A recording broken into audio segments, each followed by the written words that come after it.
Welcome to the gunchannels.com lobby chat.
Hey Pink, I love you like a brother and you're a sexy beast.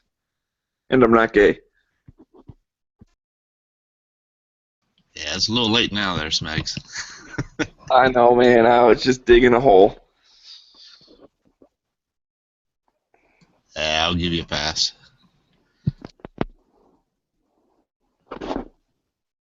Oh, did a screen pop up on your window that says to rate the video and audio quality?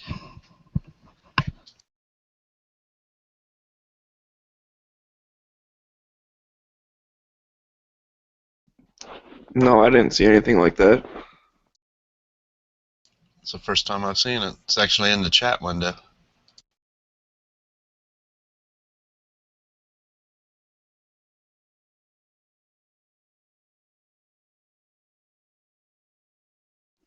Well, maybe because I'm on my phone.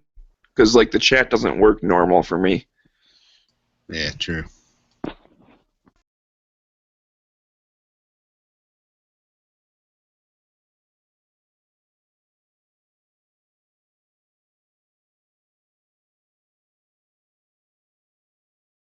So you're getting hex mags, or you got them?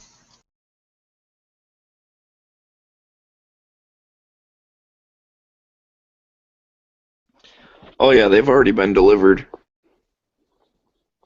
I just haven't been home yet.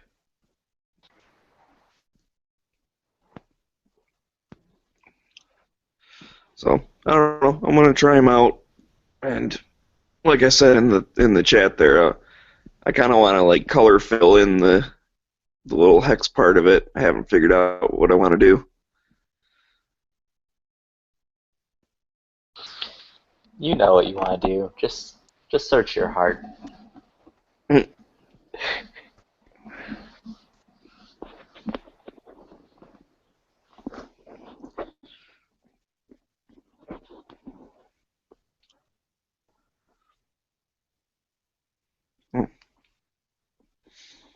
Yeah, I got them on, I think actually it was like New Year's Day. Where the hell did I get that from? Somewhere had like free shipping and then um, like 25% off some stuff and 10% off something else.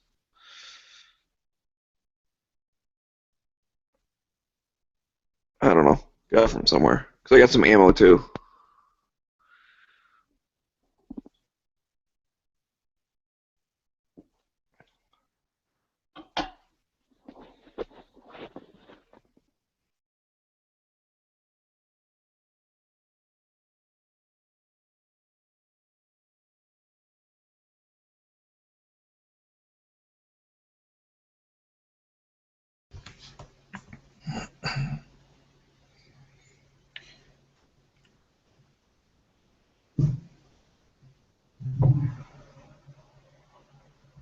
So Moon is convinced that hex mags are a conspiracy, and apparently I'm in on it now.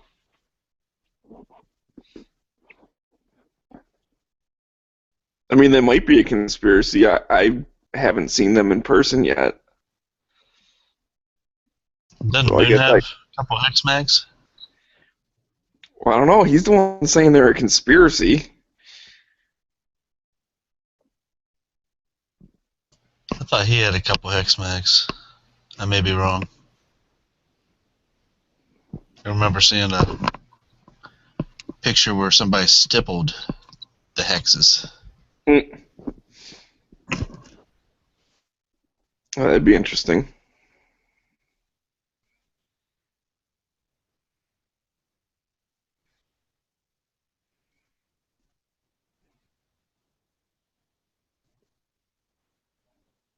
Uh,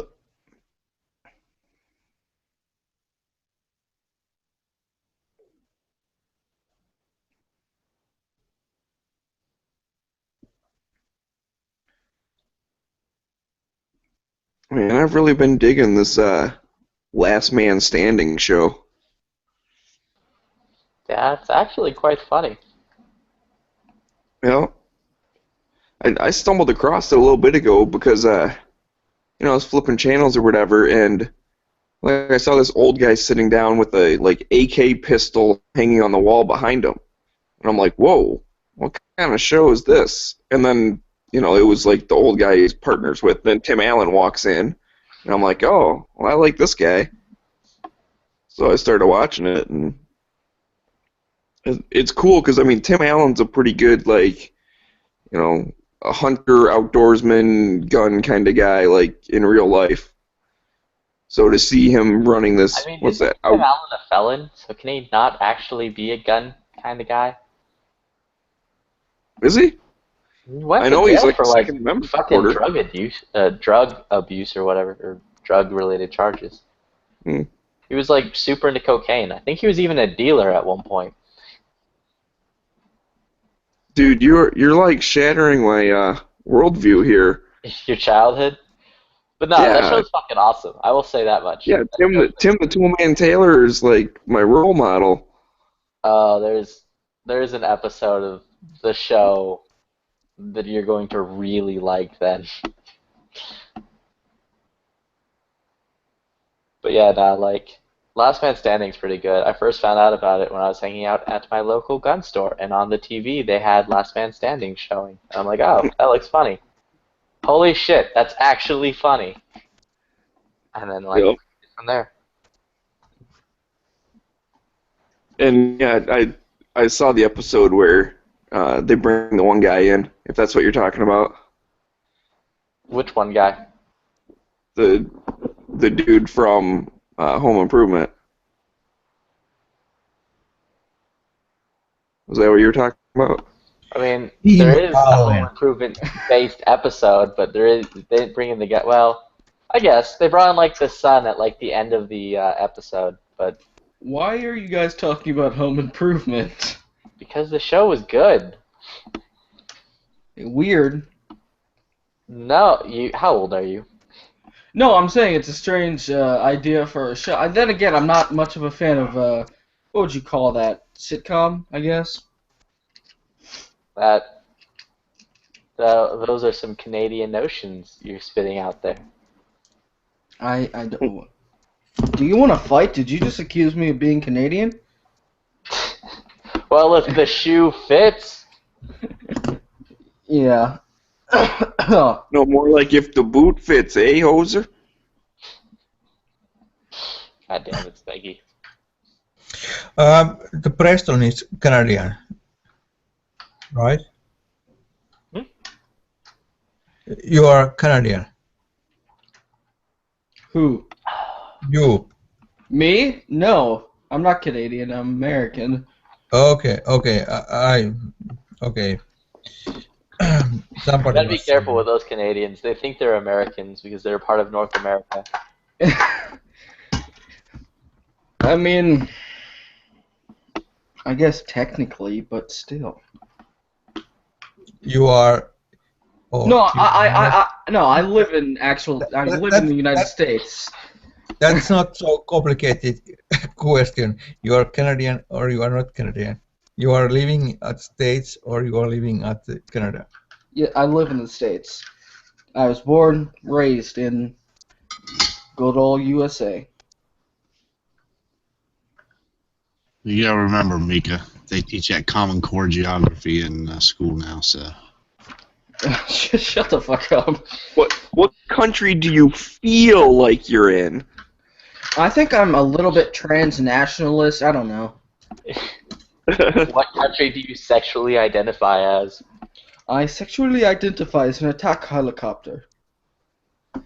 That's one of my favorite videos on YouTube. Oh, Jesus, the allergies here are terrible. The pollen, crap.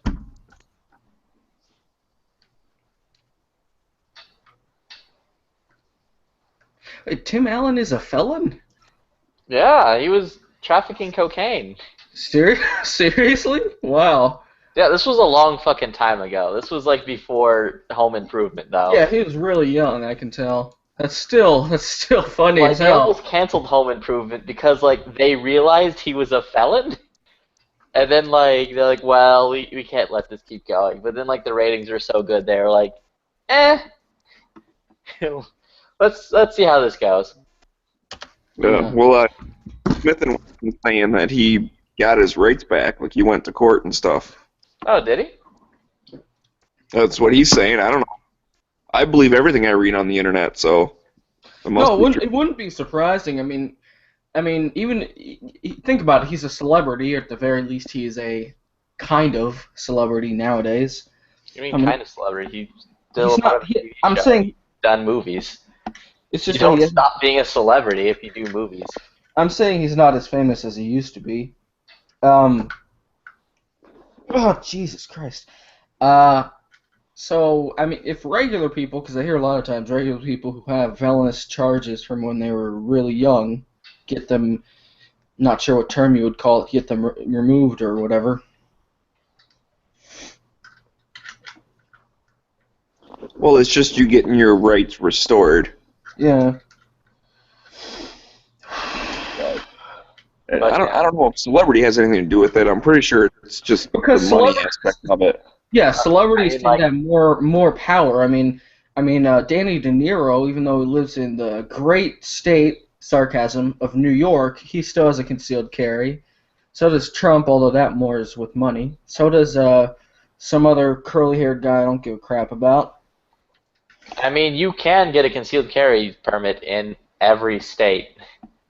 Yeah, but it's almost impossible in New York. Yeah, I have a buddy who's been waiting for his permit to come back in for 4 years now. Like Does he he live in New submitted York? 4 years ago. Yeah. Yeah, it's BS, honestly. But yeah, that show, ridiculously funny. It's okay. Gonna piss a lot of people off. I'm trolling.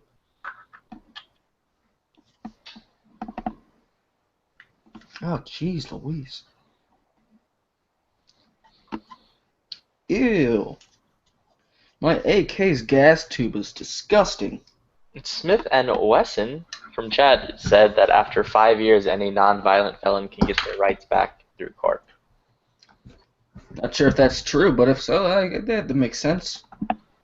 What did we decide? Everything you read on the internet is true. I'll So, just say you'd be I right. agree with that. If that was true, I would agree with that. He's saying it with confidence, so I believe him. Yeah, I mean that's all it really takes. Put enough confidence behind anything, anyone will believe it. I mean, look at Obama. Although he wasn't very confident, he cried.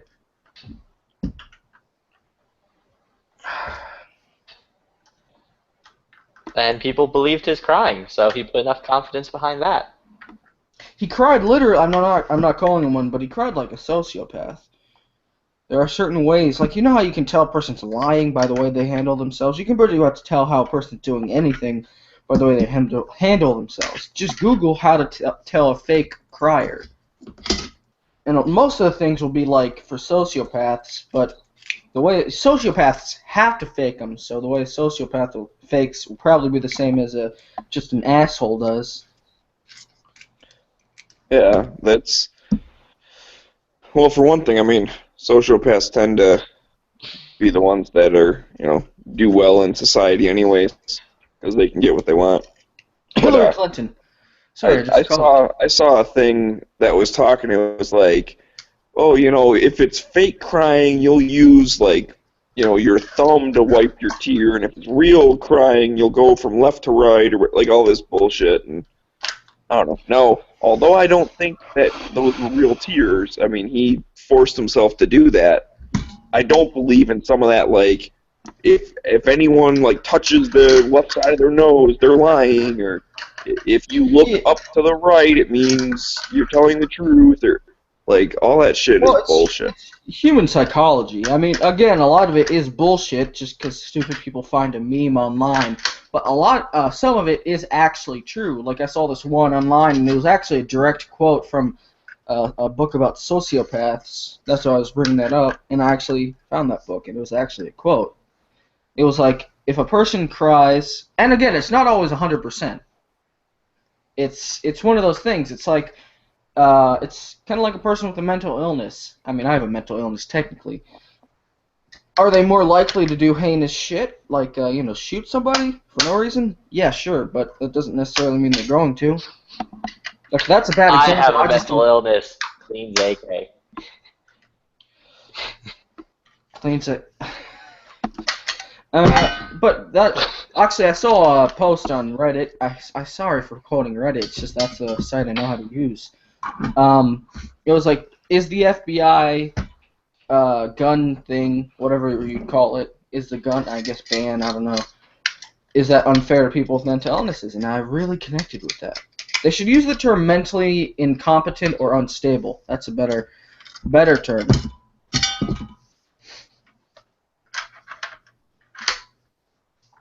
Oh my goodness. I polished my AK. It's literally a mirror polish on the rails and the hammer. Serious, I can see myself. Sounds terrifying. No, it's actually really good. It makes the action a lot smoother. No, I was referring to the seeing yourself thing. Oh, yeah.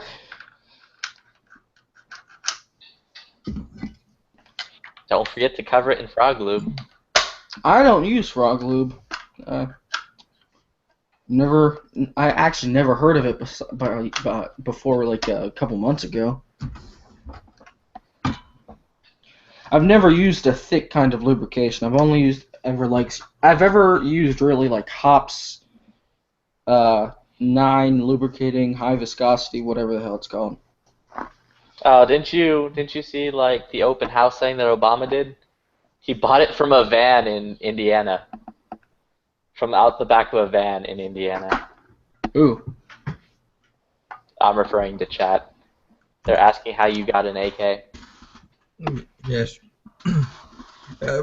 Preston, if you have Preston, if you have AK, the proper lubricant is used car oil.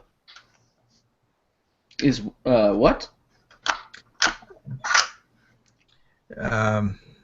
When you are changing motor oil. Motor oil. Used car oil is proper lubricant for AK. It's a 1%er name. Yeah, I guess that's true to an extent. Although I'd be more so like the 3%. Norinco. Oh, what kind of AK? I don't even know what kind of AK it is. I see AK-47S on the side of it, made in China, but it has a solid stock. Because AK-47Ss tend to have folding stocks, but this one does not. Let me put the training kit thing back in it. So I don't even know what the hell this is. Polytech? And Norinco? I believe it's Norinco because it's imported by Armco Boylston MA. MA is Massachusetts. I put Norinco question mark. I know it's Chinese. It's stamped. The one interesting thing, I looked this up, the interesting thing about the importer is that he actually got arrested shortly after, I believe it was shortly after the assault weapons ban, the federal assault weapons ban in '94. I don't remember what it was, but he didn't sign papers on importing.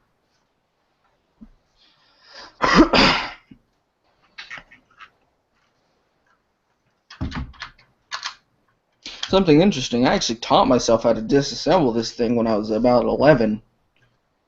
I mean, that's not impressive. Children in Africa are doing it at the age of 4.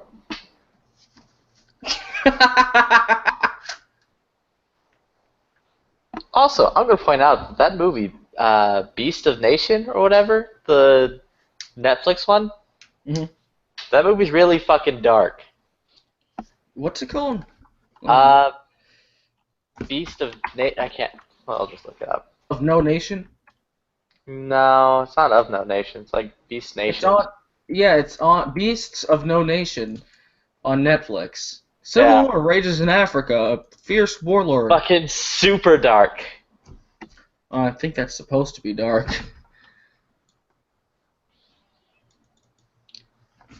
That is true, Moon. So the S from an AKS stands for Sklag now.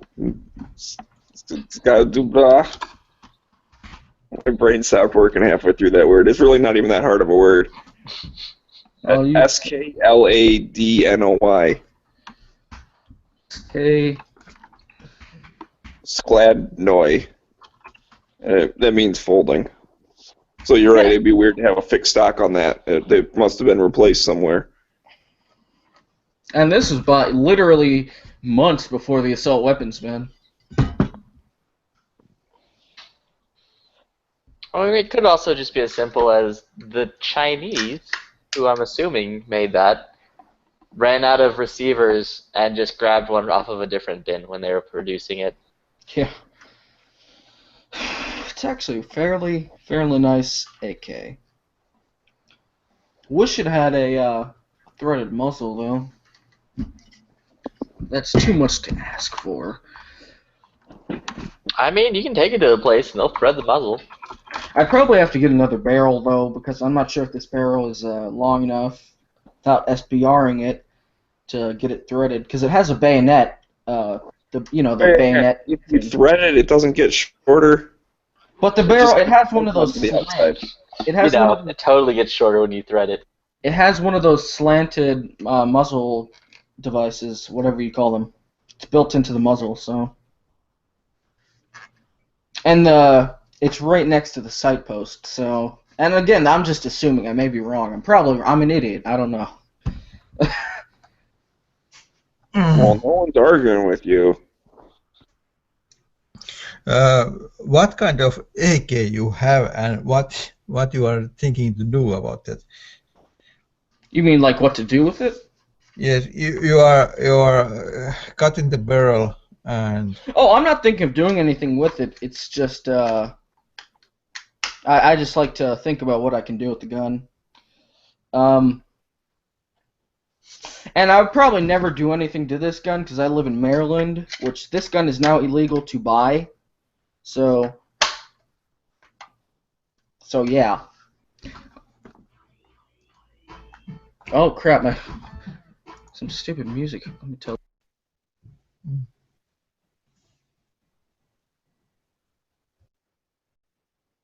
Sorry, had to close my door.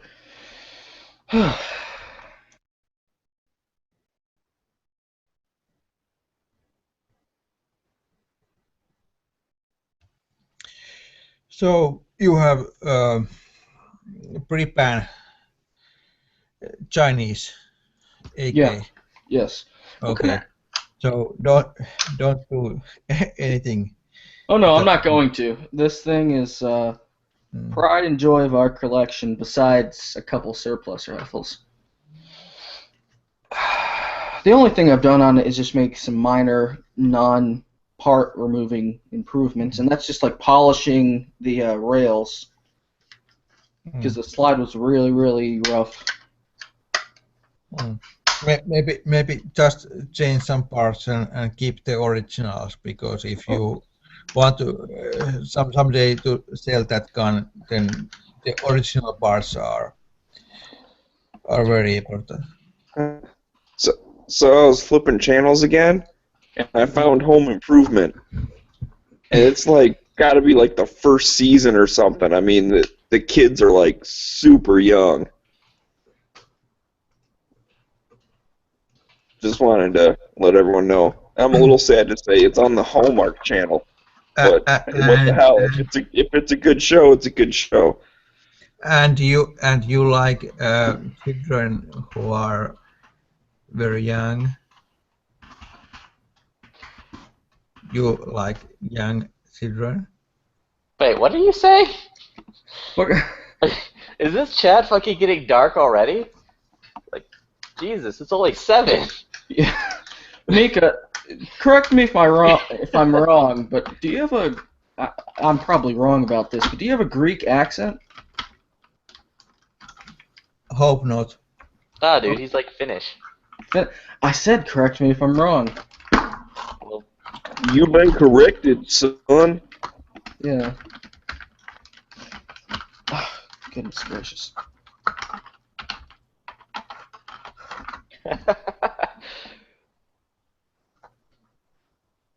Alien equal. Oh, okay.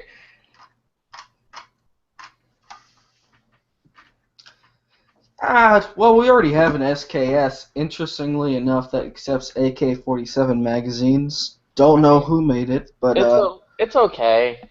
You know, SKS is like just the poor man's poor man AK. I'd say it's a better shit hits the fan sort of like a survive. If you have to use the exact same ammo, probably a better rifle for that. But even then, Nah, AK is just better. it's basically just an old AK. I mean, pretty much the But, same. you know, not as good. You're gonna get some hate. Yeah, if they were not banned in Maryland, I'd buy a Galil all the way. Those Israelis are smart. Oh yeah, whatever happened to the Galil Ace that, like, you know, all those got sent back or whatever? Are they Galil. actually considered to be like newly manufactured machine guns and they're going to have to be destroyed? I'm using that magical thing called the internet. You should try it sometime. I mean, I'm just gonna talk out my ass. You know, the magical Texas thing.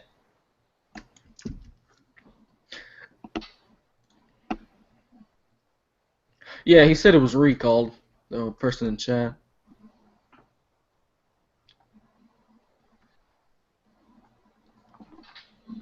I mean, the glue was so good, the Israelis went to Tavor's. I bet you it just had something with us becoming their like super duper ally. It wouldn't look that good if your ally, if America's ally had used AK-47s. Or okay, sorry, AK variants.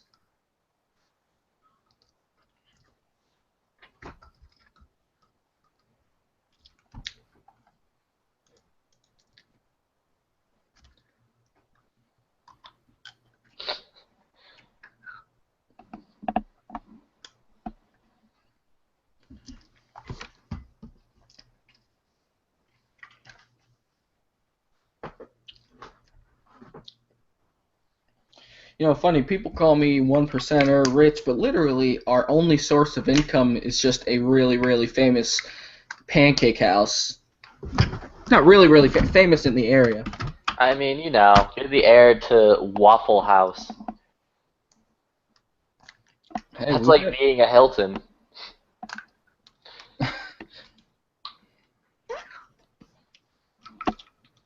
Trust me, if we made the exact same amount of money and lived in any other state, we would have a lot more income. But since Maryland hates small business, essentially, or really any business, but especially small business, and basically hates everybody who's not rich, we can't. I have to go a little bit back. At gunchannels.com, Dead Horse said that something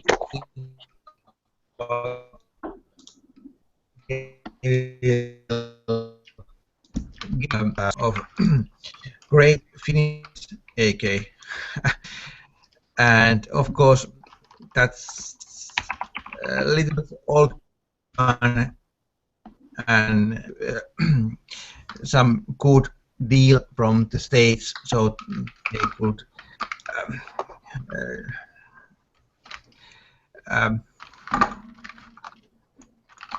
change from old good guns to rest guns. But I'm still asking about from Dead Horse. What's the problem with Galil? Because Galil was good AK, and now Fuse is saying that I'm roboting, and Preston is saying I'm roboting. So I have some. Well, your connection sped back up to normal again. You're understandable now. Yeah. Yep.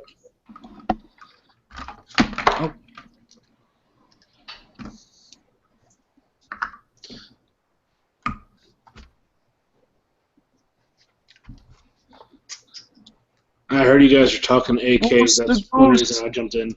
How's it going, Smeggy? Oh, pretty good. How you doing? Good. Good. Just got home today, so it's good to be back in my own damn house. Oh, I'm a week away from that feeling. You have no idea how excited I am. How many months have you been in St. Louis? Since the beginning of November. Oof. I'm only going home for the weekend, but Still. it'll be nice. Still.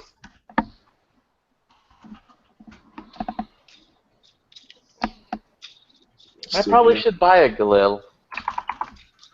Yeah, Give that's up a the 1%er. Because I should buy a Galil. Yeah, you're like, oh, I'm just going to buy one and be able to actually afford them. I didn't say shit about affording things. I'm American, motherfucker. Debt is my friend. Mm-hmm. That is the American way. Unfortunately. American way is big titties, fat men, and fucking debt. Well, how do you think that the fat men get the big titties? Debt. Yep.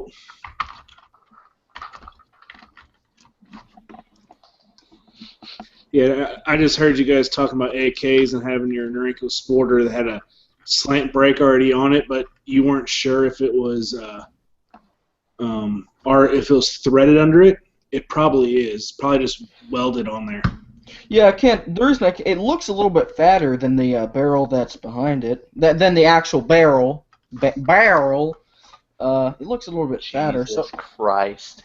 Yeah, I mean, if it has a slant brake on it, it's actually a brake. It's probably just welded on there, like one small tack weld probably. You cut that off, I almost guarantee there's going to be threads under it. we can hope. Yeah, because It should be clear if there's a tack weld on it. Like, there'll be a fucking weird little bulge at the bottom of it connecting the gas, or not the gas, the front sight post to the thingy or bob. yeah, and I mean it could be anywhere on there. It doesn't have to be on the bottom. It could be. Yeah. I've seen them on the bottom. I've seen them up. I've actually seen them up blocking where that pin goes into the front sight post, and those that's just fucked. Yeah, there's a thing that goes slightly above the. It looks like a pin, and they push it, and it comes out of the front sight post. Mhm. That's on all AKs. That's not a pin. It's springy. Yeah, That's the detent that holds the muzzle brake on. Correct. Don't cut that. I'm not going to cut anything yet, if at all. But again, if it has that, it means that slanty thing on the front of it, which, by the way, Slant brake, yeah. I'm That's the official name for it, the slanty I'm thingy. having a really hard time talking about a Chinese-built rifle while saying slanty thing. But moving on from that point, if it has that spring-loaded thing, it means that the muzzle device is not a part of the barrel. It's a muzzle device. Yes, ma'am. Oh shit. And why? All right. Why would you want to change a slant brake, man? That's the official AK brake. You gonna put something different on? Don't look right. I personally fucking hate the slant brakes on AKs. Like, they're just ugly. So is that about how yours looks? Oh yeah, that's exactly how it looks. Okay. This pin right here, all that does is hold your slant brake in the right position. That's all that does. I mean, it also keeps it from backing So off. You like push that down and then you can turn it. Yeah. Can you do that on yours? Yeah, it should be a reverse thread then, if you don't see any like tack welds onto it. You might just be trying to turn it the wrong direction. Yeah, they're left-handed threads. So That- righty, loosey, lefty, tighty. Yes, I know exactly. I know how that works. Okay, just making sure. Dang, that's tight. So, That's Moose, what kind of AK should I buy? VZ58. That's not an AK. That's well, it depends. What do I you was want? asking Moose. Do you want That's the reason I was asking Moose. 2x39 or do you want fucking 545? Well, just number one, what's your budget? Probably like just under $1,000. I So would I'm looking actually for, go, like kind of nice, but not super nice. I would do Arsenal. I would say either a DDI or an Arsenal SLR 107. How much Yeah, do those? How much do those AK-101s go for? Do you know? What AK-101s? It's called an AK-101. It shoots 5.56, I believe. I mean, the DDI ones are good. I have a DDI in 7.62. I like it. Yeah, DDIs are actually really fucking good. They're not as expensive as an Arsenal. Yeah, they're 600-700 range. Oh, well, on classic arms, they're like a little bit above that last time I checked.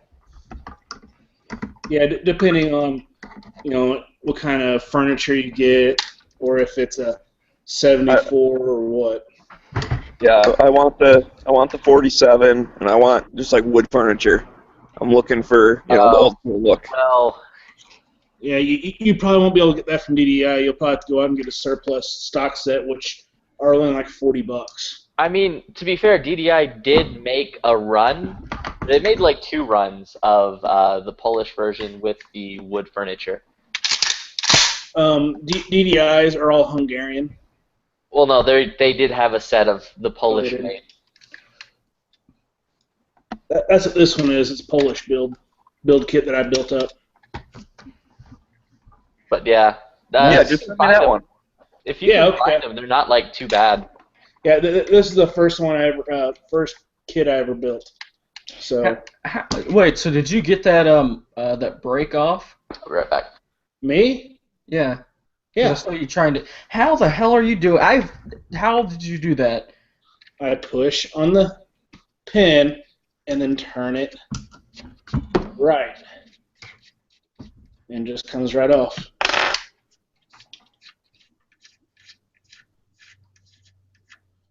That's it. Jesus. Maybe I'm just a poor, or maybe I'm just a weak bastard. Probably the latter. Well, you also have to think, if you did not get that first hand, someone could have put corrosive ammo through it, and your threads could be seized with rust. True. Dang it, I hate that. I always forget. Yeah, get some Kroll oil and put that in there. You mean get some fire clean? Yeah, too. No, I mean Kroll oil, not canoil or canola. Kroll. Yeah, I love canola oil. Whatever you said, I can't replicate. Yeah, but this is just a spray-on finish. This is made from a Polish part kit from Circle 11 in 1967. So when this parts kit was built.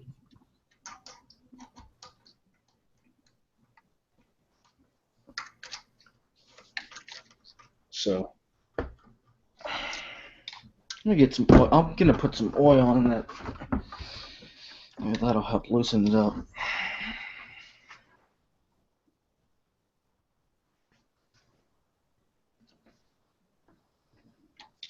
I'm scared. You're muzzling me. yeah, well, I charged on to shoot your ass too, without a magazine. So I guess you all have heard and talked about that new bill out in California where they're going to make bullet buttons illegal, or they're going to try. Mm-hmm. Absolutely Yep, stupid. I saw that. The person who said it says it allows to convert the gun to semi-automatic. Yeah, it's just stupid. Stupidity at its best. Yep, and that's what happens when you Well, vote for fuckers. the thing that's weird about that, it's not just the bullet button, because it said something about anything where you can, like, Have a detachable magazine that's over 10 rounds. I think right, that's but even there was another thing about like, it's considered a detachable magazine if you can take it out, like, without taking out the action. And I'm just thinking, like, what the hell kind of rifle do you have to take the action out in order to take the magazine out? Like, how would you do that? That doesn't make any sense. Well, I mean, I guess that'd be like, oh crap, what would it be? They would rather just everyone not have a gun. That's pretty much what they're leading up to. Yeah. Well, yeah, sure, but I mean, I'm thinking of just like even, like hunting rifle type stuff that has like a built-in magazine. I'm trying to picture like old school, But a lot whatever, of like those World are, War II guns and stuff that didn't have detachable magazines. but a lot of those are bolt action. So you're going to have to look at that. French had one right before World War II, but never got massed out or passed out. And then, of course, you have your Garand. All right, I'm back. Dude, look at that phone. Holy shit. That's how old this Home Improvement episode is. Holy crap. Oh my god, I remember the 90s. It's bigger than the kid's face.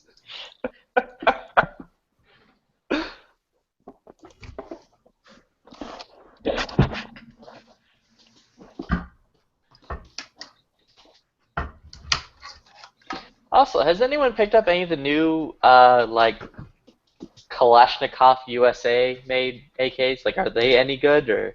What do you mean? Because recently, Kalashnikov moved to the United States. Like, Okay, they didn't move. What they did is, Kalashnikov is dead.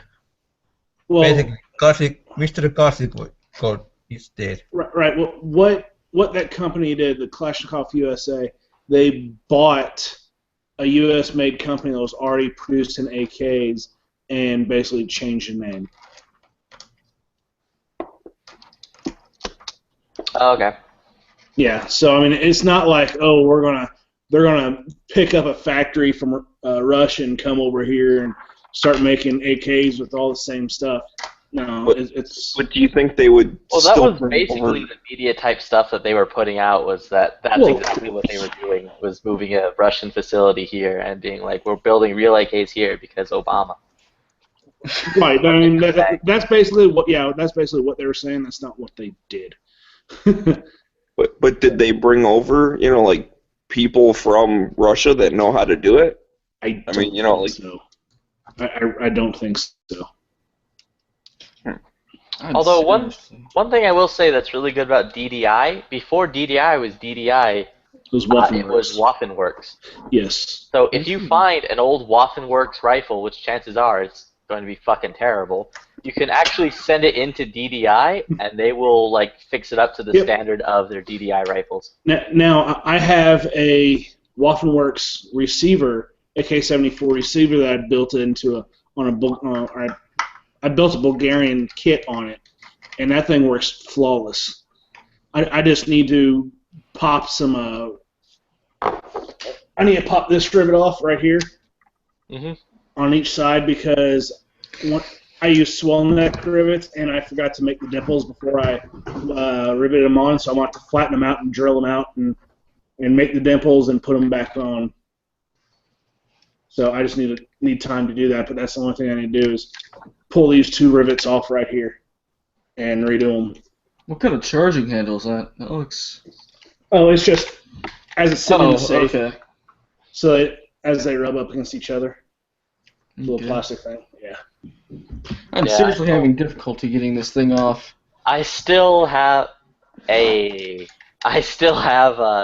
fucking thing on my PAP just because I was too lazy to take it off. Yeah. I have one on my PAP as well. I have one on my Tontil, my 74. Yeah, I have two 74, 347s, and a PAP. Also, Smeggy, if you're interested, right now Rifle Dynamics is currently selling sets of AK surplus woodstock sets. Yeah. That So works. it's $30. Oh So- yeah, and this Woodstock set, I've had compliments like, oh my god, it's refinished. And yeah, that's just surplus. I did not touch it up at all. I love it. I mean, plus the wood on it isn't typically super bad. You can pretty much refinish them into looking like really fucking good if you want to put the effort into it. There is also another company out there who I'll bring up because they're fucking awesome, called Comblock Customs. That dude is the fucking shit. Send him your wood and he will fucking like send you back pieces of art. I beg your pardon? You heard me. I don't tend to send my wood in the mail. I mean, you're like what? You send your wood into mails all the time.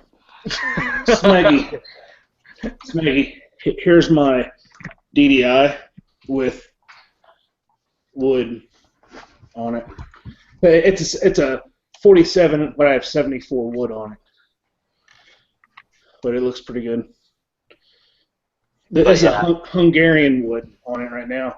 So what I actually had to do is I had to trim down right here a little bit to fit inside the receiver, and then I had to trim down a little bit on the front of the bottom of wood. But this thing is freaking tight, and I love it. One thing about DDI is after they assemble it, they go ahead and sight the thing in, and then they coat it, and then they sight them in again. So they'll come from the factory, and of course I did swap out the muzzle device on this. The finish on DDI like rifles is just fucking fantastic. Agreed. Yeah, I posted the link for the place. So basically, you can just pick up a cheap set of wood gear, fit it correctly to your AK, and then just ship it off to them, and they'll fucking set you up nice. Or you could just take and go to Apex and get a surplus set instead of U.S. made one, and do it yourself. Well, it all depends if you're like trying to still fit into the R922 compliant thing as well. Oh, 922R? Well, like this one, it has U.S. trigger, U.S. So that's three parts: receiver, barrel, and then muzzle. So I could swap this back out to a regular grip, and I'm fine. Also, a bit of good advice: don't ever rely on your magazines for the like compliant thing. Correct. It's just not worth it.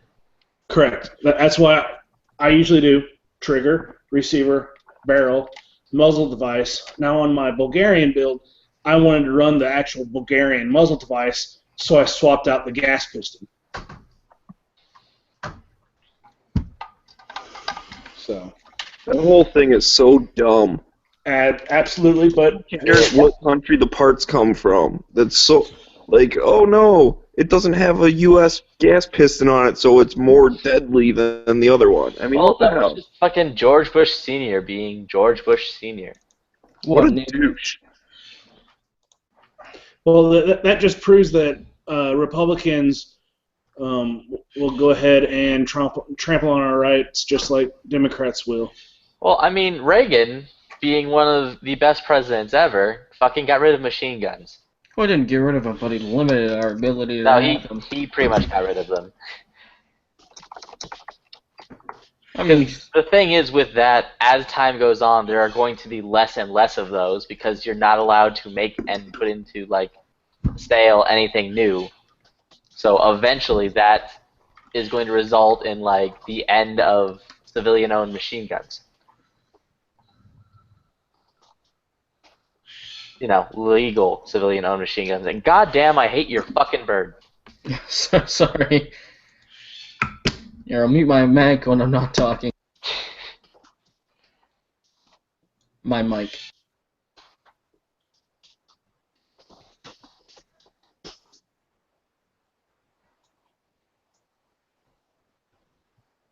So yeah. Now, the guy with the PAP, was it Flippy? Yeah. Do you have a brace on it at all, or are you just running the pistol? God, no. I'm just waiting for my tax stamp to come in. I'm not even gonna like do the meantime thing. Yeah, well, I'm not doing a tax stamp. I do have the brace on it. I never shoulder it. But yeah, if I ever do the tax stamp, I'll do it on that one. The thing is, I have a Hungarian underfolder stock here, so all I have to do is, drill out the trunnion area. Yeah, like I'm aware that the proper made suchkas or shutskas, I can never pronounce it correctly. My Russian friend would laugh the fuck out at me. Is an underfolder. However, I really fucking like that like skeletonized triangle stock. So basically, I'm just gonna get that on there and just say fuck it. Yeah, if I ever do the SBR on that gun, it will be an underfolder. So. But like on topic of Arsenal, Arsenal is a great. I'm just going to bring this up. Arsenal is a great company. They make a lot of good stuff. They have some fuck ups because everyone does. But like, if you get an Arsenal, replace that fucking trigger with a Tapco G2 because the Arsenal triggers are garbage. And that's like my one big rant.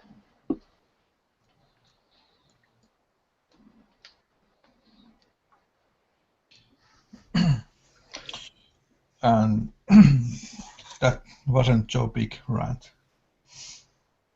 And it wasn't very big either. That's what she said. I'm sorry, Smeggy.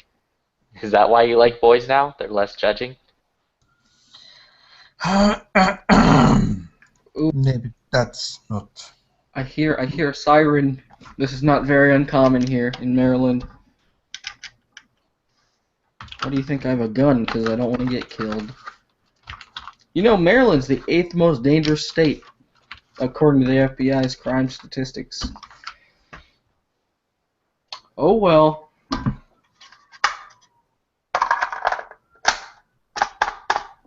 No, it's not, because more guns equal more crime, and less guns Actually, equal less something crime. interesting is that even though the laws here suck nutsacks, pardon my French, we actually are in like I believe like the top 15 maybe of gun ownership. I think it's just because of our population. We're a very dense population here. God, I hate these 40-round mags. They're I don't know where, but they're surplus. They're great mags, but they're just hard to get into place without messing up because of the angle. Preston, can you give some information what you can do at Maryland and what you cannot do at Maryland? And please stop that that sound which you are making. What's the good parts living there, and what's the red street? Well, in 2013, our governor, I believe he was, I don't know how state, whatever, he proposed and got passed an assault weapons ban. You can still own an AR-15, but it has to have a heavy barrel on it, and it has to come from the factory like that. What state? In Maryland. That's fucked up. And it's not like regulated at all. It's considered like any other long gun. Literally, it took us like 16 minutes to get our AR-15 from the shop, and we just walked out. It's dumb because you can still technically buy. That's very nice. You can still technically buy. Is that an SBR? No, the stock is just sitting right on it. It's not attached. Okay, I didn't. Yeah, it's not attached. No. He has a SIG brace and a stock attached to it at the same time because he's just too OG. Oh hell yeah! I'm two operator. Yeah. You better be careful because the ATF might decide by holding that folding stock next to the rifle, you redesigned it. Redesign it, yeah. I mean, he doesn't have to redesign it. He can, as long as they can prove intent to manufacture or whatever. Yeah, exactly. Let me take this gun out and see if there's dust on it. That's not good. Oh no, dust! That's so bad for the gun. Dust. That means I haven't shot It it is in a bad. while. Yeah. Yeah. Horrible when there's dust on the gun. Well, Like- I guess from a love point of view, from a love standpoint, yeah, the gun's gonna I mean, feel. not even from a love standpoint, but from like a cleanliness standpoint. You don't want fucking dust. Dust causes a lot of bullshit. I Yeah. I But spray my guns all the time. like this one, you're talking about side folders. This is actually a Polish tonsil that I Duracoated. I actually like this wire stock on the 74. I actually love it. I mean, a lot of people don't. I kind of like it. Just on the 74, if it was a 47, no way in hell. Because But of the recoil? yeah. But on the 74, I mean, this thing shoots softer than any AR I have. In a baby's ass. Yeah. Does the stock wiggle at all? Ever so slightly, just because it is held in there just like a regular stock. That's one thing with the tonsils. You just have... Actually, you may just have one for this one. Mm. Oh, something else stupid about Maryland. I was going to point out, I forgot. You cannot own an M1A. What? Even if it's a non-tactical version, you cannot own it. It's I don't understand. yeah, I know. Even if it's like a solid stock, full length, whatever, you still cannot own it. I guess because it shoots 308 or something. Which is retarded because you can own a Vepr 762 by 54R, the Dragunovs, I guess. I don't know the actual names. PSL. Yeah. You can also own Saga 12s. You just 10-round magazine, but you can just go to any surrounding state and get big, large magazine. Another thing. You can own. Luckily, you can own an M1 Grand. But another thing is, you can own NFA weapons. You can own machine guns. You can own SBRs. You can own suppressors at a very inflated price because of Maryland's BS. Well, that's all BS. Mm-hmm. And the one thing I would never recommend moving here unless you are filthy rich, because you're not gonna survive otherwise. The working man here does not exist outside of Baltimore, and even then, the only work they do is sell drugs. Yeah. So this is that AK. I need to take these two rear rivets off. Kind of see it's not flush. Mm-hmm. Same with this one down here. Not quite flush. Yeah, that happens. Yeah, I mean it's my home build. I mean it runs just like this, and this is a Waffen Works receiver. It runs, but that is one thing I want to go ahead and do to it. Yeah, this is Bulgarian wood, unfinished, unrefinished. I always liked those stocks with the detent in them. It's a lightning cut. It just makes it a little bit lighter. Yeah. And the Big O muzzle device.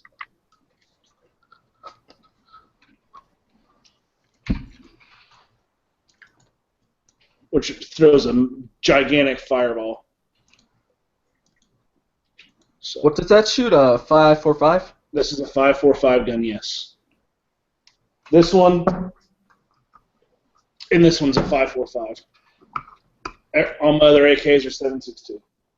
And And this is another one I built. Hungarian parts kit. I'm going to assume you like the AK platform with that gigantic picture in the background and all the AKs you have.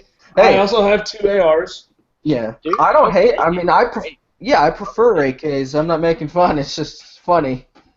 Yeah, I do like them. Because you don't see a lot of people that come out as AK lovers. I know that sounds weird, but Yeah. You don't see a lot of people do that because a lot of times they'll get hate. Well, they're fucking reliable. I actually shoot ARs more than my AKs just because I reload for my AR and I actually make my own projectiles for my AR, so I could shoot my AR for 10 cents a round. Damn. So that's if I make my own projectiles. If I buy them, I'm at about 15 cents a round. What do you mean make your own? You mean like cast your own? Ish. Ish. Yeah. That makes so much sense. What does this look like? Oh, I see it now. It looks like a That solid... looks like a 22. Yep. Well, it is It is 22. Yep. I make these into my cases. And then I create a core. I seat the core in the case. And then I can make 55 grain bullets Wow. or 62 grain bullets. And there's a cent of lead in each one. What? That's... I gotta get... That takes some real damn talent. Or at the very least, smarts. Well, the dies are about $600 Ooh. on the cheap end, and it takes about 16 hours to make 1,000 of them because there are 13 steps the way I do it. You could probably get away with 11 steps, but I go ahead, or actually probably 10 steps, but I go ahead and wash them several times throughout the process. So, but yeah, I mean, and people are like, how accurate can they be? I can hit a 10-inch plate at 230 yards with open sights with the entire mag with my projectiles. So, out of 1-7 twist.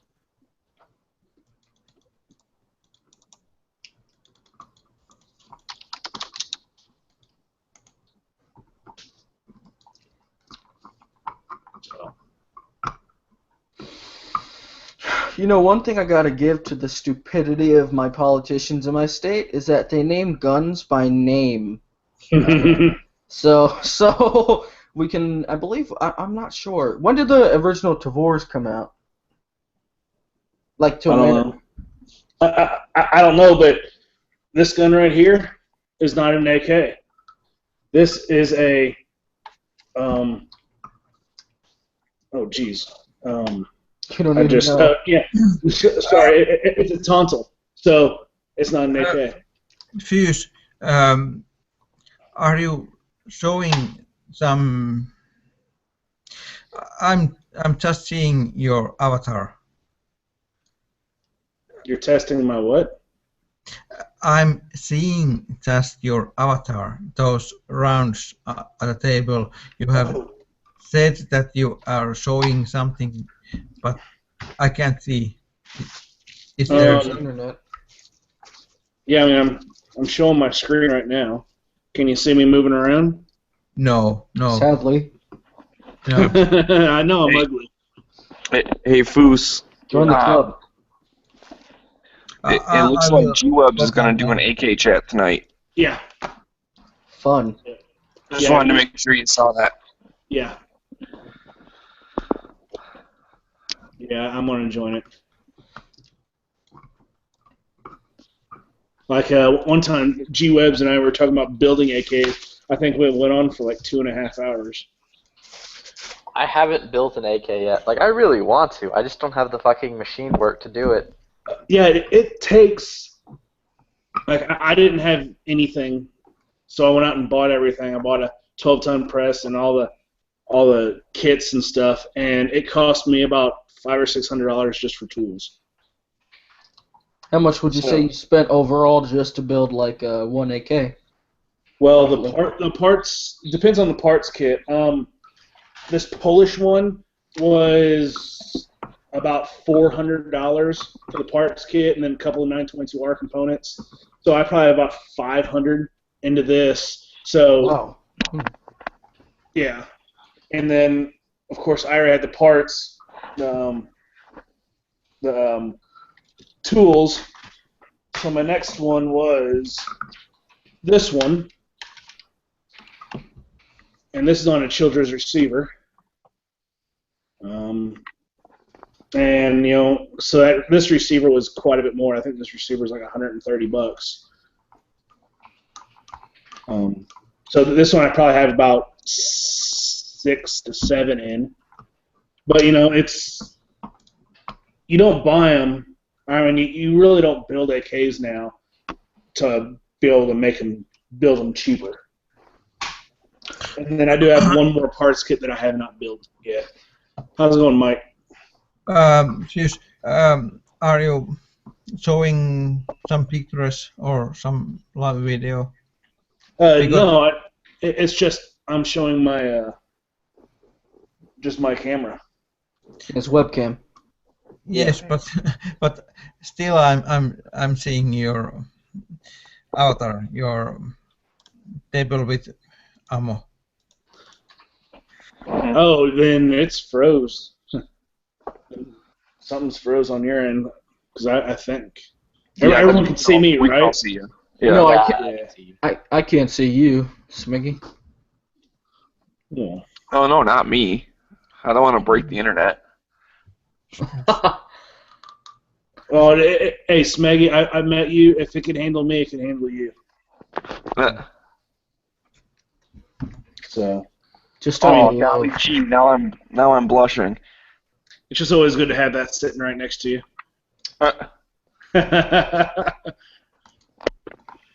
Oh, I only have a simple Remington 870 police magnum sitting next to me.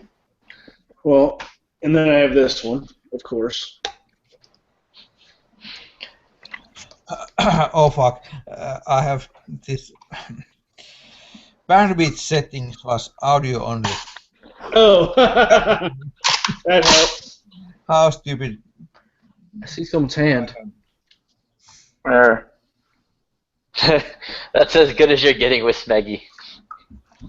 Well, he can be a hand model, I guess. Ugh, oh god, I Mountain mean, Dew. I'm not even gonna go there. Uh-oh. I have a knife on the table. Uh-oh. Plastic knife and Mountain Dew. No, actually, in the Well- United Kingdom, you have to be 18 to buy plastic cutlery. Okay, and this is sitting right next to me in case any idiot wants to walk in. If anybody asks, this is a CZ. GC what? Oh, I can tell. I can tell it's a CZ. Yeah, it's got the hammer. Ah, The- come on. The hammer, the really low bore axis. yeah, can you see how the rail goes, or the slide goes inside the frame there? Absolutely. Yeah, it's Right there. just as ugly as a CZ too. Oh, those are fighting No, words. I like CZs, but they're kind of ugly in my opinion. No. What? No. I like Yeah. CZs. I like CZs. They're my favorite metal gun, pretty much. But and they're like I like Are you Glock. saying a CZ is better than a 1911? No, they are. Yeah, they are. I mean, Absolutely are. just shoot one CZ. Even the crappiest CZ is better than a best 19 non-custom 1911. Non-custom 1911. No, you have to say which CZ. Because there's like Model 27s and 82s and stuff like that. How GCs are okay, but 1911 is 1911. So 1911 is top of the hill, and the rest metal guns are under that. I'd also like to point out that I would have a Vickers tactical or Vicker whatever 1911, not 1911. Glock G19. 19. Did someone buy that? No, I bought it. I would have it Okay. next to me right now, but I shipped it off to Salient so they can work their magic on it and make it into an actual good gun. See, I would have just kept it because having that unmolested would probably be worth more. Yes, I know your damn tactical sport, Mika. Yes, and this is my only GG. But you cannot say that this is ugly gun because this is very pretty Beautiful. gun, and this is next to 1911. It's a beautiful gun. Mm. I can't wait till I get my 2 slides back from automatic accuracy. They Yes, better come back. but They better come uh, back once. but I don't think that they don't do this anymore because they have the next generation of this. This is they have new competition shooters guns. So All right, I'm jumping over to G-Web's AK chat. okay, yeah.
Lobby chat. Oh no. Oh, no. Oh no. You keep that camera off this evening. Well, all you're gonna see is like a gray blob and a little goatee. All right, just keep it above the waist this time, please. I can't help that. It's not gonna happen. Don't turn it on, please.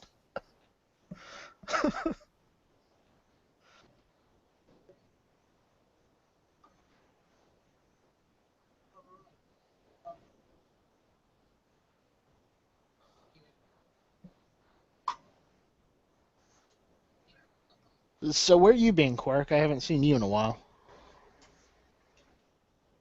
Working How's it too. going? Hello, Huck. Now that Christmas season is over, I've got a little off time. Oh, so you were dressing up as Santa and, getting work that way, right? I wish I would have paid better. I mean, all you would have had to do is grow a white beard. You would have been fine. I did have the beard going. I just shaved it off on Monday. Ah. Just back to goatee. I've got stubble and goatee and, I need to shave the sides off right now, but it's not nearly as bad as it was back in November. And damn it, PayPal. What did PayPal do? I heard there's Quark and Huck in the same chat. Yeah, apparently. Yeah. Is this 2013? Hello. I think 2012. Greatly exaggerated. So do you got a computer again, or are you at McDonald's? Well, I've got that. I've had internet He finally let me out of his basement. since like October, but second job had killed me basically in any free time. So For you're a back. part-time second job, I worked an average 60 hours a week. That's a part-time seasonal job. Damn. But you're back, so fuck the job. So does that mean you quit the second job? No, I'm only working there a couple days a week that they have me scheduled. Like this week, I was only supposed to be Monday, Wednesday. But they managed to talk me into Tuesday, Thursday, today off, and tomorrow off because of an injury from work. Otherwise, I've been working all week. It's getting a little annoying, but Like, it's an injury if you bring in a giant Fresnel lens and get burned on it? I think it's pronounced frontal. a sprained foot. So What, did you trip on a french fry or something? Too much Nah, he's just kicking too much ass. Too much parkour? yeah, exactly. Too much of lifting heavy stuff. Oh, you shouldn't do that. Yeah. Remember, you're supposed to lift with your My knees. bills paid down a little. Quark, just don't fall down. Yep, I got my bills paid off a little, and I went and splurged on a firearm today. So Good. Oh, sweet. What'd you Nice. get? What'd you get? A Glock, right? no, There's not any other kind of gun, is there? I mean, Isn't there's it a good 47? gun. Gio has never replied to my text, so no, I didn't. What text? I sent you a text like 2 weeks ago. Oh, shit.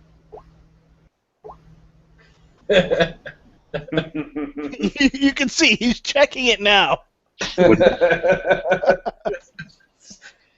What did you get then? You'll have to wait till my video. I wasn't able to pick it up today. Oh, you're actually going to do a video. Holy crap. Delayed until about 2 minutes before the shop called. They said, "We just got you cleared. You can come and pick it up tomorrow." Wait, you had to get clearance? In Wisconsin, you got to wait for the DOJ to get back to you. Small price to pay for no crime in Wisconsin. Yeah, but I love is the shop closed down at 6. I get the call at 5:58. Your background check cleared 2 minutes ago. Well, you should have been staged right out front of the place. I wish I could Oh, have. But I why'd had you to leave call the me. shop? Why didn't you just sit there? They have chairs, I'm assuming. Yeah, I bought it about 11 o'clock in the morning. Just shut with them. Oh, I did for like 2 hours. Like when was it last? Just opened up this summer. Let's see. Last Saturday, I was in a local gun shop just bullshitting with guys or 2 girls that are running it, and I actually sold 3 firearms for them. So Did they offer you a job? no. No, I did while I was there. A customer came in and bought an AR lower, a strip lower, and he kept asking the guy behind the counter, the owner, what do you think of this one versus this one? I'm like, dude, that one matches your barrel. Get that one. It's only $25 more. He said, I didn't notice that. It had the same finish.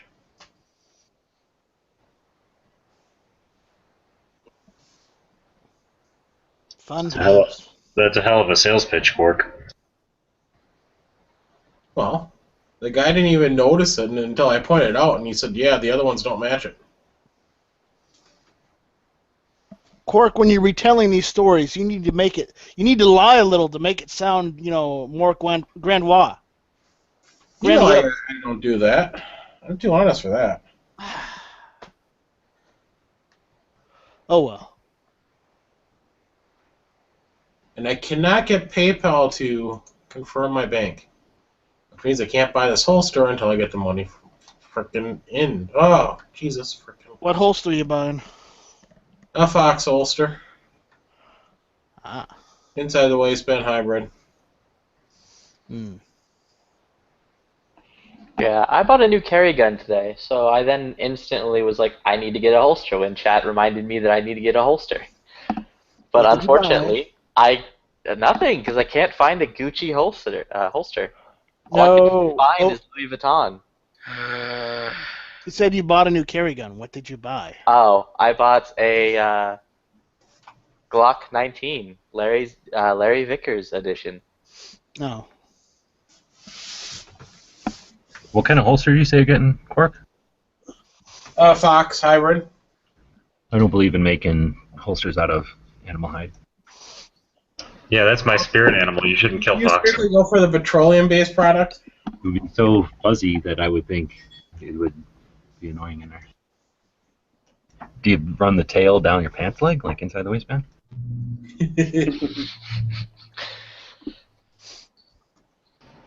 No, I like the Fox hybrids. It's the one I've been using for the PPX. I remember my first holster. And you made it. No. It was just a hybrid.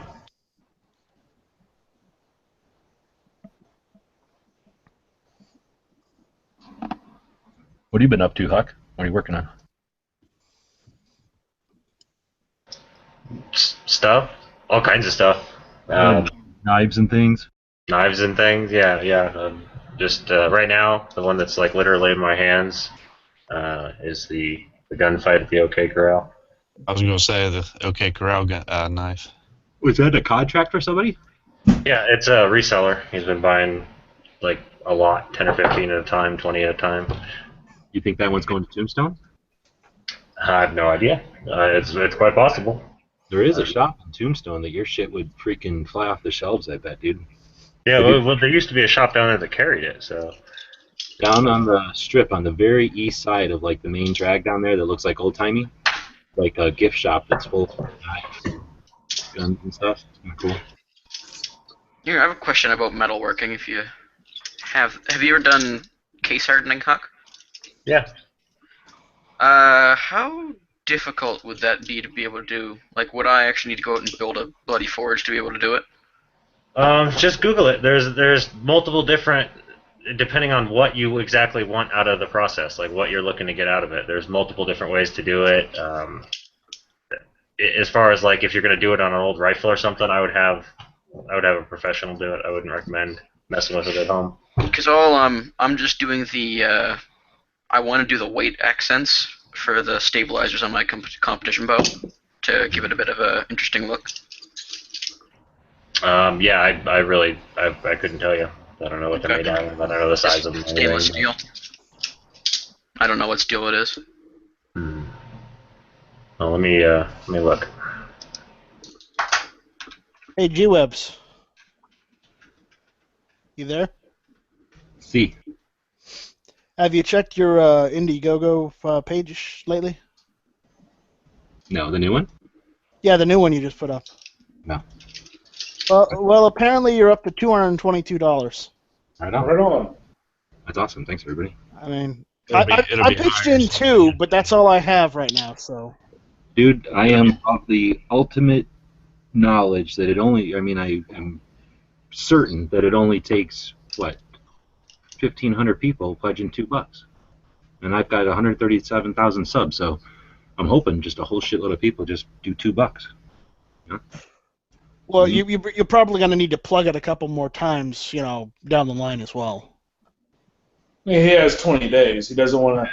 They said it's at 20. It'll happen or it won't, but it's also a way to help pay for the trip and stuff. So I'm not gonna, I'm not gonna go freaking nuts doing that. But well, I don't mean it. I mean just in casual. Well, there's gonna be more too. I've got other ideas coming up. I want to make 16 kick ass. Awesome. Does anybody follow World of Pencils on the Instagrams? World of Pencils? Yeah, it sounds weird, but it is worth checking out. It's a bunch of drawings sometimes of just super realistic, really neat drawings, and then sometimes they'll whittle the lead on a pencil into things, and just all kinds of crazy stuff. And the only real common thing is somehow a pencil. It's cool. Yeah, I think I've seen what you're talking about doing pencil lead carvings. It's pretty neat. It's quite incredible. Yeah, definitely. Holy crap. Have you seen their newest one? Yeah, that's what made me think of it. Holy shit. That would hurt. Oh, the pencil through the nose? Yeah. What was the name again? World of Pencils? Wow. You know that's shopped, right? Still, it don't matter. Yeah, oh yeah, you can tell it's awesome. Or is it like a prosthetic, movie thing? It has to be because it's broke in the middle. It's not straight. Hmm. But still. I know it's hard to look at. That's just the that scene from Batman where the Joker shoves the pencil at the guy's face. It's through the eye. Yeah, but close enough. If he fucked it up. Dude, some of these drawings are freaking amazing. I like the Star Wars ones. I kind of like this skeleton one of the woman sniffing a flower. I mean, I would fucking like this little train coming out the end of a pencil. That's kind of badass. The X-ray of the lady sniffing a flower is awesome. I like that one. I think that's all. And this is gun channels, nor.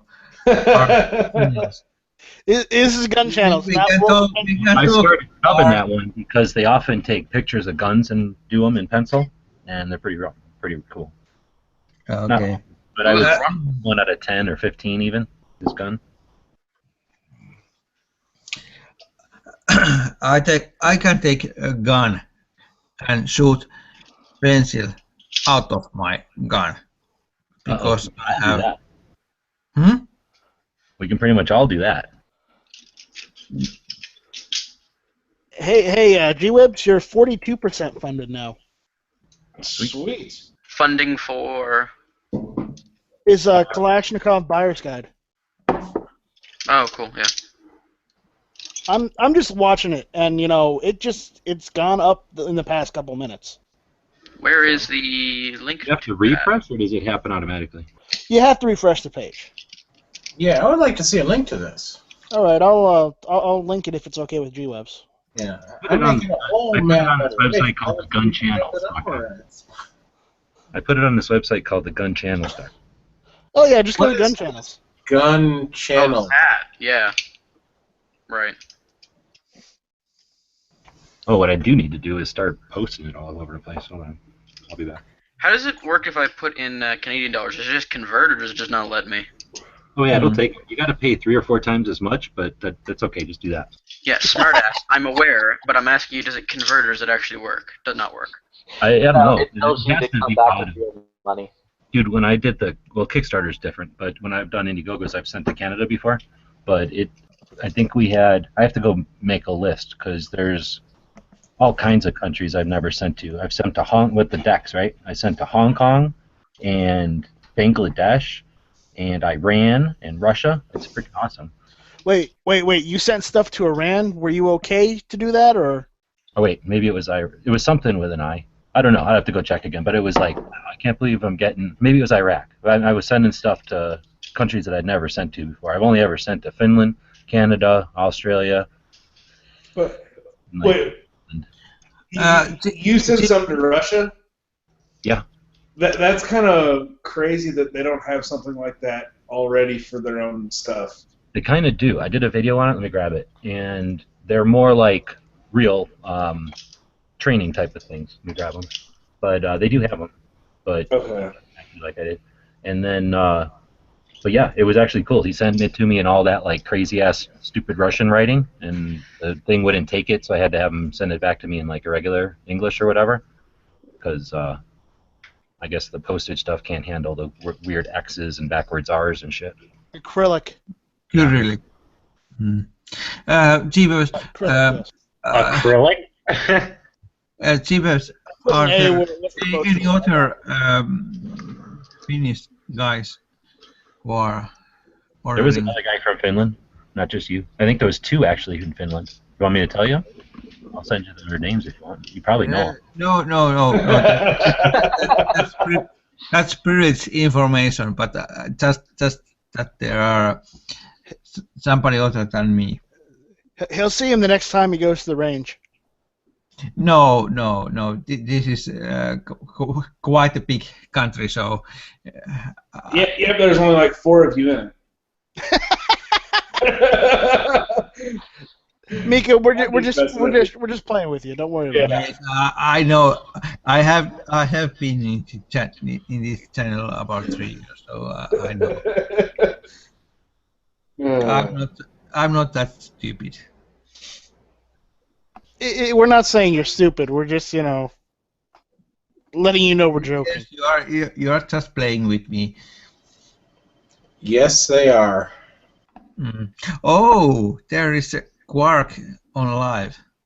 G-Webs, I'm a little concerned I have to give you my address to get this patch. No. Hey, you Canadian guy, because Quark is online. Huck is in here too.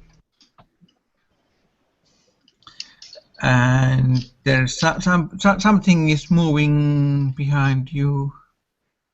It's my cat. He's actually on me. That's a Canadian badger. He's going to eat him. He'll be full for a while. He's waiting on Quark to get asleep.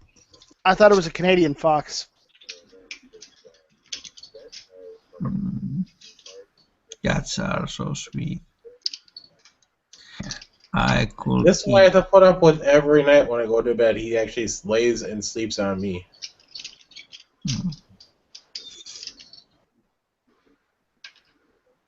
He's the only one around right now. How heavy is that cat? He's about 12 pounds. I took mine in the other day for his shots, and he's 12 pounds. They said the biggest cats they get are 15. So I guess my cat's pretty big. Your guys' cats are bigger than our dog. They weigh more than my dog. My dog weighs 8 to 9 pounds. He's way too heavy at 10 pounds. Yeah, that's not a dog. That's a rodent. No, he's definitely a dog. He's actually, I made jokes like that and stuff for many years, but then I finally got one, and he's the coolest dog I've ever owned out of many, many dogs that were really cool. Cool. My cat's 16 pounds, so. The Rottweilers That's used not to a cat, that's a lion. pounds every day. No, he's a cat. That's dinner for 3 or 4. No, I don't eat cats. I'm not North Korean. Oh, good To be one. fair, North Koreans don't eat cats. They don't really eat anything anymore. Ooh. Yeah, and they're trying to sue for some sort of peace treaty so that we pull our troops back from the border. I wonder what North Korean food tastes like. Although Well, I suppose so do they. Dirt. Hey, Grats are so lucky. Although I suppose so do they. It's true. Wax and plaster. Oh, you haven't seen the interview? Yeah, I've seen the interview. It's just Tyler, butterfly knife coming through the mic again. don't drop it this time. I haven't dropped the knife yet. Yet is the actual word there, and it's going to go right through your foot when you do. You're gonna drop it. I haven't even cut myself yet. Then you truly have not owned the knife. Yes. You're a fledgling. You are some emo motherfuckers. Like I got bored, so I just started playing with it on the bite handle, and it still hasn't cut me yet. No, Flippy, we're not emo. We're not, wearing black eyeliner and listening to Marilyn Manson. All right. Speak for yourself. Hey. Cheer up, emo kid. I do half that. I'm not going to tell you which half. Probably We the see Marilyn pictures, Manson. it's the eyeliner. Yeah, we're not emo. Well, Like, what do you think we are? one of you guys are right. Yeah, I will say I've got this one gun shop, and it's actually the indoor range, and they're pretty decent on the pricing for range time. But they've got the stupidest transfer rule. If they can order the firearm, they will not do a transfer. They'll actually reject the gun and send it back. Oh, that sucks. Wait, what?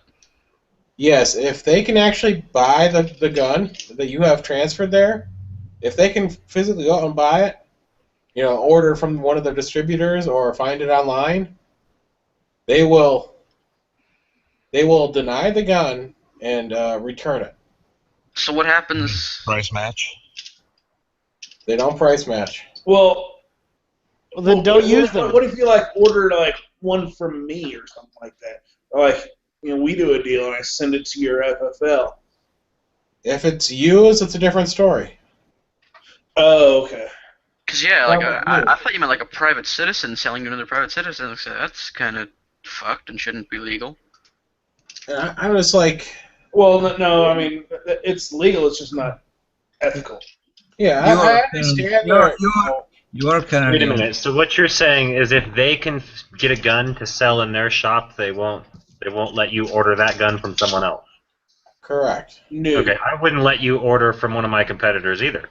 Through me. I wouldn't go on eBay and order you something from one of my competitors. But I mean, I'm not saying it's a great rule, but I can understand why they would do something like that.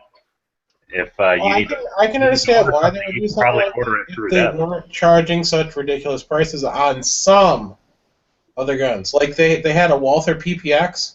They want almost $600 for that gun.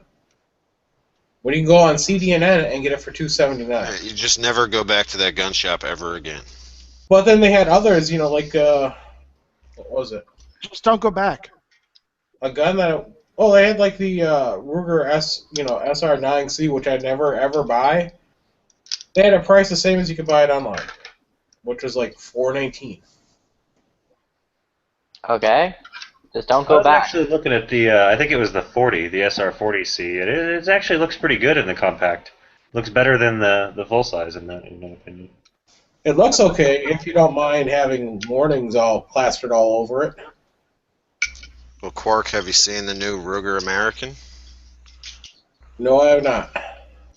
It doesn't have all those safeties and junk on it. I was gonna say I got an SR22 that doesn't have any warning. They might have something on the side of it. Yeah, but they're otherwise they're the only range in the area, indoor range. They only charge $14 for an hour indoors. So that's something to talk about. I just did some serious testing yesterday with these. I don't know how many people are familiar with these.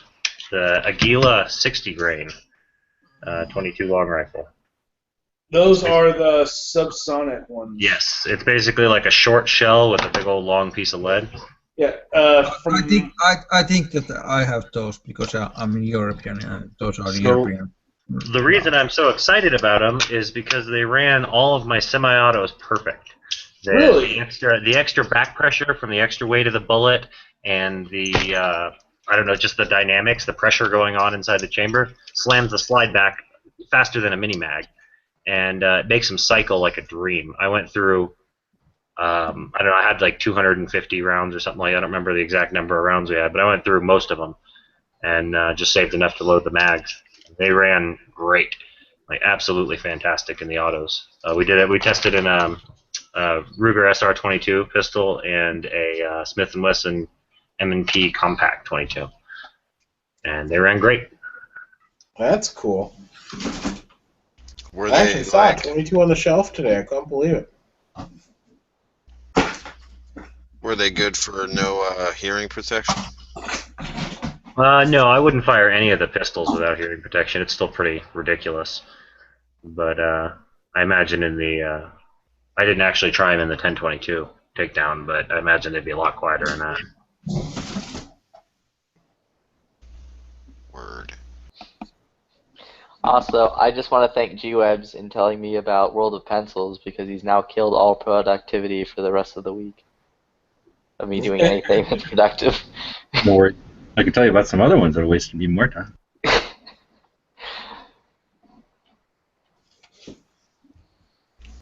I remember when I first found the nature one, but it disappeared. Flippy, look at it this way. At least you're not watching cat videos on YouTube. I mean, I've never gotten into that because my wife has 3 fucking cats and they're all stupid. All right, Flippy, you kind of sound like Ballistic Expansion. I don't know about who the that same is. age too. I don't know if he's been around. As I said, I have been like completely out of it. I looked at YouTube today. I'm like, I've got like 400 videos to watch. I have to say that I was wrong. These are, I think this is, Yeah, so those are supersonic. yes, and these are made at Mexico. So this Agulant or Those what? are subsonic as well. Those would probably run an automatic pretty well too. No, those are super. Why did they say subsonic on them then? Oh, it does? Yes, but I mean that these are not European made.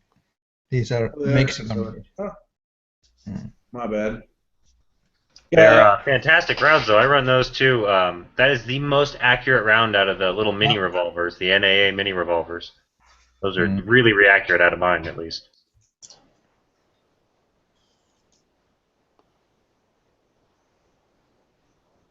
So I know where Yankee's going to be spending his time at SHOT Show. The media room. Canic. He's going to be sitting right next to the Canic booth. Dimitri posted a video of a new compact Arsenal Strike 1 on Instagram. Yankee's in the bathroom, looking at the picture on his phone, and doing something we don't want to talk about. Yeah, I thought he was going to go to the tagged him Kel-Tec on the post. You know, Yankee loves Kel-Tecs. No, I think he's going to be in front of the Canic booth, in a G-string and a halter top, scaring people away.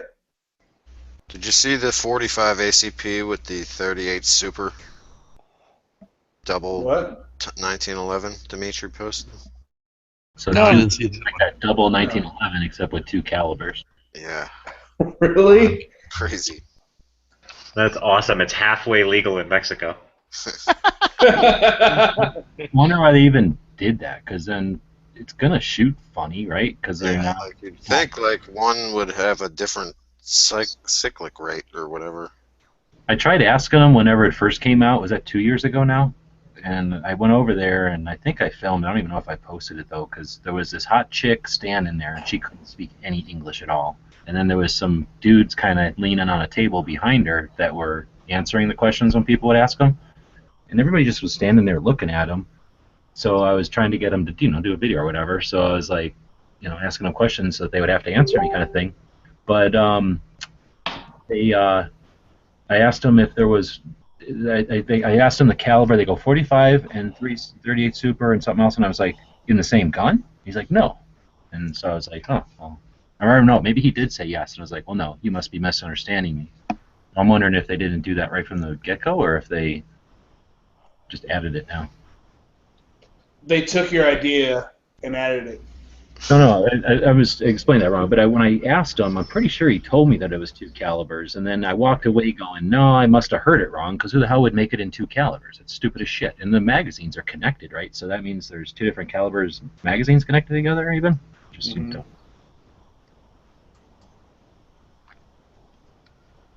Yeah, because 38 Super magazine is the same as a 45 lengthwise, right? Well, the capacity different because they're pretty long. Yeah, they might. I don't really know. I never actually held them together where they were like attached to each other, kind of thing. I'll look at Wikipedia and get dimensions on. Actually, I have a 38 Super and a 45. Hold on. Okay. Well, that's the thing. Even if they were the same size, the capacity would be different. So it's like you'd be shooting, and the one side would be out, and the other side would keep going. No, what you end up doing is you just put a thicker follower in there, so you can only load the same amount of rounds in it.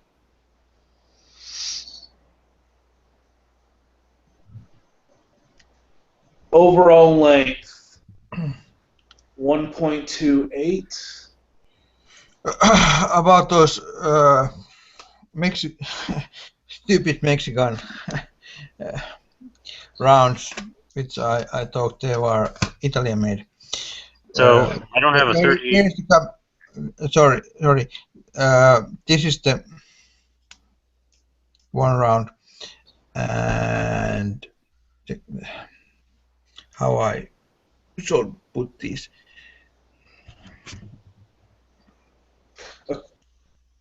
Okay, I want to look at Wikipedia for 38 Super, and the overall length is 1.28 inches, and the overall length for 45 is 1.275, so basically the same. Overall length. I was muted while I was saying it, but yeah, I got them right here. They're almost, you can't even tell the difference with the 40. So yeah, it's very similar.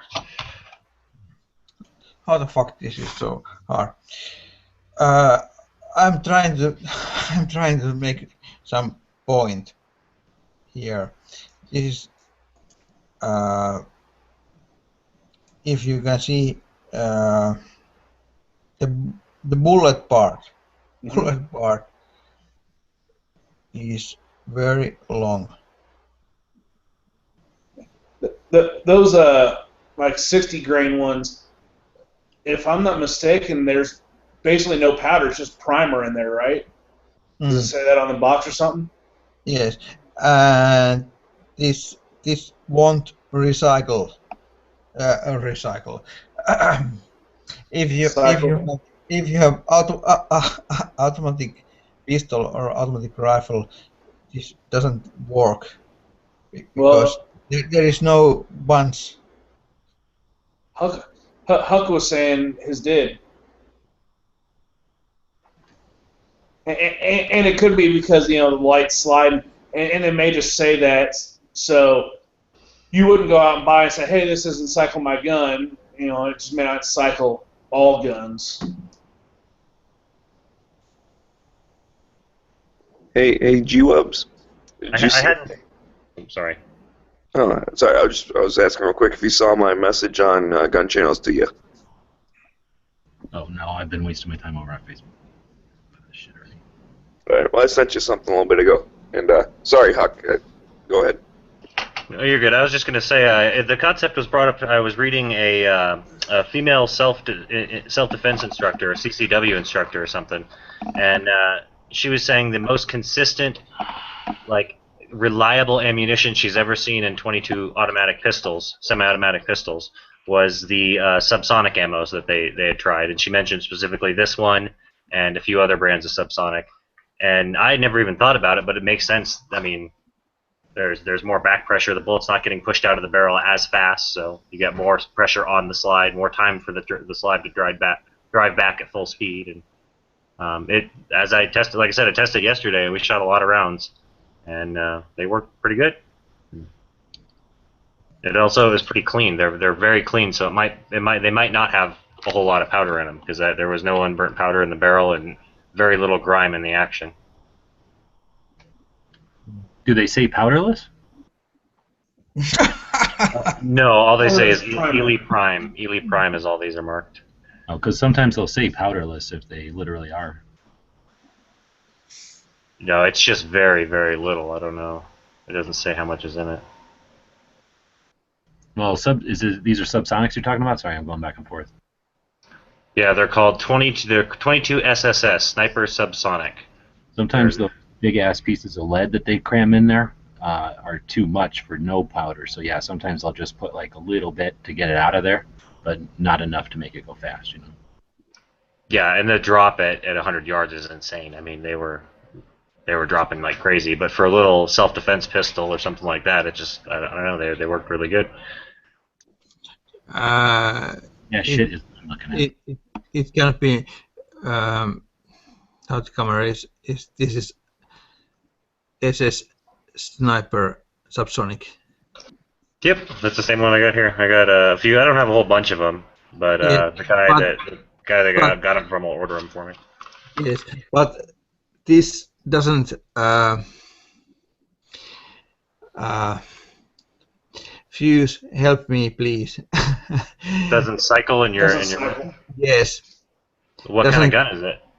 I have the Ruger 1022. Yes. Yeah, it's not great with rifles. The bullet tends to bend because there's so much lead. It'll bend a little bit. Yes. Yeah, it doesn't work so good with the rifles. And same thing is with that Ruger handgun. I shoot a few rounds with this, and the bullet bent. So it was totally. I think this is single shot stuff. Well, every gun's a little bit different. Some of them, I don't think they cycle well, but they jam pretty frequently. And a friend that has a Browning 22, it's a pistol, and his jams pretty frequently from what I saw. And it's just a matter of, like I said, they work really good in my two pistols, not so great in the rifle I shot them out of, and I haven't. Yeah, I did exactly that with one yesterday. Mm. I don't know why I save it this, but you can see that this there is something not so normal at the top of the. It's a pretty common with the Ruger, the feet angle the Rugers have, the way they go into the barrel. It's pretty picky about certain stuff. Also, the same friend has a Charger, and I have a 1022 takedown, and his Charger pistol doesn't have any luck feeding. He was having a lot of trouble with it, and we're almost positive it's the magazines or the feed angle with that specific gun, because again, I've had mine for a while now and haven't had any issues with it. Except for with the Gila, the Gila Super Extra or whatever, it doesn't like that stuff for some reason. Mm. But it likes the mini mags and stuff like that. Mm. This is good stuff. Oh shit! Also, Moon, that was weird as fuck. Yeah, Moon, you were freaking me out. What the hell was that? That was on Art Spotlight on Instagram. Good, so now I'll know never to sub that weird ass. I think they got it from. Excuse me. And Bob's here. They get it from an even weirder page. T-Bus Your Canadian slave is here. Yeah, Bob missed my beard phase. I'm sure I didn't miss much, Quirk. He's my Canadian male companion. Yes, but Bob, you have to do something with your sound levels because you are speaking so low. Boost your. Hang on, I'm gonna fix that phone. That always works better. Really? You're fucking breaking my brain. Who's that? Tiger is freaking awesome. I've never seen one of them on one. That's on Yeah. 6S. No, that's Type 53. Type 53. The M44 clone. Oh, okay. Yeah. And I actually picked this gun up from a local pawn shop for like 50 some odd bucks. And I didn't even see that until 2 or 3 months after I had it. I was going to take and actually refinish the stock. And as I was pulling the action out, I saw that. I was like, oh, I'm not changing this one at all. So, yeah, that's right behind the bolt handle on the top of the neck. I do have a question. What manufacturer do you refer for night sights? For what kind of gun? Yeah, wait, what kind of sight picture are you looking for? Any noticeable difference in like visibility, daylight, night, during the daytime versus? Everybody's different. I like 3 white dots, but some people have a real problem with that.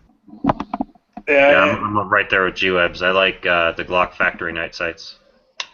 I just had a conversation down in Florida on Wednesday about this, and I like the white front and blacked out rear. I don't like anything on the back. I like whatever salient is going to put on my gun, because if I can change salient enough, they might give me a free gun. No free upgrades. Oh, you got like True Grow and MetPro, and then Trigicon. Mepro and Trigicon are pretty equal. Yep. Honestly, I find a big variation in just the ones you have on hand, because I've seen some. We have 2 Trigicon sets right now, both brand new, and both are completely different. One of them is kind of dim, but like really cloudy, and the other one's really, really sharp and really, really bright.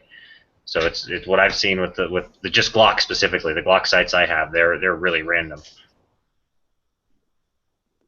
Yeah, they're all Mepro lamps and the Glock factory sights. The Glock factory night sights.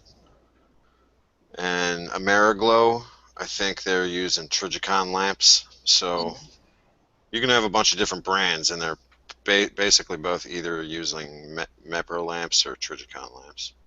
Well, how about True Glow? I think They kind they're of use using that hybrid Trigicon. system of, the tritium tubes and then the fiber optic. Yeah, I never really liked them, so I don't know. I didn't look into them too much. Every There we second. go. How do I sound now? You sound like Bob. There you go.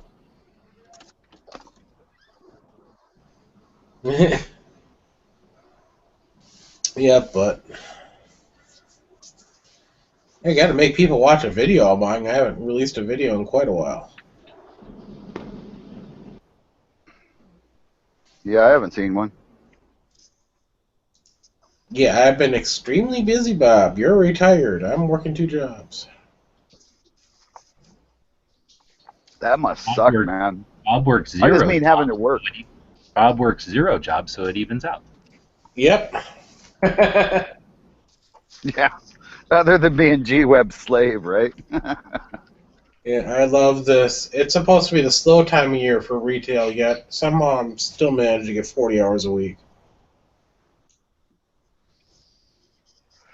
Well, what are you bitching about? If you got 2 jobs, must mean you want the money or need it. Need. Yeah, it's need, not really want.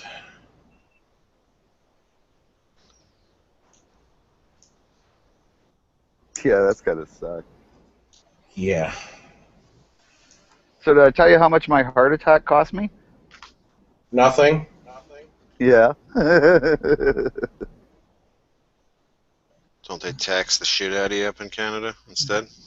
I don't know. I don't You find it still that out bad. ahead. Taxes.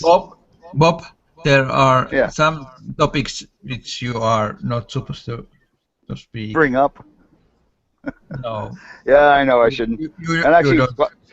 yeah, other than the fact, I mean, having the heart attack was the best thing ever happened because, fuck, I felt better than I have in 20 years since I had it. Apparently, my heart was like, the valves were just about closed right down, so I wasn't getting any blood. That's probably why I was feeling tired. So, hey, sometimes it's good to have a heart attack. By Monday, G-Webs, you're giving him way too much time. He didn't say there was any By 6 parameters at a.m. all Monday at whatsoever. your door. He didn't say any parameters at all whatsoever. Yeah. Yeah, 6 a.m. tomorrow morning you need it by. No, I do agree. Remember, those measurements are in feet, not by inches, too, so remember that. Bob was talking about having a 16-foot piece of stainless steel on the side of his camper, so figured it'd be a good idea. That's the only piece of metal in the camper. Actually, we're just going to put it on top so that it's viewable by helicopters and satellites. Oh, that's an idea. That's the the Gun Channel's logo out of his camper. Top of his camper. He's in Arizona. He doesn't need a roof. It would be kind of cool. I could make one pretty much. No, I guess I could make one almost 30 inches by 30 inches, cut it out, and then put it on top of Bob's camper, and then we'll see if we ever see him on Google Maps anywhere.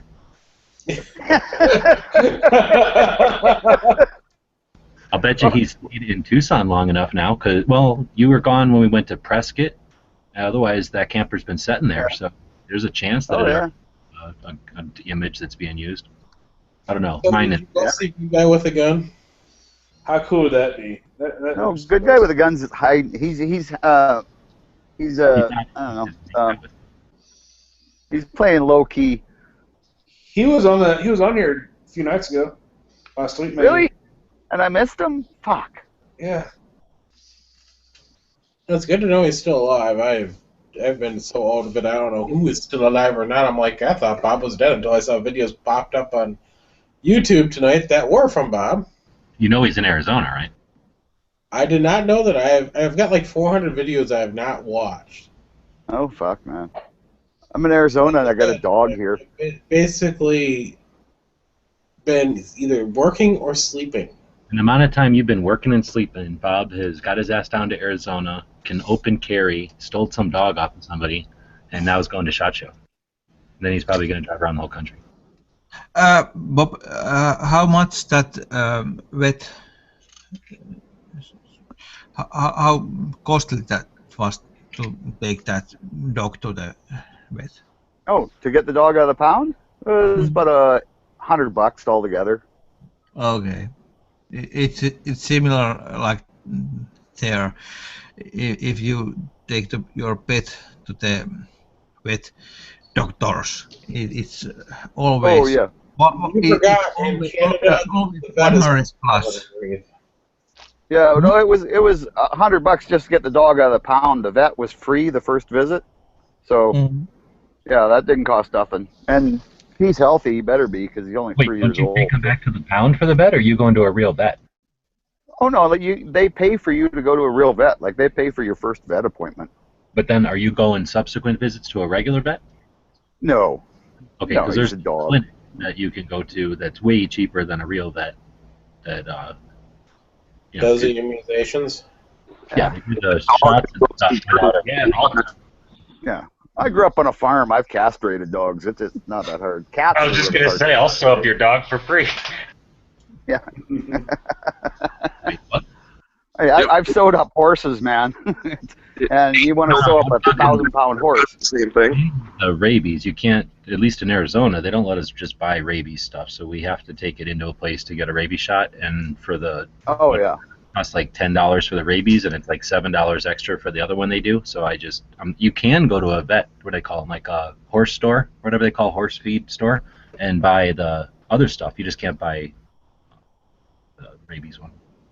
Yeah, well, I've heard like the old farmhand tales that you just take the dog and you catch a bat and you have the bat bite the dog a little bit at a time, and it's like poison. It kind of just makes them used to it. Makes them serious. No. Oh, okay. Something like that. Yeah, sorry, Mike. Well, while we're talking about this, we had a big old crazy adventure a while back. We have a big pit bull that was a rescue, and he's all like nervous and weird. And he got in a fight with my dog, which is a Rhodesian Ridgeback, and tore a hole in his back, like basically through his layer of fat and everything, like into his torso.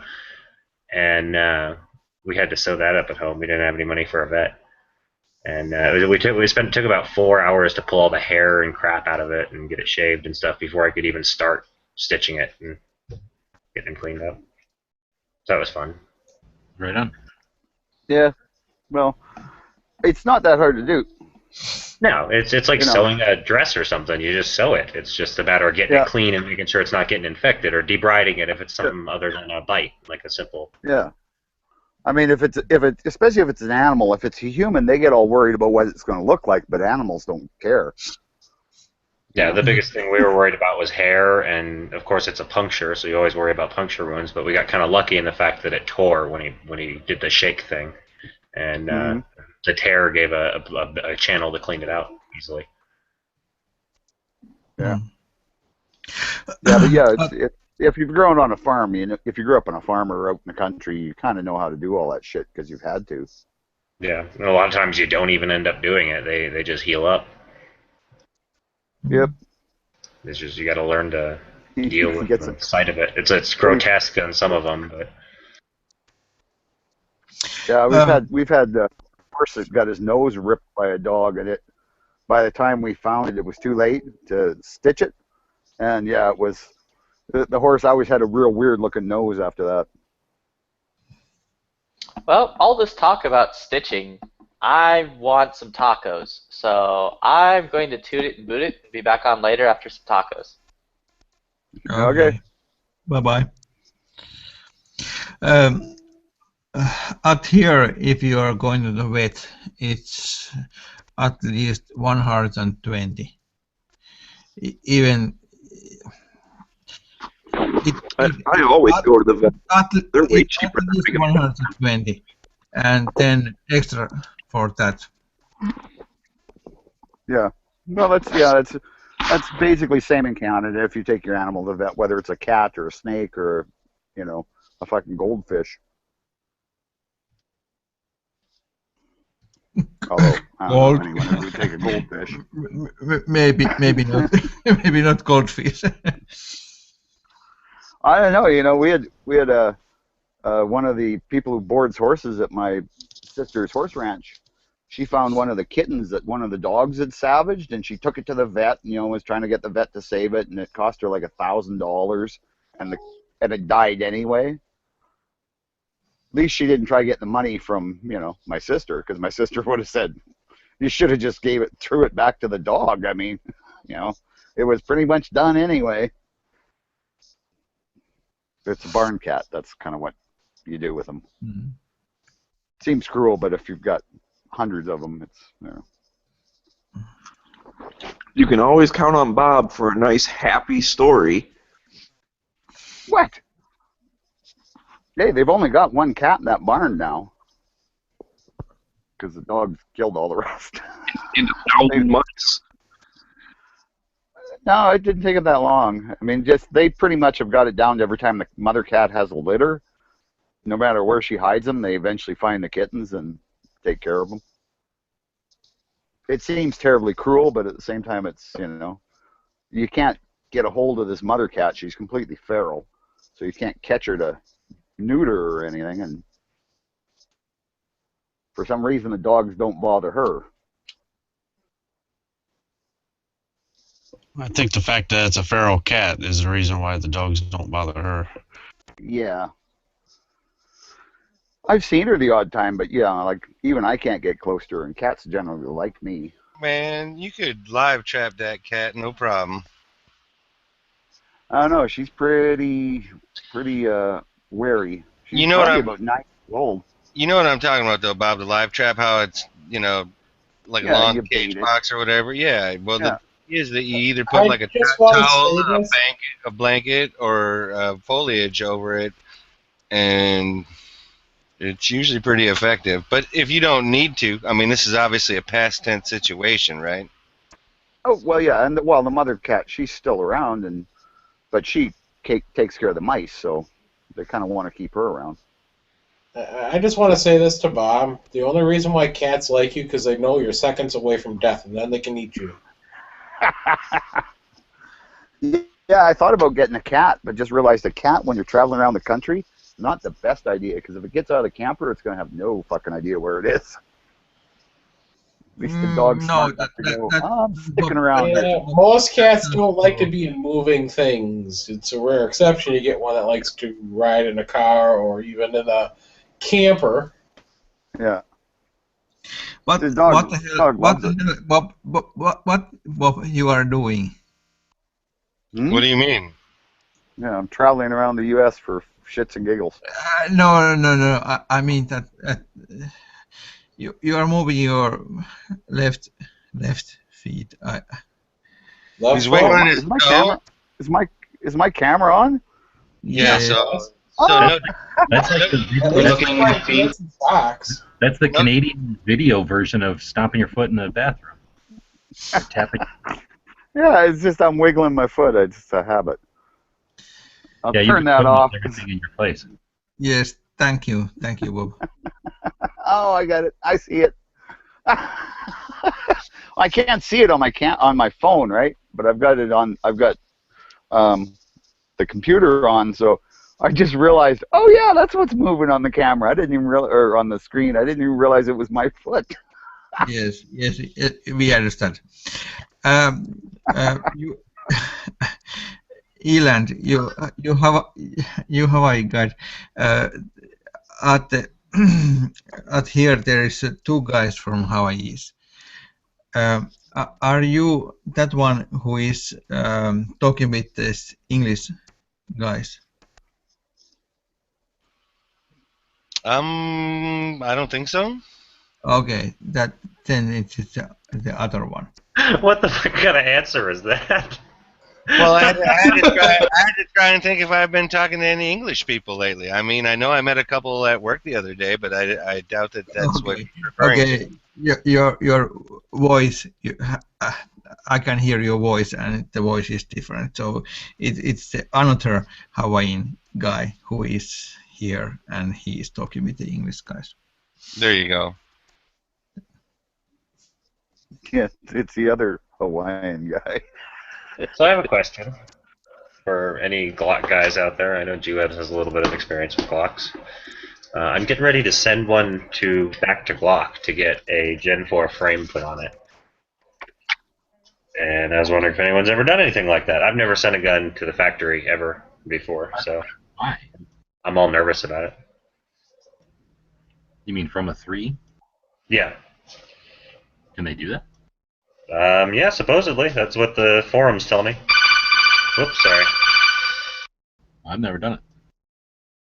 I think Yeah, well, supposedly for $100 they'll give you a new frame if you've damaged your frame or if you don't like your frame. What happened to me is I cut my finger grooves off and stippled it, and I liked it better with finger grooves. So I want them back. So for that though, they'll still give you a frame for $100? Supposedly, yeah. Well, that's pretty decent. If they won't, I'll just like smash it with a hammer and say I ran over it. Well, that makes sense. They wouldn't. I mean, I doubt they have qualifications. If they're going to do it, then yeah, like you say, they're might as well just do it. Yeah. Well, you could just tell them you live where there's snow and you dropped it on the pavement when it was like -10 and it shattered.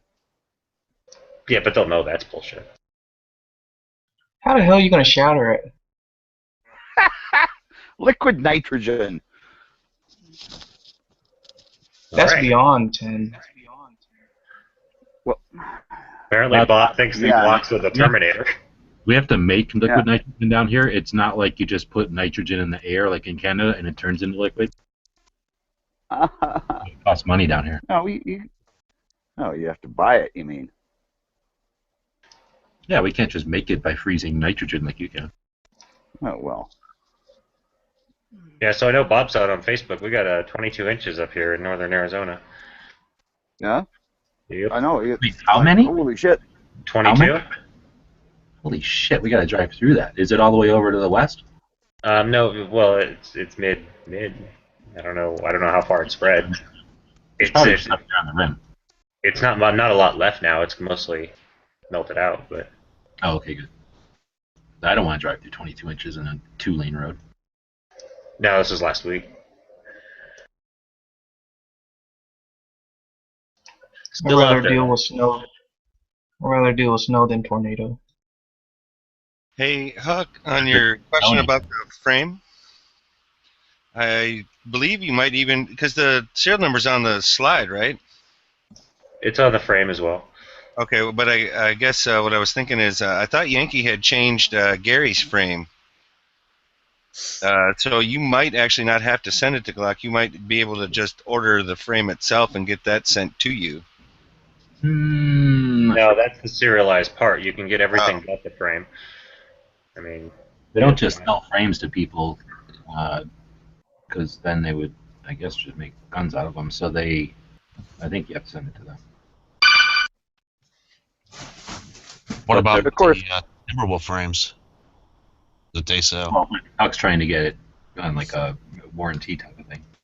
Oh, true. Okay. Because it's only $100 to get a whole brand new frame. It would cost more. Definitely. Bob. Yeah. Please turn off your camera. Oh, sorry. And can you see? I'm turning my camera on. So there is snow. Do you remember what's? Oh, I remember what snow looks like, kind of. Yes, it's very cold. Oh, I remember. You cannot find it. It's cold. Is that like a chest level? It's more like head level. Hmm? Well, it would be head level for snow. It's very cold. Well, you can tell how cold it is by the sound it makes when you switch it.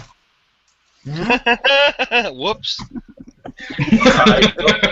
I think that is second. I just shot my leg. I just dropped my. What's this? I think the phrase was, I just shot myself. I think was the phrase you were going with. Text. Or I just dropped my laptop. And oh shit. I don't have any pennies in this laptop. This I don't care if I break this laptop because this is not mine. Oh, even better. It's a disposable laptop. It's a drop laptop. It's the ex-wife's. It's okay. It's a tough book. You can shoot those and they don't die. They're the bulletproof laptop.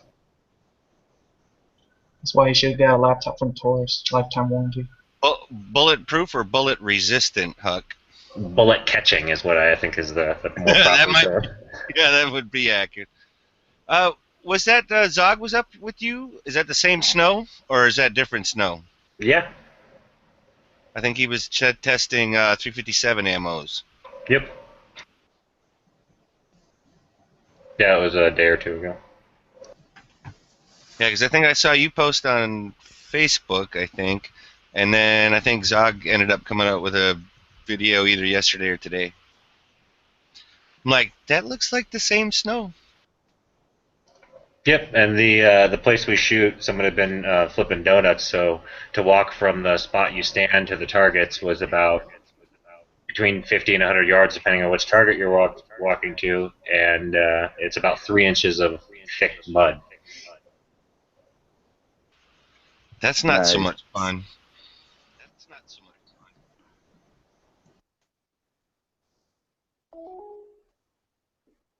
All right, Mika's Somebody's got still a heck. alive. That's Bob. All right.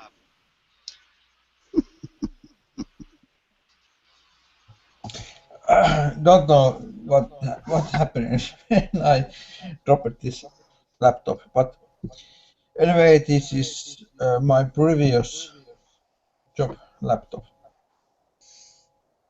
Oh yeah. So it's work So laptop that you don't need anymore. I don't care shit about what happened with this because this is not mine, and this is not my current work laptop. Something which I have, but don't. But anyway, do you have few minutes time to, if the European gun control system, there is, can you hear me what am I saying? Yes. Yeah, I just muted Box. I think you were getting a weird echo. Yeah, lay it on us, Mika. Okay, so I have we have parliament in Europe, and there's a one good guy who is I have met him once. There is one competition shooting, and this guy is pro gun, and he is shooting. So let's check.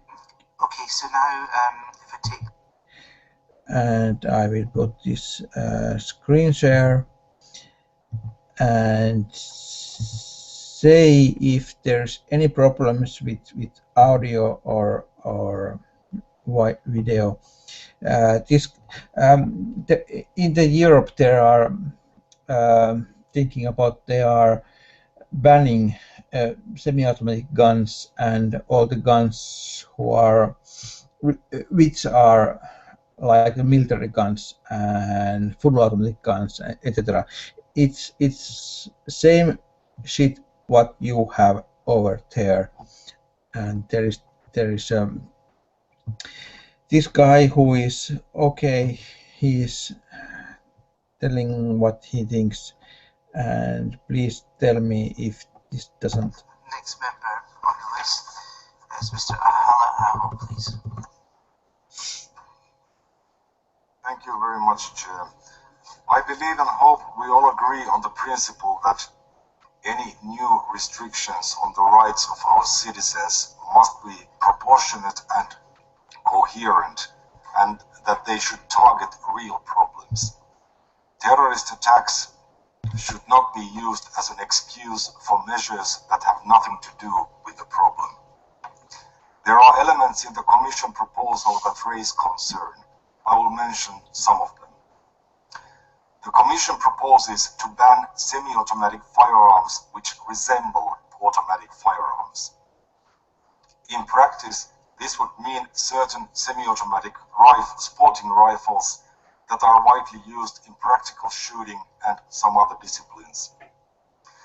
The first question is, how can you determine objectively whether there is enough or too much resemblance between one firearm and another?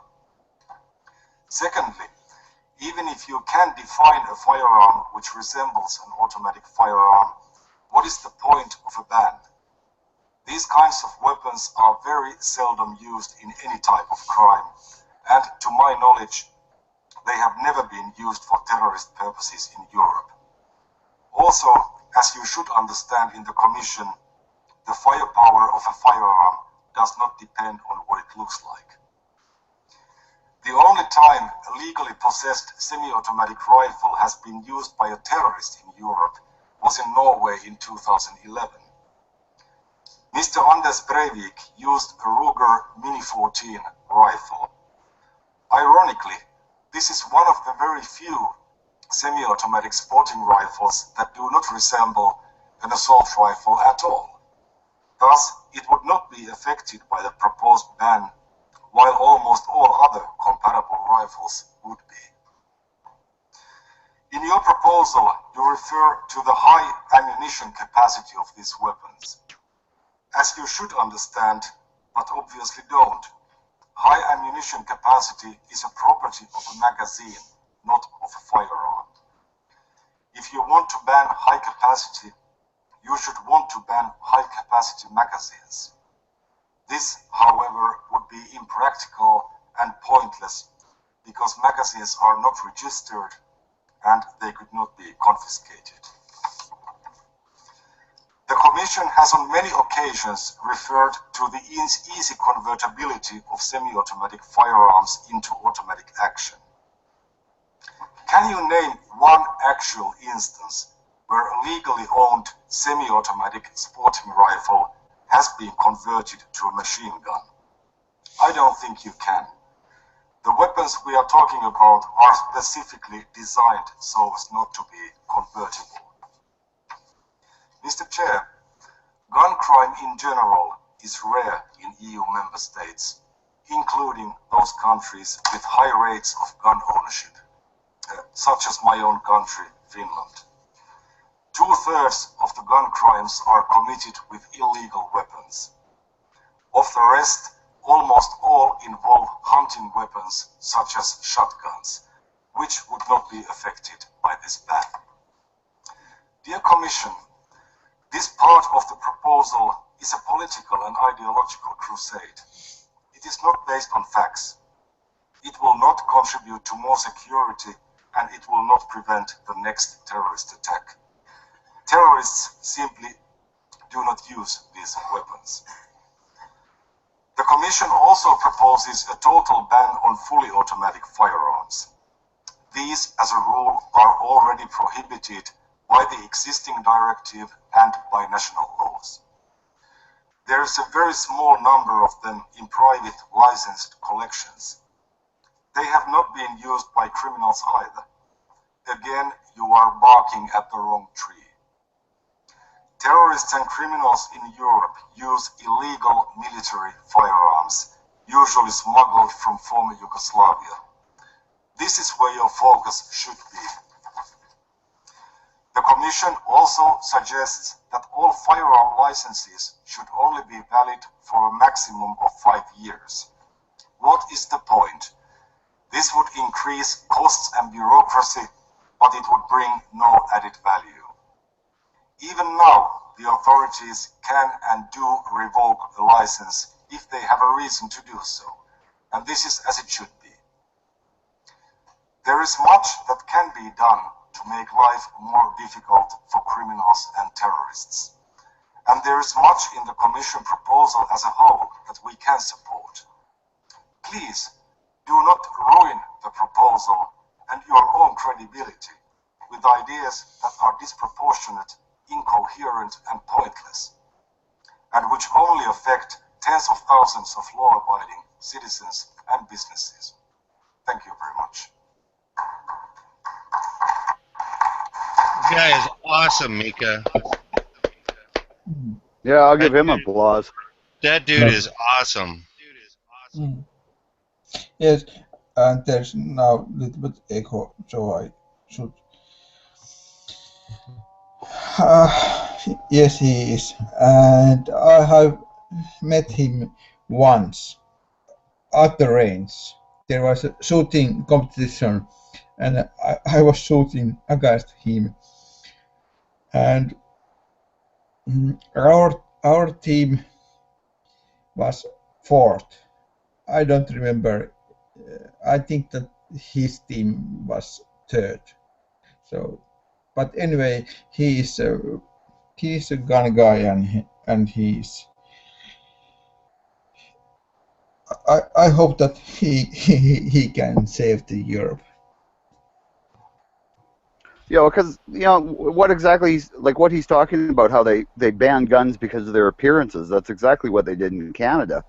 I mean, in Canada they restricted the magazines, but I mean, like I said, all they did was put a rivet in them because that's all they can do, right? So all it is if you get caught with one, you get punished.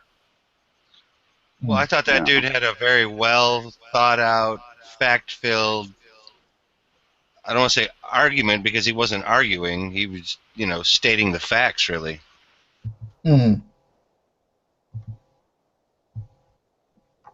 Yes, and if your facts are correct, you should be okay. But that isn't what's happening in our world, because we are going to feelings. Right. No, I hear you. If somebody is thinking about feelings, that how about children and how about those things and etc. So is it that Parliament or whatever it is, that's all of Europe, basically, all of Western Europe? Is that what's in there, or was that just Finnish Parliament? No, that was European Parliament. Yeah, the European Union, yeah. Yes. Right, but I guess what I was going to get at is Finland is more of like by comparison, a Texas or an Arizona, and a lot of those other fuckers are like California, New York, and New Jersey. And that they don't want you in Finland to be able to have guns even though you don't have a freaking problem there.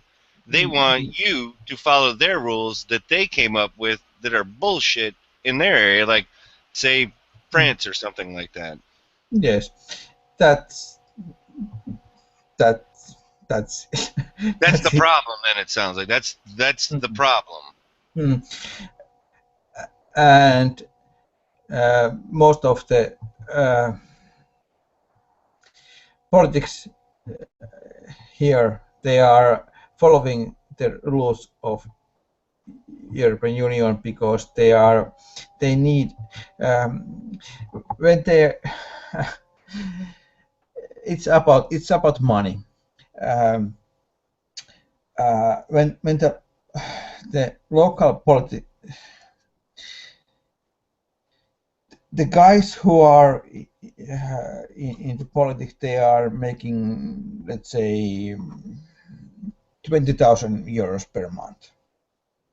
But if they can go to the Europe, they are making about maybe 50,000 euros per month. So I'm not sure if they are thinking about what's good for the country or what's good for the people or what's good for the reason or gun laws, etc. They are acting so that they are welcome to the European Parliament, because then they can make a big money. So you're kind of saying that they don't go there to represent the people; they go there to set themselves up to make a bunch of money. Sort of. They are politicians. What politicians do?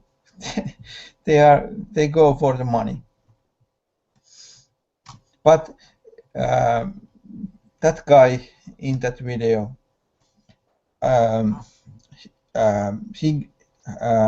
he's very popular in my country. He can choose where to go. He can get very good places in our country, but he chose that he will try to save the Europe, and European Parliament make the rule. You go. I was gonna say you go because I was gonna say, well, that's a good sign that you do have people that are willing to go fight the good fight though, and stand up and use facts and go, you guys are when he didn't call them ridiculous, but I mean, he literally called them out for being morons a little bit, and I thought that was very good without calling them morons. The dude is pretty good. I think so. I think so also. But there are too few of those kind of guys. I would agree with that. Okay, and now let's chat something else.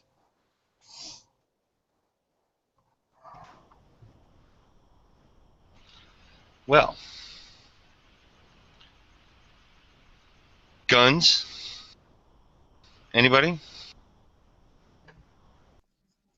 Did anybody watch I have a lot of them. the Democrats? No, sir. Or I mean the Republicans. Yes, sir. We can talk about that. Did we talk about that enough yesterday, or do we just not even talk about it after? Well, like we did the chat, so there was like a lot of commenting in the external and stuff like that. But I don't know that when we did the lobby afterwards. Well, then it was Yankees chat about shot, and then it just turned into lobby, I think. So I'm not sure. At least I didn't hear us talk too much about it. Like I said, I left right as they were talking about guns. I have to go back and watch it, I guess. I thought it was pretty good, but you know what? To be honest, it didn't really seem much like a debate. Like it was question and answer. You know what I mean? I was hoping that Trump took a dive yesterday, but I haven't seen anything today that seems like everybody. Oh, well, he got some boos, and I think Ted Cruz got some boos, but they also, I don't think Donald got any like applause, but I'm pretty sure that Rubio and Cruz did get applause on a couple of answers. Dr. Carson kind of seemed like he was baked a little bit or something. I don't know. I mean, he kind of made jokes a little bit here and there. He had a couple of points that were valid, but like it was more like it was on the coattails of something that somebody else said. What I heard from him was sort of like the words of an educated person who acknowledges that he's not in the race anymore. So he was sort of just trying to get the conversation off of the bullshit banter chatter crap and onto the subjects. Like I can see that here, right? And as much as I don't like Chris Christie, I hate to say it, there was one or two questions actually asked, and it's kind of like you said, where whoever was being asked kind of gave their own answer but didn't really answer the question. And I know that Christie at least once or twice interjected with, Maria, I'll answer your question since nobody else did, and actually answered the freaking question. But I just don't like that guy. I don't trust that guy, I guess, as president, so to speak. Well, did he ever get his stomach stapled? No, Bob. Oh, I thought he was going to get his stomach stapled. I thought there was all kinds of concerns about that. Yeah, there probably could be, because when you do that, you can't go on airplanes and shit, can you? Not for the beginning. Definitely not for the beginning. No, yeah, but after a year or something you can, but it's very, yeah, you got to eat 10 little meals a day or some bloody thing like that. I know, just from where I was looking online and stuff, a lot of the stories I've been seeing pop up is about Cruz and where he's was born in Canada, and he's not supposed to be even running for president.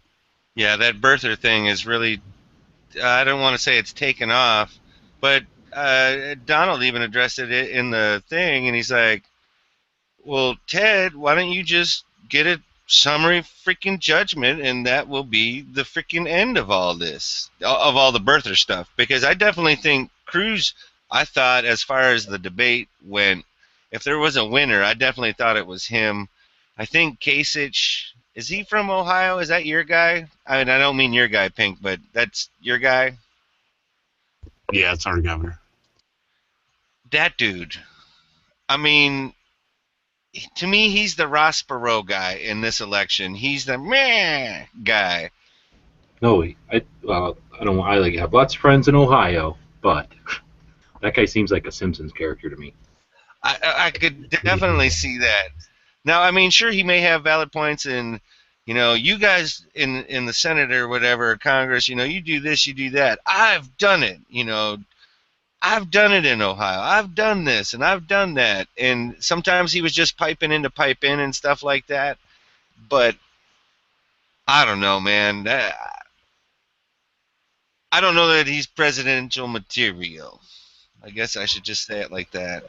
A lot of Ohioans don't think so either. So. I'd take him over Hillary. I'd tell you that much. Okay, now wait a minute. But I agree. If that's my two choices, yes. But then again, I would probably take almost anybody up on that stage over Hillary. Would you take a lump of sand over Hillary? I would probably. I would trust it more. Yeah, a lump of sand hasn't lied to us and killed people. Probably. I mean, it could even be a stinky turd. Well, that would be different. Hey man, it probably still wouldn't smell as bad as she does. But anyway, trying to think what good questions or whatever, or good answers to the questions. Like Rubio did okay. He definitely got fired up about the Second Amendment, and and it's like it's not a question, kind of a thing. Like he did pretty good on some of it. Again, Carson, I think you're right. G. Webbs, he kind of answered things as a educated man, kind of realizing where the chips are. Yeah. What scares me about Trump, though, is that if he doesn't get the nomination, he's going to run a third, as a third party. And that really could screw it for the Republicans. It seemed more like what he said last night was if he didn't get, because that was even the joke. He said, Ted, you could be my vice president. I like you, kind of a thing, right? And then when it was Ted's turn to talk or whatever, he kind of gave the same thing back, backhanded compliment. You could be my vice president if I win, Donald. And Donald's like, nah, I'm not going to be vice president. If I don't get it, I'm just going back to building buildings. Yeah, that's what I thought was worse. Is that Cruz said something more like, "I'll consider you to be my president." He didn't actually invite him, but then right. That Trump was like, "Nah, I'll just quit this and go back to building buildings." And I was like, "Whoa, that to me said mountains, right? Spoke mountains." Yep. And he will continue to slap the no firearms allowed on his buildings too, because there was mentioned in a debate. Was it 2 debates ago? I think about the one that they had on Fox about his buildings having no firearms allowed in them. Signs. Oh, he's going to have those. He said he'd have them removed. They weren't removed. Are these business areas or the casinos? Well, and here's the other thing. Half of that stuff's in New Jersey, so it's already going to have its own issues. But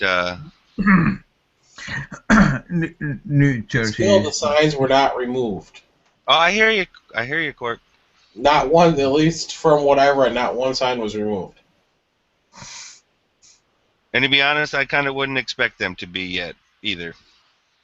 Now, he definitely blustered a little bit on the Second Amendment, too. I think Ted and Rubio, though, both of those two, I think they came out the strongest vocally for the Second Amendment. Everybody was kind of talking about rebuilding the army and crushing ISIS and giving the military, untying their hands and give them whatever kind of budget they need to get the job done. And of course, in that crowd, that's going to go over pretty good. Yeah, that'll be real good for the economy.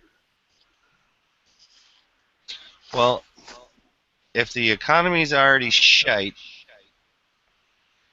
Well, it's not like you could ever pay back the debt you've got now. I mean, it's in the astronomical figures. I mean, a lot of countries nowadays, their debt is so huge. I mean, talking hundreds and hundreds of years to pay it off, and that's only if they quit spending more. And what government doesn't spend more every year? Not very many. Well, they did bring up a couple of interesting items about like trade with China and stuff like that. When they were doing the tax talk, that was, it's like there's ways to make things happen. Um, so at least they tried to address it a little bit between those two things. Didn't they say that if it gets too far, they'll just drop the debt? I didn't hear that mentioned at all in the debate. No, not in the debate. I mean, like before, that long while back. Oh, yeah, I don't know. I thought we were talking about the debate from last night.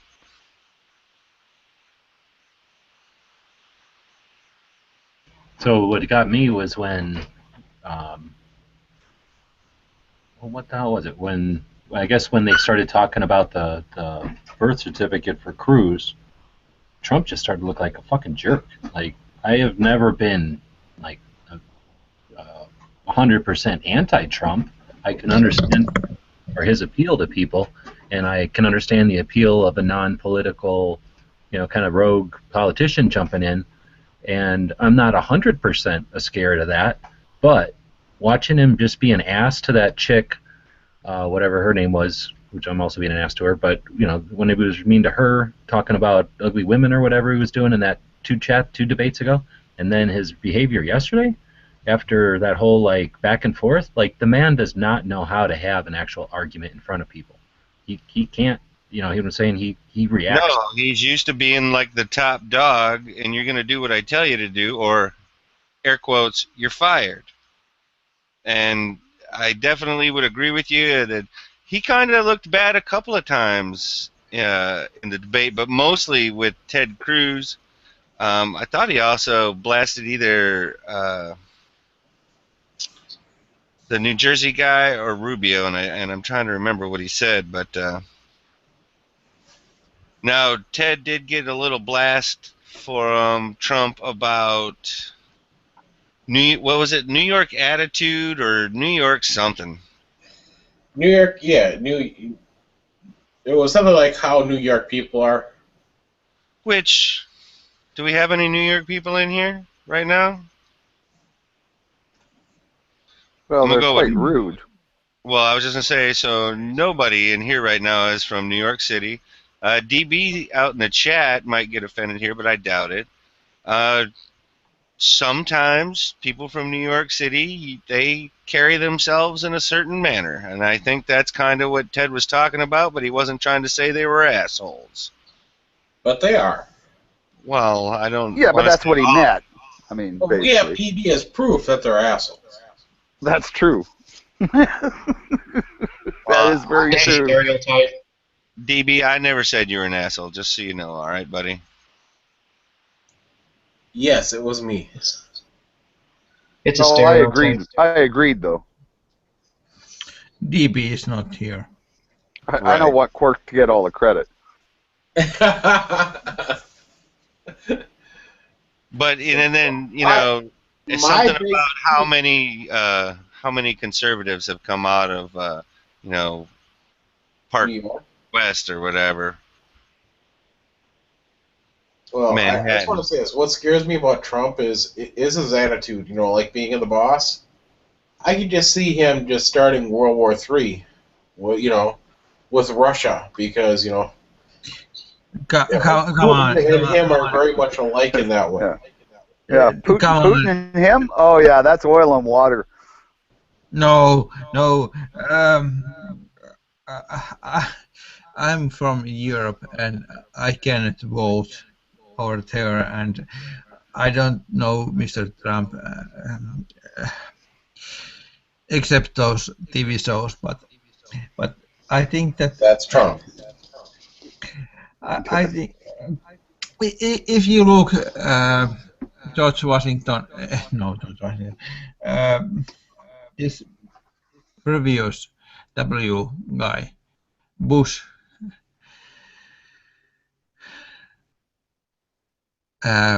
if The Jeb Bush guy or yes, George Bush? If you put this just stupid one and Trump and if you think how much people are working for Trump, so he is not alone thinking about these things, and he has some agenda uh, for America, and maybe some agenda for uh, wars. And I think that Trump, Trump, Trump, what the hell? Uh, I think that he will stop, or because because he's businessman, and war is not good business for the government. War is good for other companies, but I think that Trump will take guys from other countries to back, and he will end some wars. And I think that I don't know. I think he wants I think to that increase I the think budget. that Is what he said, that though. that I think that the business side of him will be good for your country. So I really like, and I hope that Trump will be your next president, because Well, but I honestly think that he will be good choice, and a lot of better than that Hillary. oh, I would agree with you there. But, Gentlemen, I also wanted to ask you, we've been talking about the debate for 10 minutes, and who's the one guy that we hadn't brought up once that was up on that stage? Rubio? Nope, the guy with the legacy. We didn't mention one word about Jeb Bush.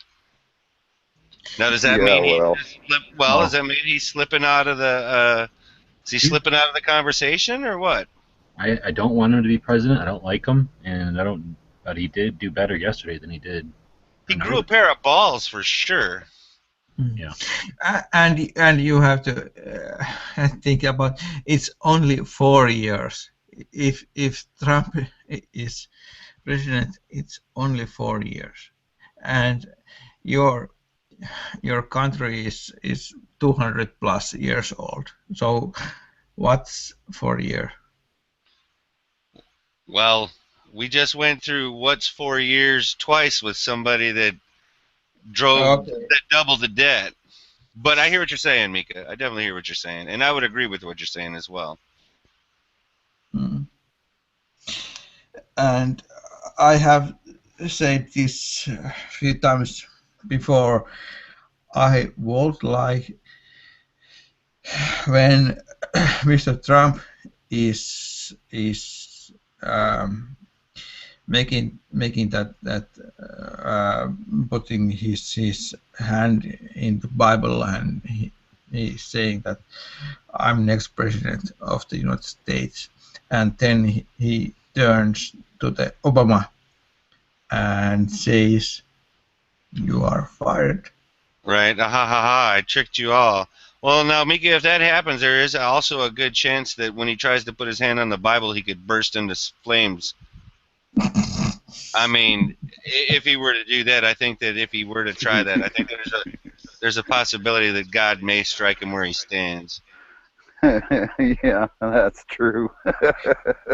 Yeah, but if that happens, then it's okay. If there is a possible that God puts some flights to the your next president, then you all see first that God exists, and second that he was the wrong guy.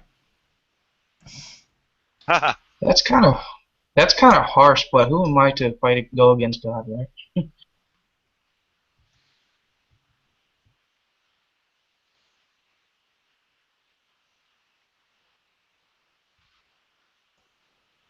So has anybody heard about the new ATF eForm update?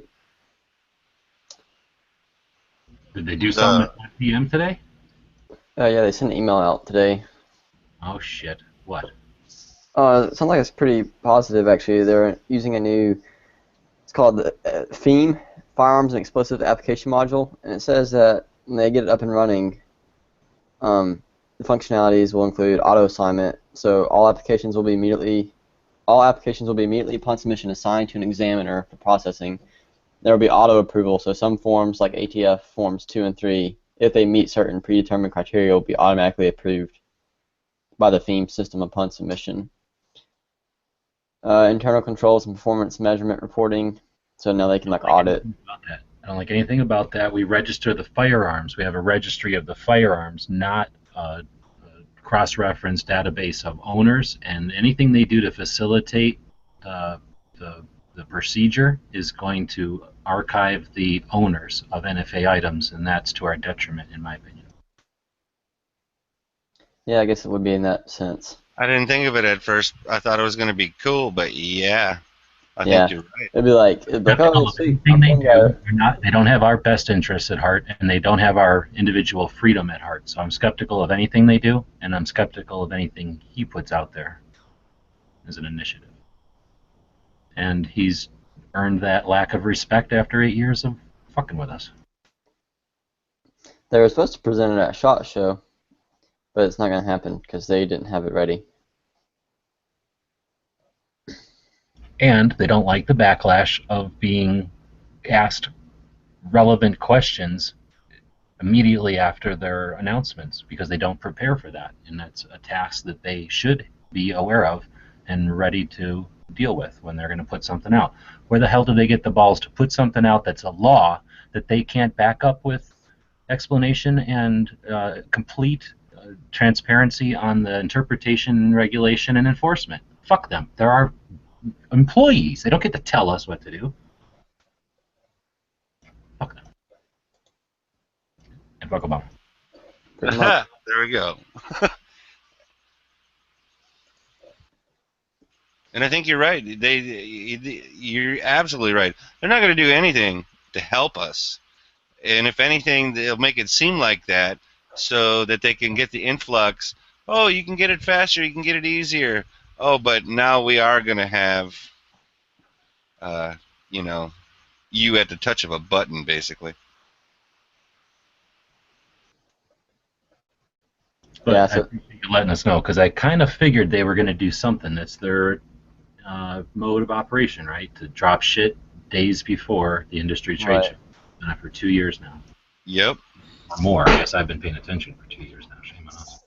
Yeah, I didn't really think about it. I mean, I just kind of read like the beginning of it. I was like, oh, it looks like they'll be getting the forms processed faster. But then you think about it, it's like, yeah, I didn't even think about that point of it being in. Like, I didn't read all of it. So, yeah, no, that's not really that great. It's like, oh, I got my form approved in like a week. It's like, oh, but now I'm on a registration database.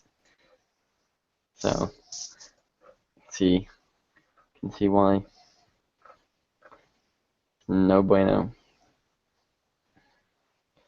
But, I mean... Hey, just like that thing where they're taking out the Clio out of the thing, too. I just got a feeling that that's... same thing that G-Webs is talking about, and that it looks like that's a good thing, but there's a reason that they did it that is just not clear. You know what I mean? Right. Because, like you said, there's no way that they are willing to help us. I mean, yeah, because I guess the director of the ATF, whatever, is in Obama's pocket, right? Pretty much that's what he says. Well, he's appointed by him, and he is the or Obama is his boss, so, and I would expect it. That's just why it makes me think that out of that whole new reforming of it, is it the P form or the something P, or I think Iraq Vet did a video about it, somebody else did a video about it, about I forget his name of it. How it changed. And when they brought up the fact about the Clio no longer being necessary, I also wonder if that is to come back and bite us, because not all Clios were against issuing them. Maybe they're also taking out the amount of Clios out there that we're willing to sign. You know what I mean? And I don't know how many are out there that are more of one than the other, but I just wonder if they did it to stack the chips more in their favor, because that's what seems like they would do, as opposed to, remove an obstacle. You want me to forward you the email, G-Webs? Nah, that's okay. Throw it on a gun channel or something, but I'm in the middle of like 16 different things here. Alright, I'll copy and paste the whole thing onto gun channels. I guess I'll just post on the front page. It might be kind of a... It should all post. Can you just post the link, though, as opposed to the whole thing, or? It's an email. Oh, okay, I got you. Email list to get it. Yeah. I'm registered for ATF e-forms, so that's when they send it to me. I got you. Registered with the ATF. Yep. Yep, you're already on the list. That's alright. Probably gonna be on the list the rest of my life. Yeah, well, I've been emailing them too about finding out about, gun laws down here and what my standing is and stuff. And so, yeah, I'm probably on their list now. Bob, you ask them too many questions, they're going to tell you to go back to fucking Canada, man. You keep asking them goddamn questions. Look, you see that direction right there? You see that tree line? Walk that way. Yeah, they're going to say, north, motherfucker. Head that way. No, I like the fact they told me, it's up to the state law. It's not got anything to do, as for or whether I can carry or not. They said it's up to the state. Doesn't have anything to do with us. If you've got a legal reason to have your guns down here, that's a legal reason. And your legal reason is: are you hunting? Are you target shooting? Are you doing a display? Or competition shooting kind of thing. Competition, yeah, anything. It's I know really there's European dudes that come over with their gear for like whether it's Bianchi Cup or. Yeah, same thing with IPSC when you go overseas. Yes, we are European guys. And you were saying? Oh, that they can do the same thing kind of that Bob's doing, that if they're here for competition or exhibition, Yes. that they can bring their firearms as long as those firearms don't break any of our laws. Like, that's why Bob probably couldn't cross with like I the did a ring. pretty cool story about a match that my friend shot a few years back. Sorry, were you going to say something, Mika? I don't know what situation with Bob because he's Canadian, but European guys, it's always some game, some shooting competition, and then there is a permit to have our guns to your country, and then we are with our guns in your country, and I don't think that any European guy has made any murders or terrorist attacks with his own country, with his own guns. Right, I hear what you're saying there. Well, they don't mind Bob having guns because they know he's got neutered guns up there. Yeah, right. Guns without firing pins? But till I get here and can get proper magazines. Anyways, I'm talking about traveling with having your guns, whatever, in foreign countries or whatever, things like that. One of my friends, he shot the Todd Jarrett championship. I forget like the official title, but it's Todd Jarrett something match. It's in Jamaica, and they have it every year. And so Jamaica is like strict, no guns at all. And like he said, they got off the plane, and I guess the match staff had arranged it with like the hotel, like the match, because everybody stayed at the match hotel. And like he pretty much got off the plane and got straight into like a car or whatever, and they like drove there under security and everything, and got to the hotel. And they had like a safe room there that they put all the competitors' guns in, and like locked it up and had it guarded the whole time. And like so, like everybody's back. You just put your range back in there, and it was secured. I guess it's like just a secure room they had. And then after that, he said it was pretty awesome. You could just go and party and do whatever. Think about your stuff getting stolen or messed with. See, that's weird. We just had a Jamaican guy on here last week, and he was telling us what guns he owned and that he could carry them. And yeah, well, maybe it's probably for someone. Those laws don't apply to him because he's a citizen. I mean, like from the aspect of a traveler. Oh, okay, yeah. Probably why it was like that. But Baltic, that sounds very stupid. If you have to put your guns to some place. Yeah, pretty much. I mean, you couldn't have them with you in your room or anything. I think they locked them all down in one room. Yes, that then, sounds very stupid. And then I guess they had transportation to the range or something. I don't know exactly. I'll have to ask him about it. He was talking about that one day because they just had the match this past fall. I think it was in the fall or late spring or late summer. I mean, and some of the guys I shoot with were thinking about going to shoot it. He was talking to them about it, about what they should do if they go and how to do it.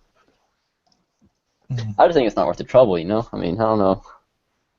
I guess if you got, lots of money and patience, you don't mind traveling out of the country like that. Yeah, I think it's not about the money. It's your property. Yeah, it's just a hassle and everything. And if you're a competent shooter, that gun is one of kind. Yeah, definitely. Especially something. It's if you're it'd be different if you're shooting like a Glock or something, but if you're shooting like your custom STI or whatever, or 10 Foglio that's like set up that it's kind of hard to replace.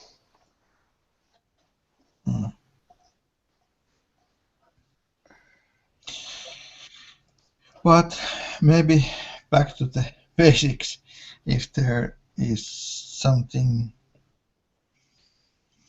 some things which we regular people are have to do, not the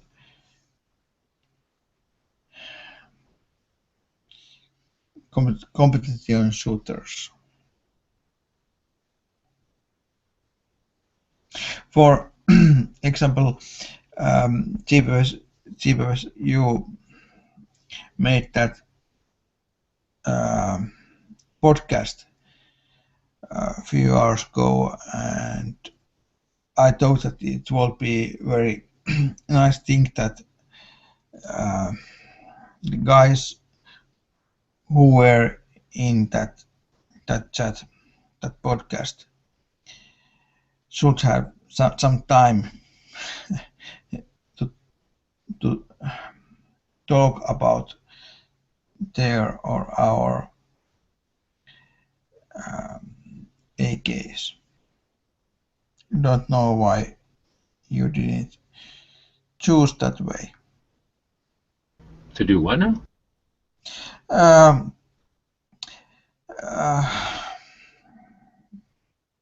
At that chat, there was at least 3 guys who had AKs.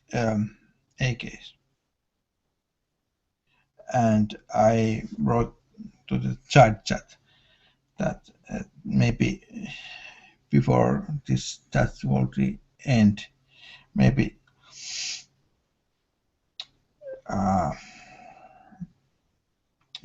we will tell about something, our favorite AKs, because that was AK chat.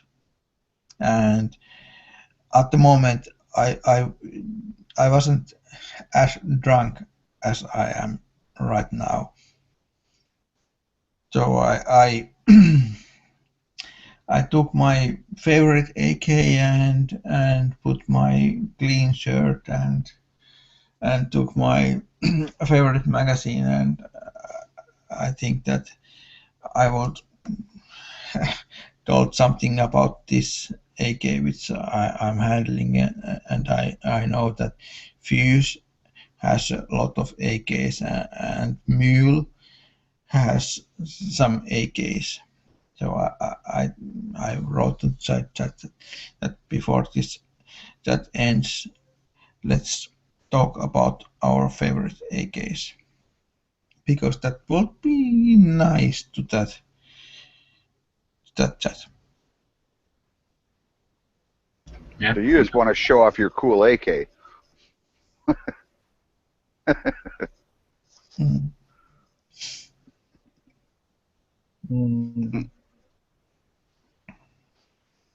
Hey, I got a question. What does the CDC have to do with gun control? It doesn't have anything to do with gun control. They like to consider guns epidemic, so they figure that they can use our money to pay assholes to do, and I'm putting up my quote signs, research on gun interactions, and then they can call it whatever, healthcare. Yeah, it turns into a health issue.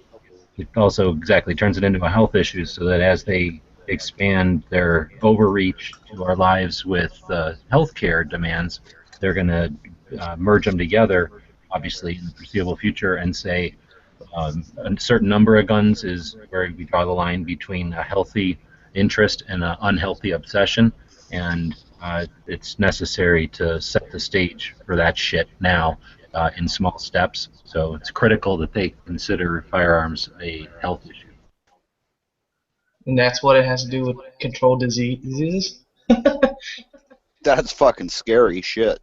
Yeah, it is. Wait, do they have it on cars as well or no? No, of course not. I saw an awesome one about Gabby Gifford shooting a gun today. How come she can own a firearm with the mental issue? She literally has brain missing. I don't mean to be indelicate, but she fucking has brain missing out of her skull. So she can own a firearm and shoot it and post pictures without any connotation or implication that she's somehow a criminal. I thought she had bodyguards that have guns, not her. She has bodyguards also that we pay for. Yeah, I'm looking at the executive order. Her husband to act like they are aware of firearms and are advocates for them somehow, so they insist on taking these ridiculous posed photo ops that let the people who aren't going to delve in at all to any level of actual interest. It allows them to consider those people gun owners. And it was a pistol today, right? The one on, I think maybe like Facebook or something like that. I think she had a pistol this time. Yep, I plastered it all around. I thought that was a great picture. Excellent point. It definitely was. I'm looking like into detail with these executive orders, and some of them I don't understand. Some of them I think we already have. I don't know why they're putting it there, and then some of them are just outrageous. Yeah, the only place to really get real stats and that kind of stuff is the FBI, the UCR, Uniform Crime Report. They do every 2 years. They release all the stats, all the reported crime, includes all kinds, homicides, theft, pretty much everything. Anything they report on, it's going to be there.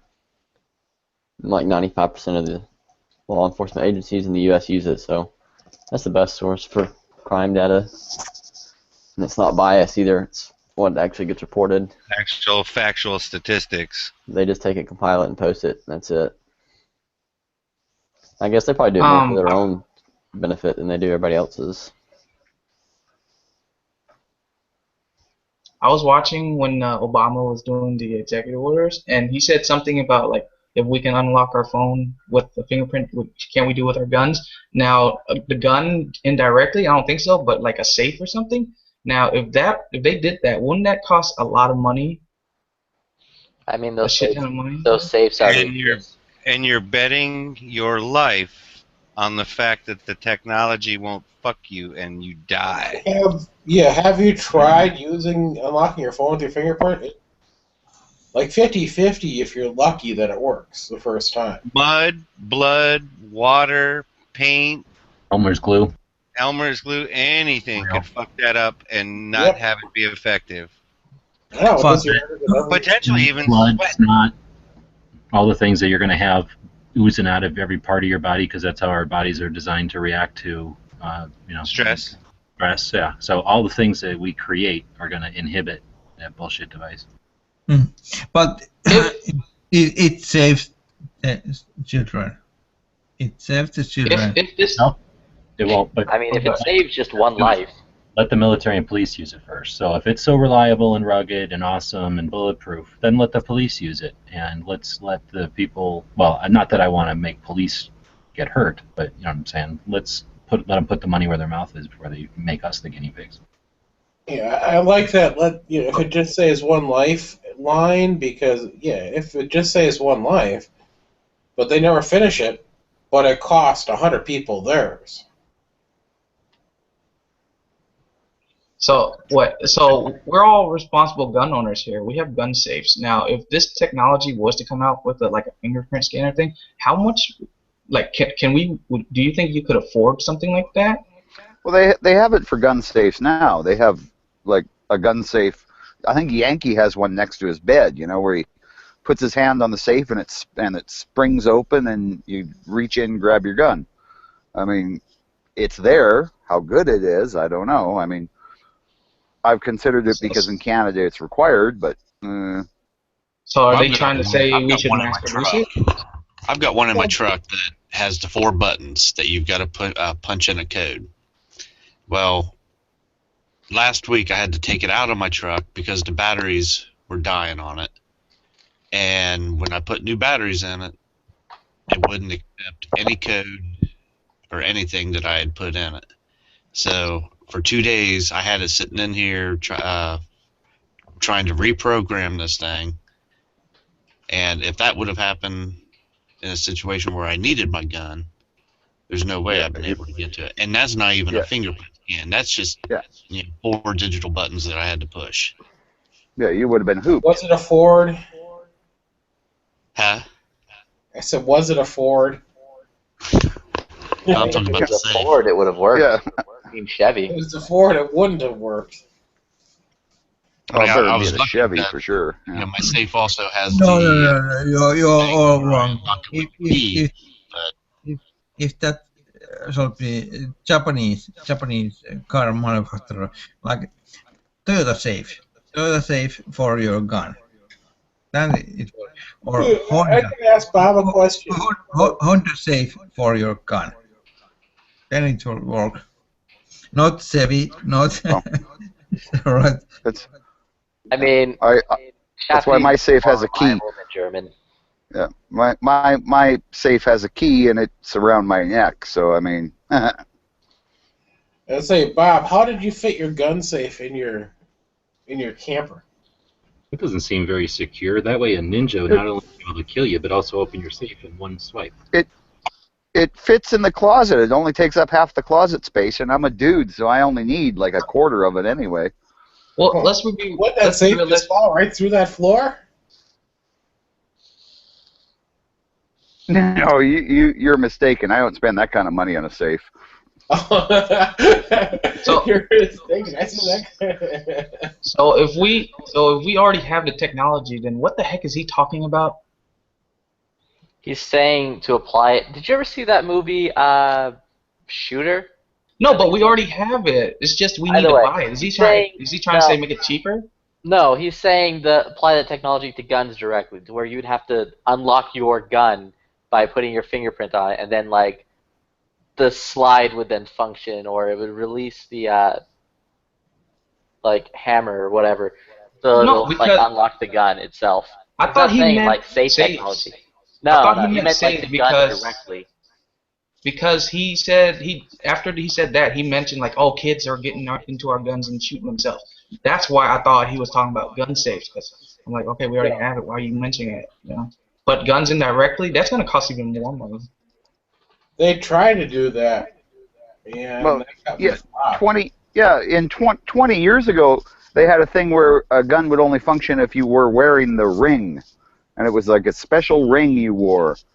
And they tried to use that for cops and stuff like that, but it didn't work because, you know, and the theory behind it was if a perp took the cop's gun, it wouldn't work for him because he didn't have the ring on. But I mean, the ring would turn part way or something, and then it wouldn't shoot when it was supposed to, and all kinds of crap. was all kinds of grief, and it didn't work. Bob, I,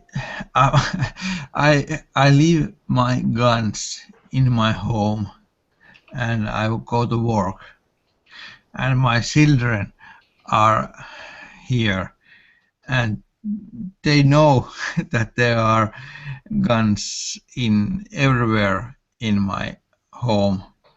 That's not maybe legal. I hope that somebody doesn't tell the government that what I am doing, but my children, they know what gun looks like, and they know that there's guns everywhere in my home, and I'm doing that knowing that it's maybe illegal, but but the children,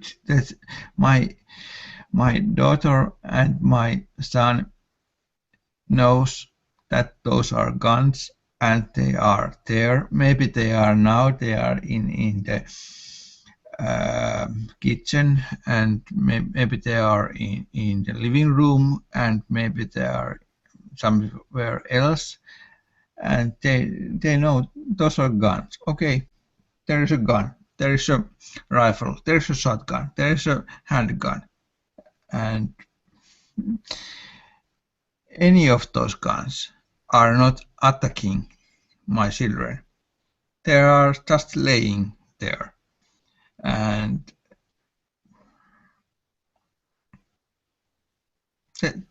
those are just guns which are there. Well, And that's the way I feel, but you know, and I they had are I had a wife who was insane, so an ex-wife. I still have a wife who's insane. But either those way, guns are not making any harm. I mean, I tried an experiment one Oh, day. I But, don't like, disagree with you. I left my 1911 on like the coffee table, and then went and like did other things around town. I came back, and it was still sitting there. It didn't like decide to go outside and rape the mailman. But there was a pile of dead bodies all around it, right? Well, I mean, like little Timmy was walking with a limp down the street, but other than that, like it's not all the gun's fault. I mean, clearly the kid was being an asshole and needed a good whipping. I'm a priest. So like I say, I mean, you never hear where a drunk driver kills somebody and the They blame father the of the car. person who was killed, yeah, blames Daniels. Ford. Not just the car, they blame Ford, or whatever they were driving, right? Whether it's Ford or Chevy. That doesn't happen, right? And of course the libtards' excuse is, oh well, a car has other uses. Well, so does a gun. It's entertainment. For when you're out shooting, you're entertaining yourself. You're maybe teaching yourself skills. I mean, you're getting game to put meat in the table. They say Volvo is the safest car. Now, how many accidents do they have? Negative. Well, they're safe for the occupant and the driver and that, but they're not safe for the people getting wailed on. Exactly. Yeah. Are you Volvos? Swedish car, Volvos.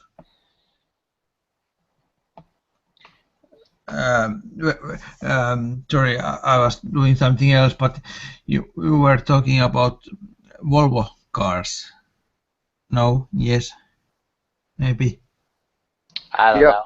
If you want a good car, go yeah. German. No. Volvos are not made in Germany. Dodge only. I know, exactly. So you don't go with the Volvo, you go with like a BMW or Mercedes. You go with a Dodge truck, and then you're safe from anything. No. You know what a BMW is like? A BMW is like an H&K, but once it breaks, it's like a Beretta, but once it breaks, you gotta have to buy a new one. You can't find parts. So that's real craftsmanship. That is expensive. Dude, I've owned BMWs before. Granted, I've learned my silly ways, and I will probably never own another BMW again from like this day forward. It's straight up Mercedes for me because that is clearly the best cars made. But nah, it's great. Those cars are awesome. Okay. They're great. Okay, but you are not not talking about Volvo cars, which are made in Sweden, and I'm working in Swedish company right now. So, so So all the women that work there are blonde, statuesque. no, Big old titties. no. I'm working in Swedish company in another country, and we are not this is not Scandinavian country. We are Nordic country. So if you think about Scandinavic, Swedish or Danish or Norwegian girl, then you know what is blonde and very tall. But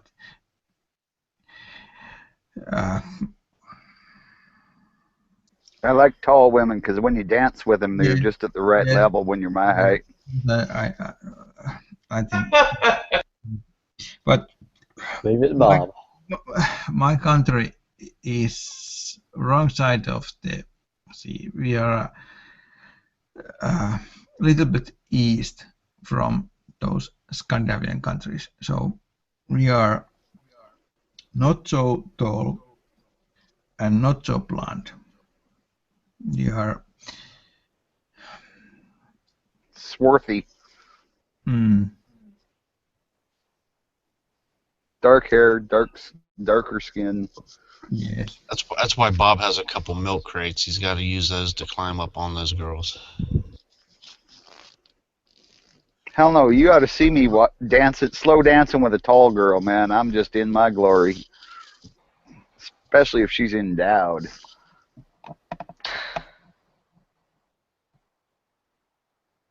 I have to say though, I'm not super into tall girls. Like, I like them to be either my height or a wee bit shorter. I'm not interested in any chicks that are taller than me either. Like, I just can't get behind that. It's just weird to me.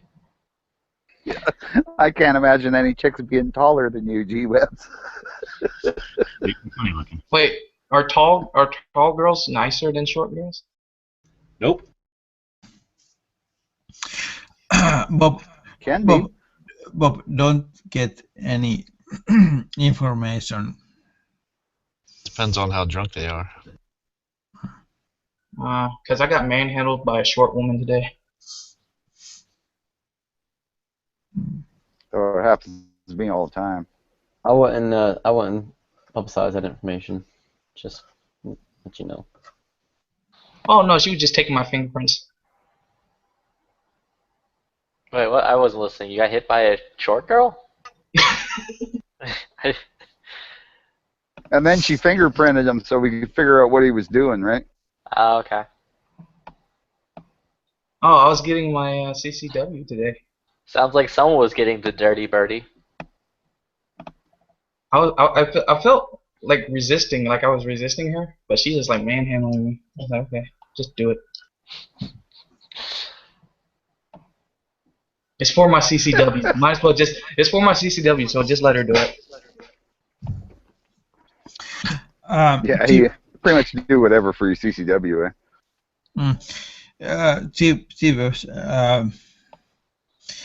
I watched the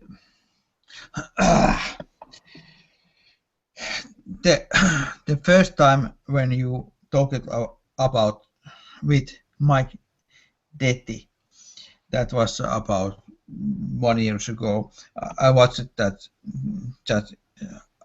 live, and now second time when you talk with Mike Detty, and after I watched that video, I was crying that why on earth I didn't be there. I And had lunch with Mike today, and we're not going to have time to do a thing because of when we're traveling and stuff before shot like I was hoping. But we'll definitely have more chats with Mike. yes, and he has talked with other people. But I had some, yes, and one stupid question is how much Mike has to do with uh, that movie. Yeah, it was loosely based on the situation, but and he was invited because he wrote the book and he's in Mm. Tucson and they were filming it here. But it wasn't like a collaboration with him. He didn't write anything on it. He didn't get paid for it or anything. I mean, he might have been paid like all of us as like extras or prop people or whatever, but um, it wasn't his movie or anything. And he met the directors and stuff, but he doesn't have any like special passes or knowledge of where they're going to be doing the previews or anything. Mm. Yes. I told him the other day when we had lunch like last week or whatever about how you had seen it in Sweden and how we just missed seeing it by like a week whenever I first figured out about it in Colorado. He's like, yeah, I would have gone up and seen it too. So whenever it does again, I think we're probably going to both go watch it. So he hasn't seen the movie. Nope, neither of us. I told him what you told me about what pieces are in. I mean, he was there, so he knows when I was telling him what you told us about what was in it. So he's like, okay, cool. Because, like I said, we were farting around. We were like standing there. We're in every scene, so either we're in it or they did a really good job of editing. Mm. And when I was watching that movie in the Swedish movie theater, and there was that scene when this gun broker, which has to be Mike Detty, and he was sitting in his living room, and there was those two young guys who were making the deals for the cartel, and this older guy who was to be Mike Detty, he was using his laptop and making those things, and probably there was those cameras because he was taking the evidence because the government wasn't doing the job what they should do. So he was taking those private cameras in his own living room. But it was, as in the movie, it was like he told before that movie 1 year ago, and after I have seen the movie, and I have to kick myself why I didn't was at that chat when you were interviewing with Mike last time.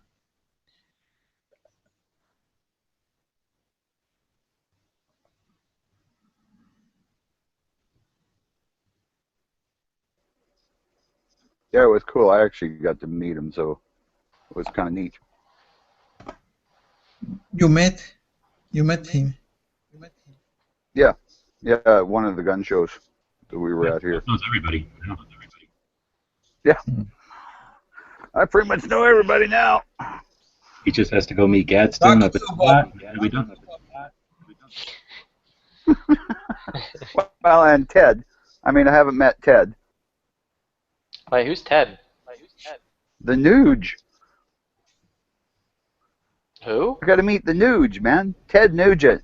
He'll be there. Oh. Man, I love his music. I grew up on his music. I used to just, Cat Scratch Fever, that was one of my favorite songs, man. I have no idea who you're talking about. Oh my God. Are you a plant? How could you not know who Ted Nugent is? I don't know, because I'm only 25. Even then. Who has the horrible echo? You're into guns, right? Bob. The Canadian. Which one?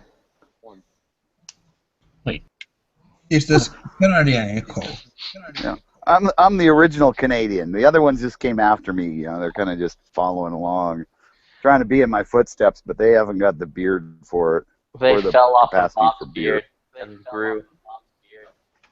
It's the young Canadian. Look, you got an echo. Turn down your Yeah, speakers. that's actually pretty good. I'm 23, and I even know who, and even I know who Ted Nugent is.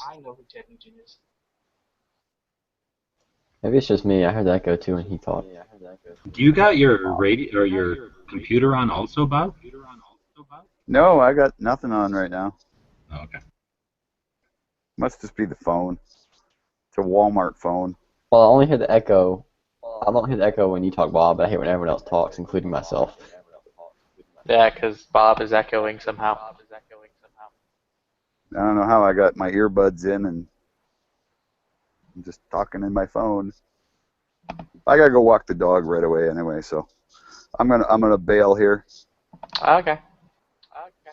All right, we'll talk to you guys all later. Catch you again. Hey, good to talk to you again, Mika. Anybody else? Is Quark still here? Anybody? Cork tooted and booted a while ago. He's called. And Huck's gone, so oh well. I never got a chance to talk to Huck. Oh well. I talked to him on Facebook today. And I hope, Bob, that we someday we can go to the bar and drink. Oh, damn right, man. I've heard you guys from Finland can drink pretty good.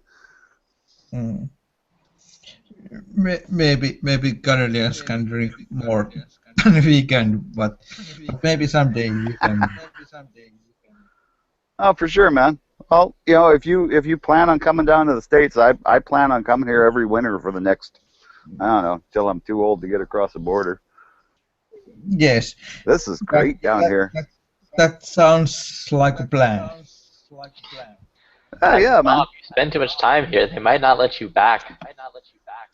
Oh no, as long as I don't spend more than 5 months a year down here, and then if I go back home for a month, I can come back for another 5 months. So. Oh no, I mean Canada. They might not take you back. The only Oh person no, they have to let me back. is Bieber. Yeah, So Justin Bieber and that other idiot, what's his name, with the goofy face, the rubber face. We don't want him back either. Did Edge do a chat tonight? Didn't see one. No, I don't think he did. Damn, I just saw the time. All right, guys. Talk to y'all later. I'm also going to be back in a few. Yep. See you, Bob. Yep. Yeah.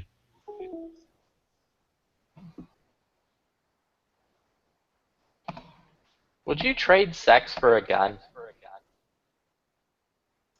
Depends on what gun. Actually, Edge is live right now. Wait, am I having sex for the gun, or is she gonna give me the gun if I have sex? Whatever it is, we'll give you the gun as compensation for being. Is she a butterface? Shaboodled, or like if you were caboodling. I need details, man. Come on. I mean, I don't fucking know. This just comes down to would you hoard yourself up I am for a not gun? objecting women, okay? Just getting that clear. I just need details.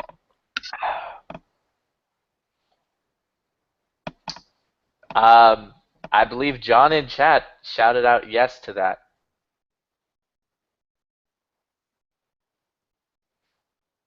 I don't really know. Oh yeah, and to it. And it's got to be what kind of gun too. So yeah.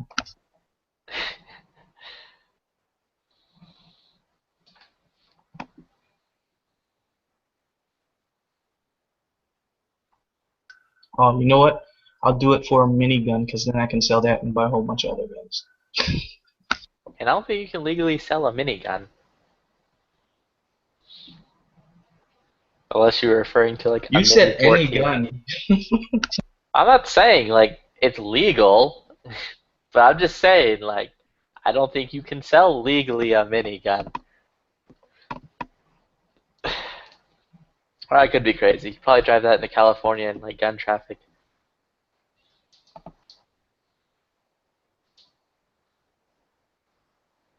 I'll probably do it for an MP5 maybe.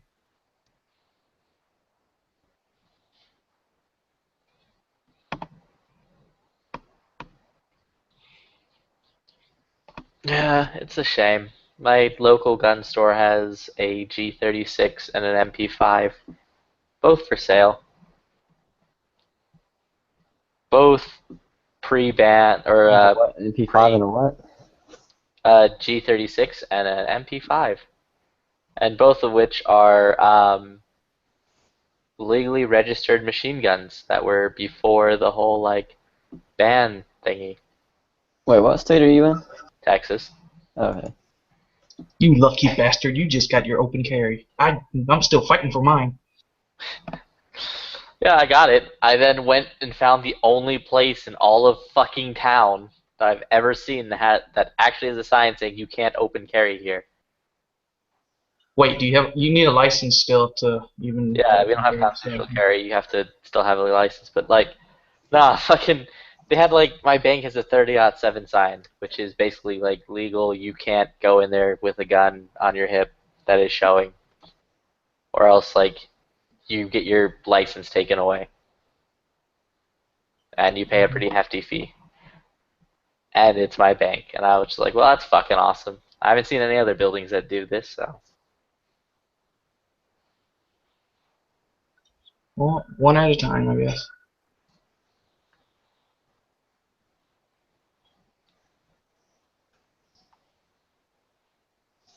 Now, what kind of G36 is it? Is it the K, the C, the KC? It's not the C's the compact one. It's not the C. Is it the K with built-in optics? Yeah, Red dot it and has a built 4X? red dot. It's fucking nice. And I'm just like, god damn it! It's like fucking 37,000. 37,000? Holy snaps! Well, it's a machine gun. That's legal. You know, if I won that Powerball, I'd probably buy like 10 of those. Dude, I won that Powerball. I would legitimately go in there and buy whatever the fuck I want, and then give them a giant sum of money for anyone else to walk inside and purchase whatever they want off of it. I was making a joke about if I won that Powerball, I would buy each and every single one of you guys a gun. Whatever you want. Yeah, I wasn't making that joke. I was being dead serious. And then someone like put up the image of Oprah being like, "If I won the Powerball, you get a gun, and you get a gun, and you get a gun." I'm like, I literally just said that the night fucking before. Someone stole my idea. I think everybody was thinking that. Nah, I'm like a unique snowflake.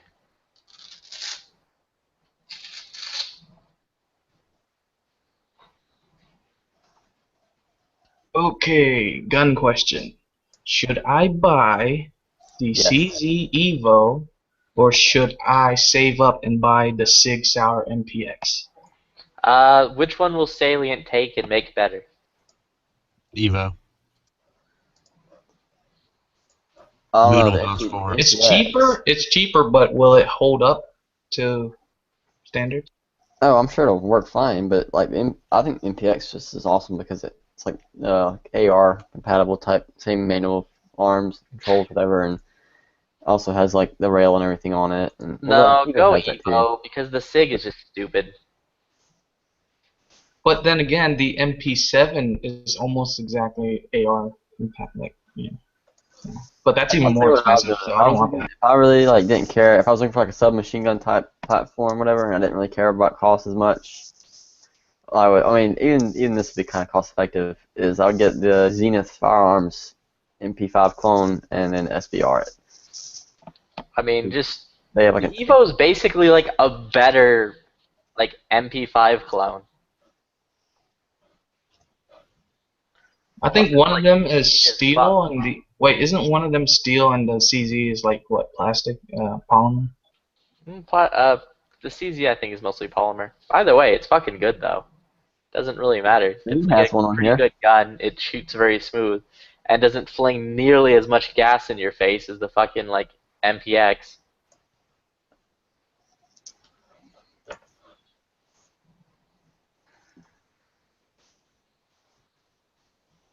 Yeah, because the Evo runs around $800, and the MPX is around $1,300, and actually $1,300 is the cheapest Wait, I are you found planning on yet. keeping it as a pistol, or are you gonna actually get a stock for it? I'm going to loophole it. No, I'm just kidding. I'm going to put the brace on it. Gotcha. I understand. Don't put a brace. The Evo just looks clunky to me. Like, I don't know. It just Don't go with the SIG brace. You should go with. I can't SBR it, so I have to use the brace. Well, no, I'm saying like go with a what the fuck is it called? The K blade or whatever. CAC. Yeah, cack that bitch. So much like look up like I have the a one. cack blade. It's No, so much it's called better a than Shockwave or like something. yeah, it's Back so in much. the- It's so much better than the fucking SIG brace. There's another one that Cholo was The talking about. Nordsons or whatever. Hang on. Here's the link. Let me put it in here too. I forget the name of it. What did you say? What did you say, Flip? I think it was the Thordsons. Yes. The that's one it. that's basically like It looks like a bumper tube almost, like oversized, pretty much. yeah, it looks like one of those And he said, like, I think it looks worse than the CAC, but like he said, there's more. Actually, after looking on the back of the CAC and looking on the back of the Thordson has a lot more surface area, so it's gonna be a lot more comfortable to put on your cheek and everything. But yeah, it looks a lot better. The Thordson, and the Thordson's cheaper actually, because from the side, the CAC looks pretty awesome. It looks just like a stock, but then if you get it, they don't show a picture on their website. I had to Google it actually. But if you look at the back of it, it's super slim. Looks like it's like a blade. I mean, that's called the. Well, it's called the blade. Yeah, exactly. So it's gonna like be just digging into your, arm if it were to touch. I mean, mainly I just like the Shockwave so much more just because it looks like an actual stock to me. Oh yeah, I guess for aesthetics or whatever. Aesthetic-wise, it looks a lot less stupid than like the big, for lack of better words, dildo-looking thing strapped onto the back of your gun.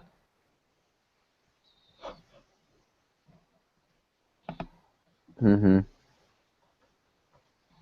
And Salient is the best. I have no idea what Chad is talking about. There is nothing better than Salient. Salient, please send me a gun.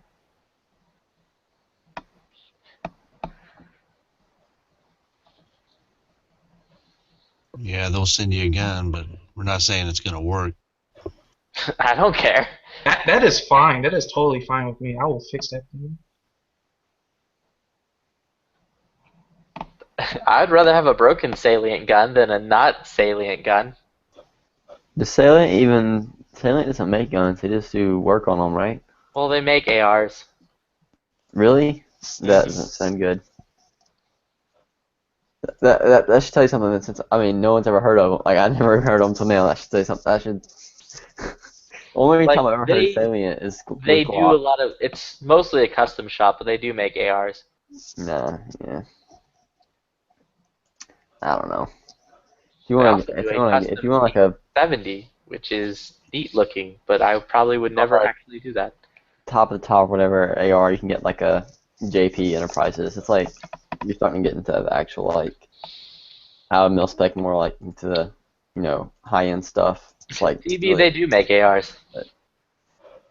You can call and buy them an AR from them. Granted, it's the same thing as saying like fucking Spikes makes ARs with their like lowers and uppers that they have made from someone else, and they put roll marks on it. Salient does the same thing, and then they assemble it in their like Salient place. Salient's website sucks. They don't have a website. Yeah, they do. They finally got a website up. It's been like 8 years. It says Salient Arms International, and it just has a phone number, a fax number, an email. No, yeah, an email address, and contact us on a gallery page. That's it. They do make the bolt.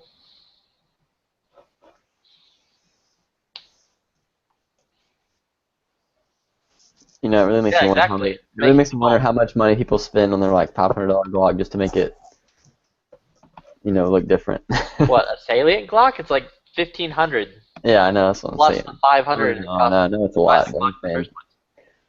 it makes me wonder why. Like, I don't know. Some of it has reasoning, I guess, but some of it's just like, what? I don't understand. I guess if that's what you want to spend your money on, then I mean, it just looks cool, and supposedly it's like the best competition gun in the world. There are no better competition guns. a Glock. Are you talking about then? Are you talking about then? I'm talking Glock about a versus salient Glock? arms conversion on whatever gun makes it the best in the world. No, that's not true.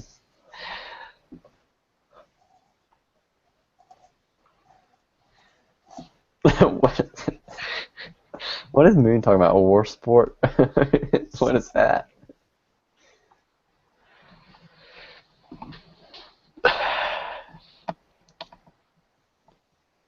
I like what Robbie said. He said, "Give me $1,200, I'll kick you in the balls and call it even." About the same result. Yeah, pretty much. $1,200 for the doctor. Put your balls back together.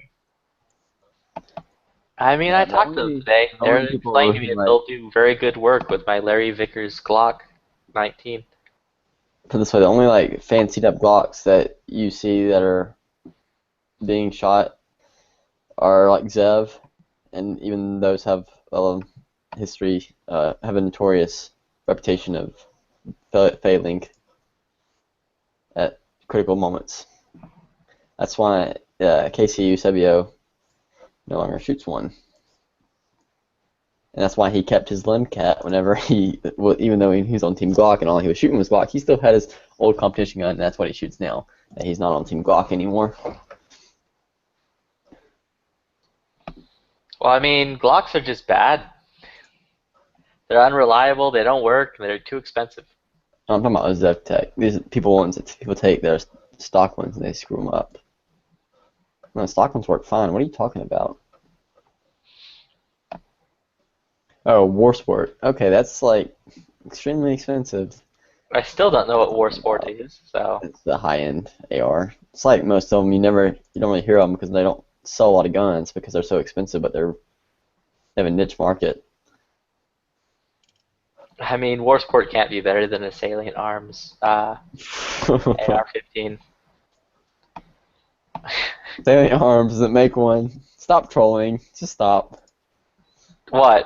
About the Salient Arms? They fucking do make an AR-15. I'm not even joking about that.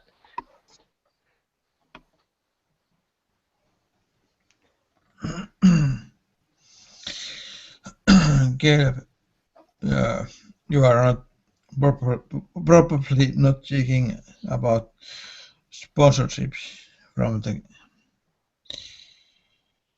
What's that? Sponsorships? What?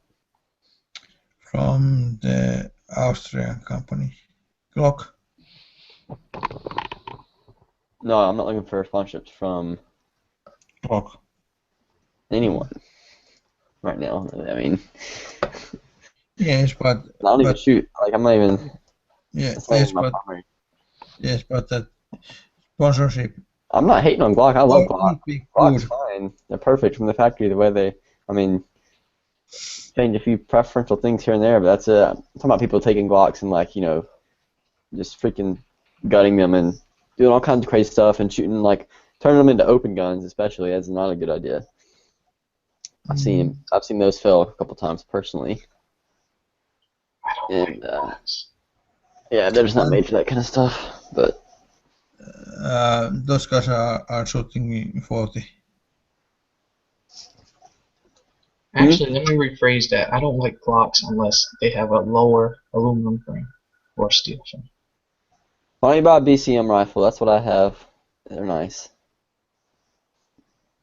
And they're not that expensive either. They're pretty cheap. What are cheap? Bravo Company, BCM. Are you talking about the AR? No, not the ammo.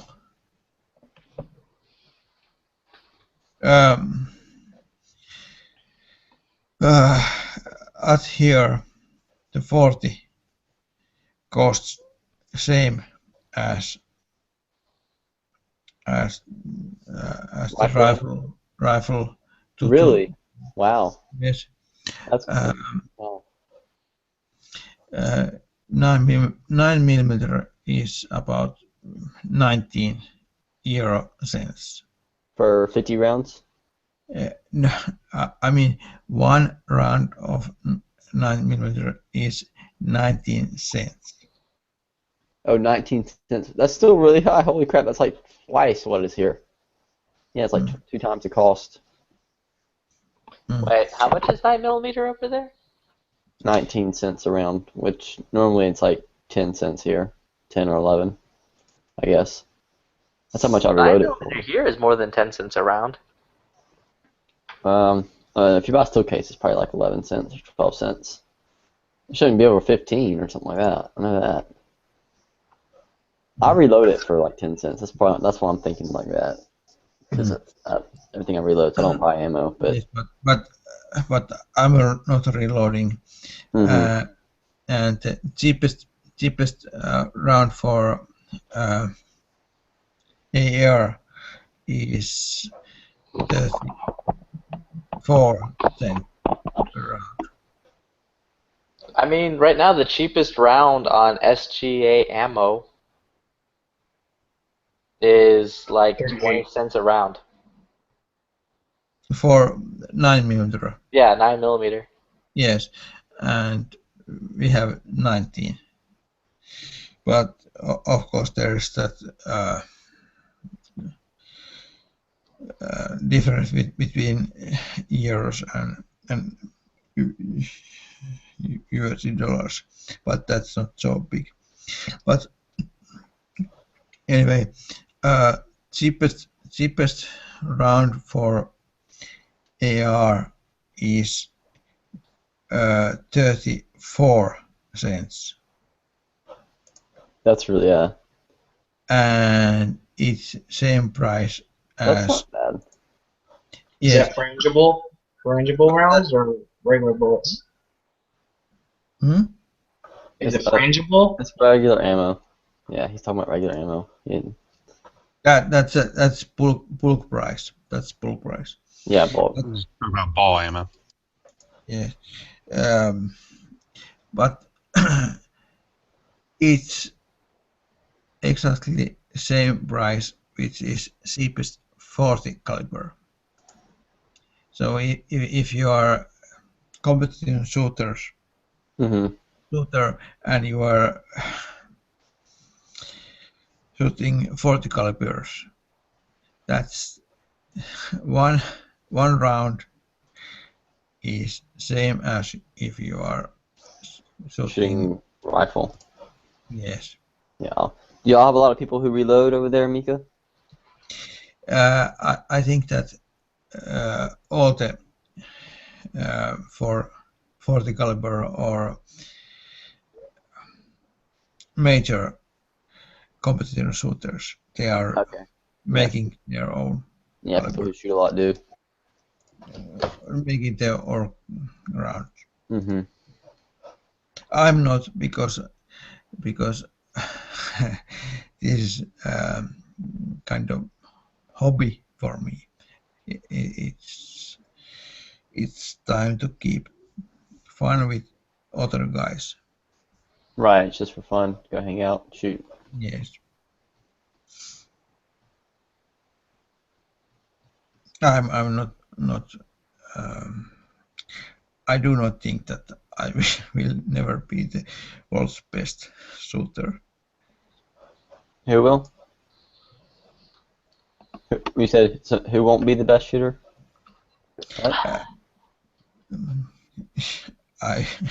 Oh, you won't? Oh no, it's practice. And the shotgun shooters in my country, they are best. Oh yeah, so it's really popular over there. What they do a lot of shotgun stuff. Yes, and when you are at the range, and there are those guys who are very good. Yeah, I suck with a shotgun. I mean, they are like a robotic.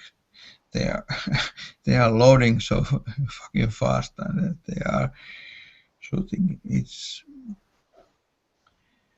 Yeah, shotguns they get into it pretty serious. It's expensive too. Those freaking guns they buy with they'll buy 2 or 3 barrels with them, and they'll have them all like tuned for their gun or whatever. It's crazy. So they can just swap them and shoot to the point of aim, and it's insane how much they invest into those things. but they are making that really good, and they know how the gun works and how to reload, and they have reloaded thousands. So Can somebody teach me how to use a shotgun? how to use shotgun? Put the open end towards what you want to shoot at, and pull that little curve thingy on the bottom of the gun. Oh, I know how to pull. I know how to aim and pull the trigger. It's just I don't know how to load it, pump it. You don't know how to pump a shotgun? No, I don't, because when I went to go look at one, it was an 870, and I tried to pump it, and it wouldn't rack. And and the guy was looking at me like I'm an idiot because I'm trying to rack it. I'm trying to, it won't go forward. Don't. Oh, Obviously, you have to push the release. Yeah, there's a release on the bottom of the trigger guard. Well, I don't know where. 870, it's on the 870, it's in front of the trigger guard. and then Mossberg's and stuff On a on the Mossberg, back. it's behind. Yeah, it'll be around the trigger guard. It'll look like a safety. I didn't know almost. that. Yeah. Well, that should be pretty easy to figure out, right? I mean, or you can just pull the trigger to the shotgun and then it'll release. Oh yeah, you can dry fire it and it'll release it, but then you can only rack it one time. You have to dry fire it again. They probably might not like that if you're sitting there. Well, if I pull the trigger in there, even though it's empty, I'm gonna look like an idiot. I'm already an idiot for trying to for racking it and not knowing how to do it. I drop fire guns in the gun store. I'll just pick them up and point them in the corner and. Then you walk out of there in shame. No, I just walk out with no, they don't care. Yeah, I can guarantee you there's They didn't dumber want people things messing. that happen. They didn't want people messing with them. They wouldn't put them out there. And if they don't want you to drop fire them, they'll have loaded chamber indicators in there. And if they do that, then I don't mess with them. I'm not gonna take that out. So. And I don't know how to shoulder it. I don't know how to shoulder it because for some reason when I try to hold it, I try to shoulder it. It's like my arm is really extended because of the stock. You probably just need to pick up one with a smaller stock. There's a Never Enough Ammo video that you can watch where he explains how shotguns work with shouldering and whatnot. I would suggest watching that. So it's probably the stock that was too long. There's actually different preference in stocks. Well, yeah, but you shouldn't need that. I mean, you're not like a youth size. So. I mean, a youth size is actually decent if you're wearing like a chest rig with armor, but like the normal size one should be fine. You're just not putting it in the correct socket. No, it's like my hand is like I'm holding. It's like I'm holding the forearm of an AR-15. Like both of them are holding in the forearm. It's like really far. Small arms? No, I don't have small arms. My arm length is around. Are you a normal proportioned human being? I'm 5'11". All right. So just ask somebody who knows. I mean, you shot a rifle, right? It's the same. I can shoulder my rifle, my AKs, my MP5s. I mean, not MP5s, but MP. There's a video for you that's basically just going to explain how things work on a shotgun. Have you ever shot a hunting rifle, like a bolt action? Yeah, I have an MMP 1522 and a AK. Are you right-handed or left-handed? Like, do you shoot with your right hand or your left hand? Right hand trigger. Okay. Well, where your shoulder is, go to the left, like a little bit, to where there's that weird like socket area in between your shoulder and like your chest. That's where the stock goes, right into there. I can't even get it to there. It gets like my chest like gets in the way, and then I have to maneuver it. And then when I try to put my hand in the trigger guard, it's like far away because I'm holding the stock all weird. Like if I shoulder a shotgun, my fingers can't reach the trigger. Really? Yeah. That really can't be that hard. I'm starting now. That's probably why it's the stock size. No, I'm there. I mean, I'm familiar with the whole short body parts issue, but it's certainly not that. This is typical. If you get shotgun, this is what you get. There is. That's probably not helpful.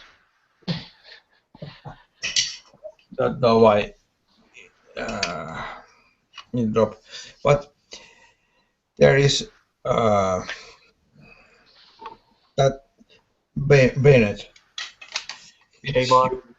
Which you you have shotgun, and then you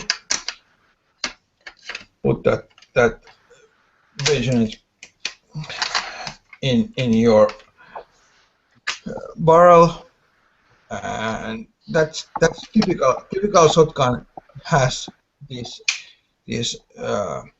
pointy and very sharp object. That screams home defense to me. And then there is this other part of this gun, but that's not that important. Important thing is this part. And if you have to use this gun, you take the gun here, and then there is your left arm is doing this thing. Now the way you're holding it, are you holding it on your biceps or are you holding it on your shoulder? And this is called pump action. Pump action. He's holding it in like the shoulder socket area.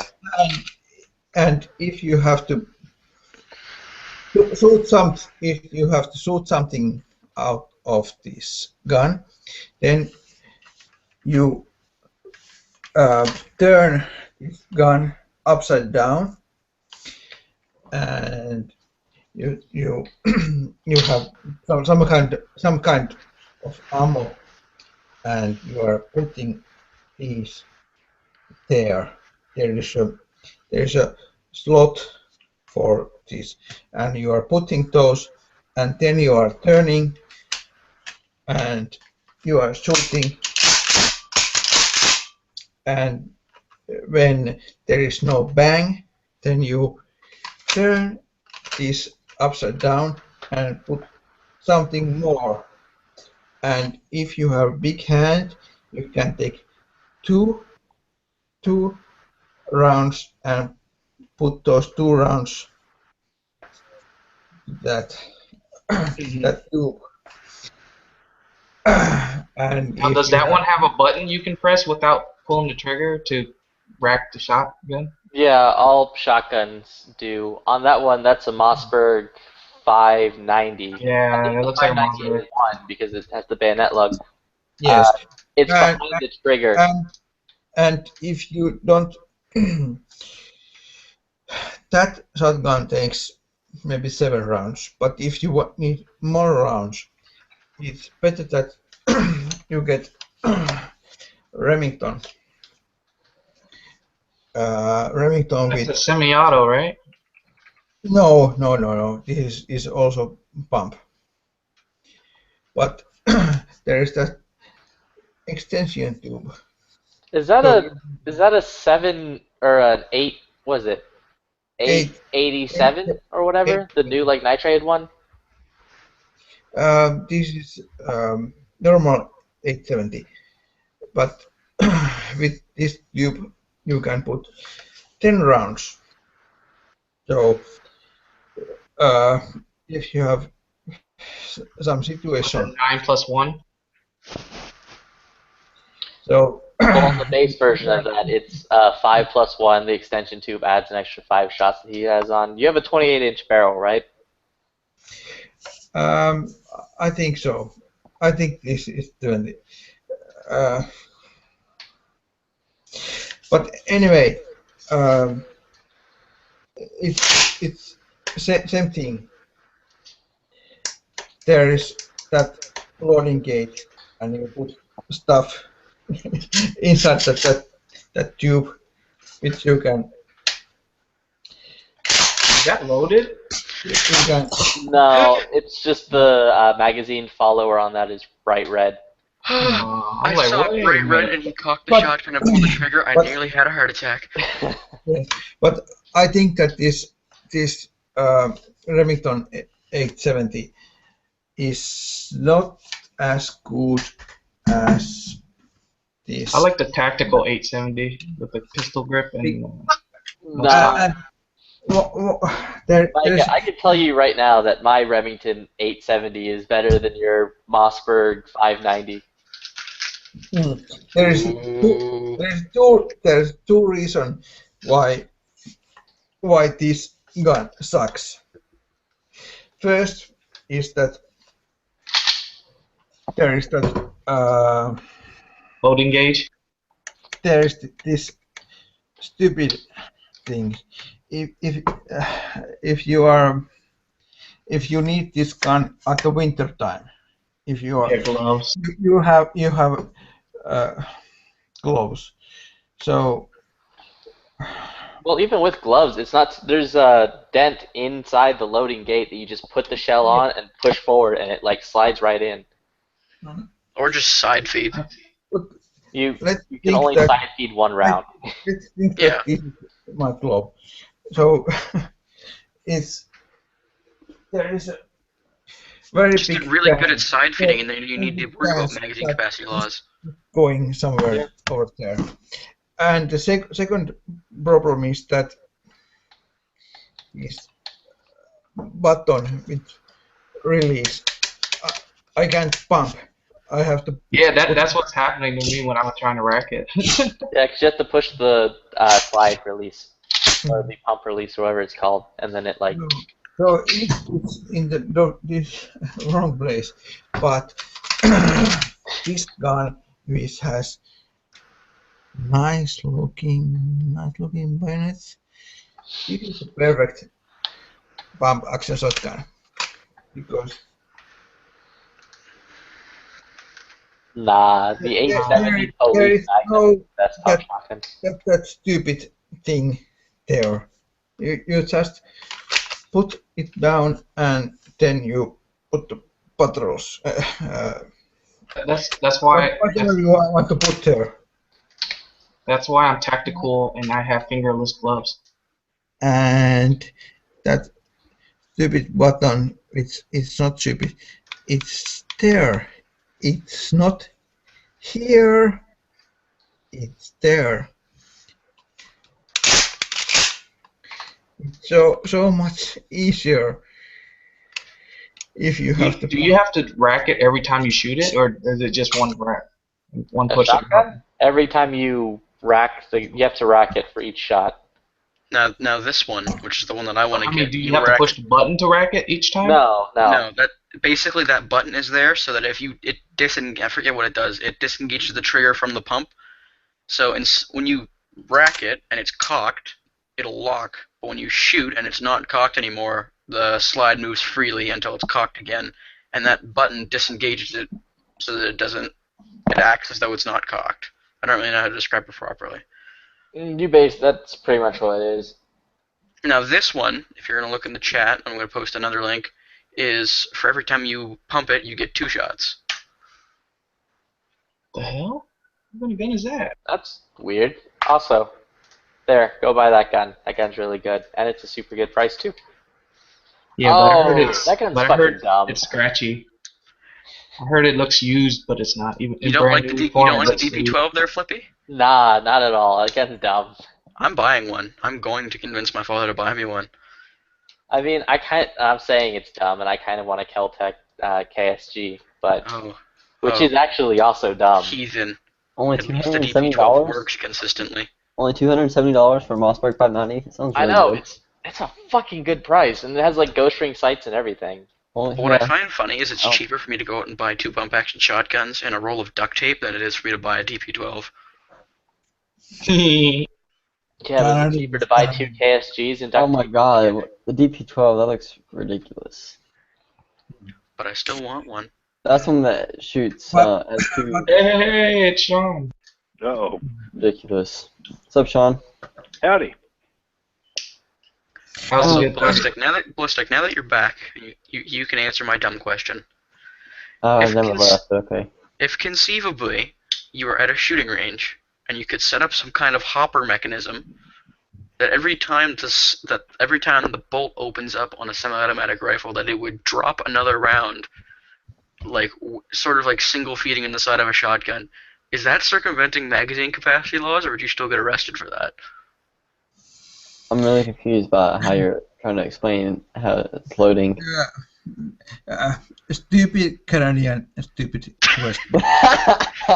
Listen, man, it's like 2:30. Give me a break. Go to sleep. He's like, Go to sleep, yeah. Good advice, Nico. Good advice. I need to go to sleep. I've not stayed up this late all week. Been having to go to early class. Ugh. I hate waking up at 6 a.m. 6:30. It sucks so bad. I'm sleeping late tomorrow. It's great. I get to get up for the crack of 8:30. That's not I'm that so early. glad I'm a free spirit.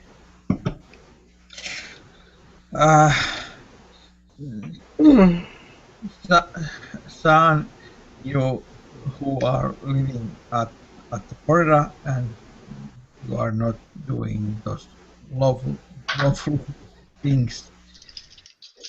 And I asked about 6 months ago who could work for us with the situation we have.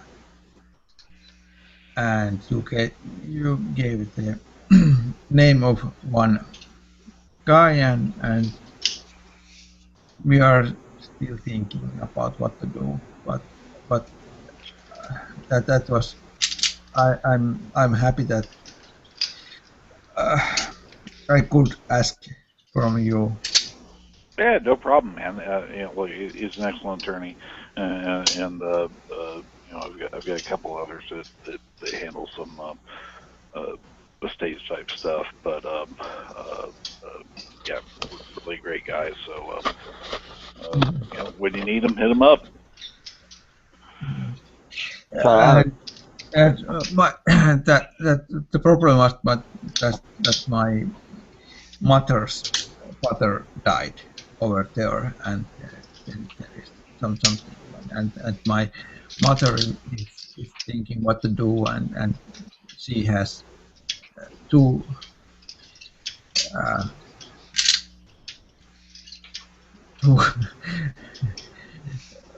sorry, I have drink so much, so but if you have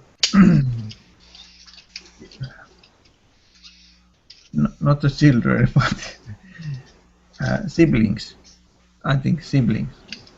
She had those siblings, and they are talking about what to do,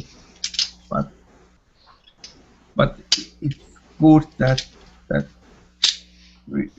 we have somebody over there who can work with us.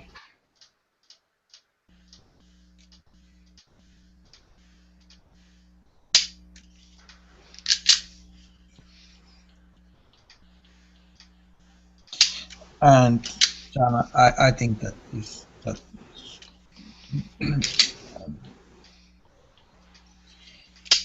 little bit died. don't know where the T-Webs and other guys went.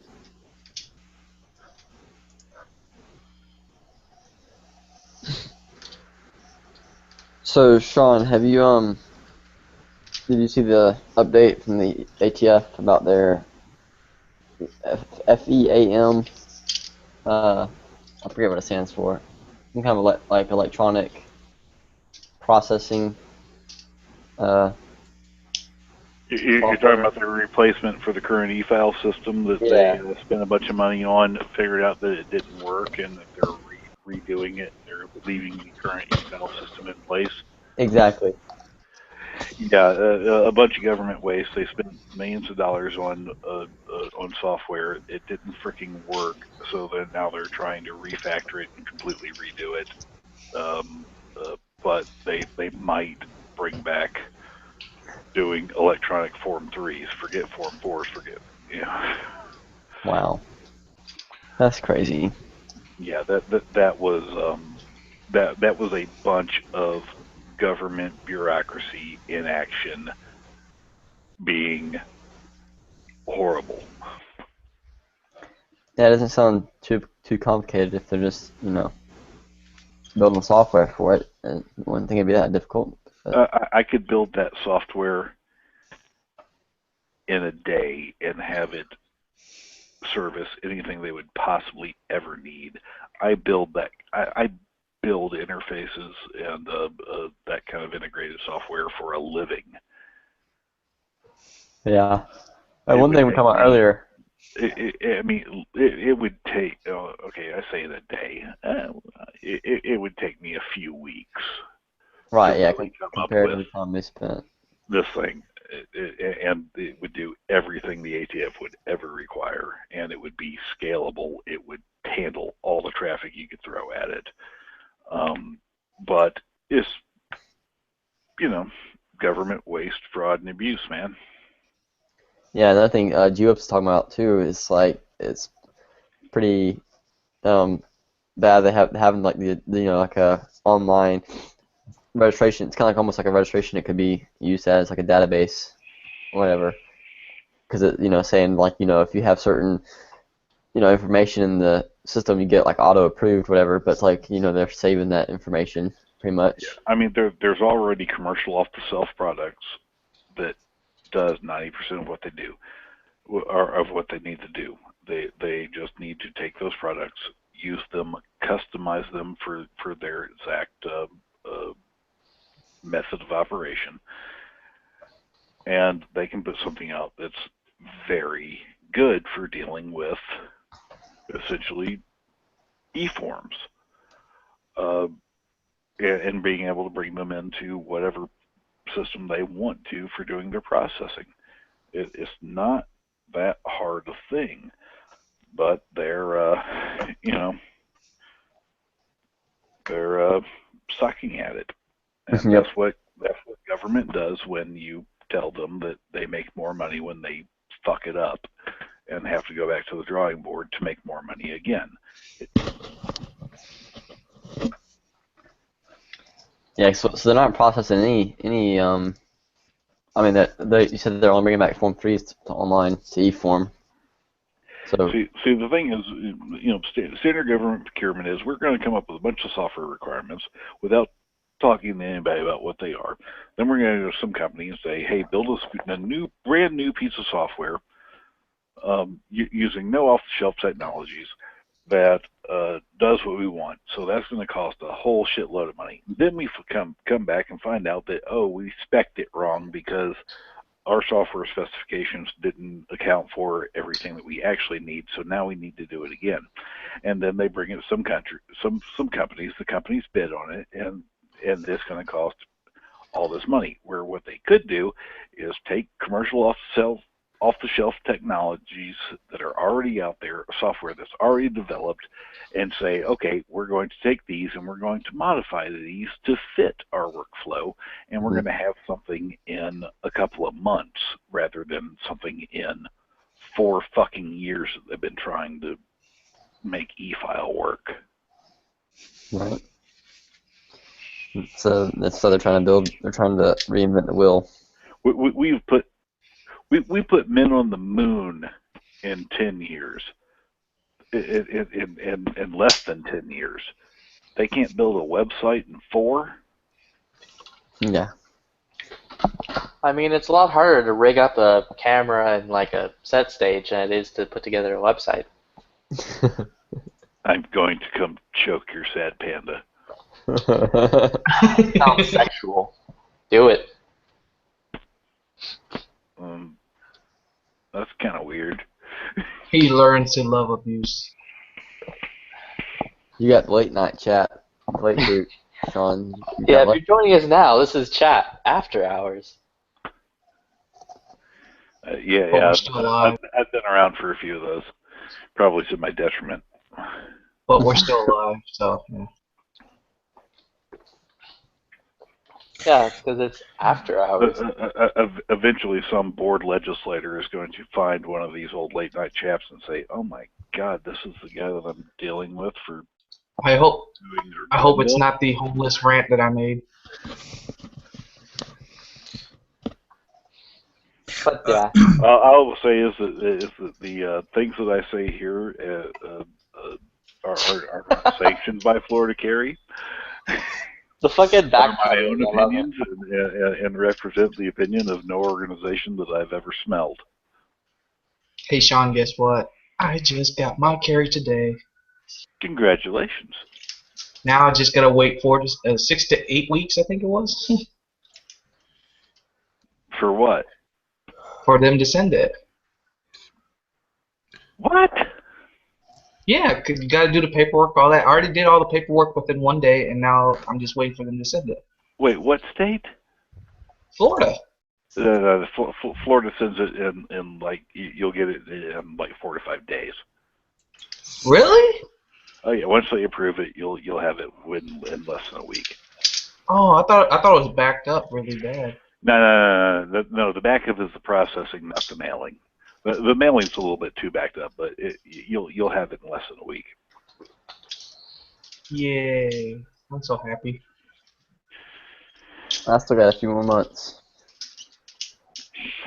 6 more months to be exact. Yeah, we're working on a bill right now to reduce the license fee from $70 to $60.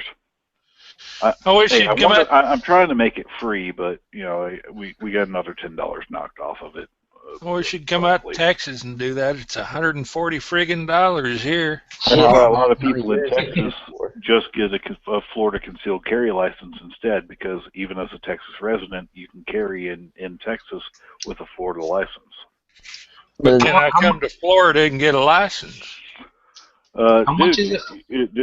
Dude, you just download the application from the Florida Department of Agriculture and Consumer Services website. Fill it out, have a Texas notary notarize it, send it back with your photograph and fingerprints, and $112, and we'll issue you the license. Right now, it's backlogged, so the license issuance will take approximately 60 days. Hell, that only saves me $18 because I got to pay the notary $10. No, man, go to your bank. Your bank will notarize it for free. Well, I didn't have a bank. I don't use banks, so I had to get it notarized for $6. Okay. Grow up and get. Why don't you use a bank? Because I like hiding the money under my pillows. I'm robbing your house. That's what I was about to say. I need your address. I'm not the type of dude. I'm not even worth robbing. Dude, no offense, you're an easy target. Like, you have all your money in your mattress. You don't know how to use a shotgun. All right, so be a big boy. Take $5 and open a bank account. You'll need one day. How do you survive without a bank account? Then get a job, because no one ever gives you a check. Because they always direct deposit. You'll need a bank account when you get a big boy job that makes you wear pants to work. Well, that's why I work from home, so I almost never wear pants. Well, that's why I'm gonna get a job at JFK. What do you mean, like the space? No, hospital. Oh, okay. I was thinking airport. So was I. Like what, you're in No, not the airport. The hospital. You got it backwards. At the airport, you don't not wear pants. You take pants off other people. Well, if you don't wear pants, you go through security a little bit faster, right? Yeah, that's true. I didn't think about that. They'd still make you go through the X-ray. If you showed up naked, wearing nothing but underwear, they'd still make you go through the fucking X-ray machine. Oh yeah. Hey, Sean? You were like skin tight Speedo, and that was it. And like flip flops, they'd be like go through. They'd also tell you to take your flip-flops off. Yeah, a couple of years ago, we were at the Gun Rights Policy Conference, and where we were was at the Orlando airport. And we had this big glass pane window over all the tables that were set up for all the organizations that had tables there. And it overlooked the TSA security checkpoint. And we sat there, every person in that conference that saw this just fucking fuming as they searched a crippled child's wheelchair and was just, I mean, literally took him out of the wheelchair and set him on the ground so that they could go through everything while letting, bitches and burkas walk through. Yeah. I heard if you make sexual noises, it'll make a scene and they'll stop doing it. Well, why don't you set up a video? You know, with the pat downs, Okay, well, I want to film you going through the airport making sexual noises at the TSA people. No, only when they do pat downs. Yeah.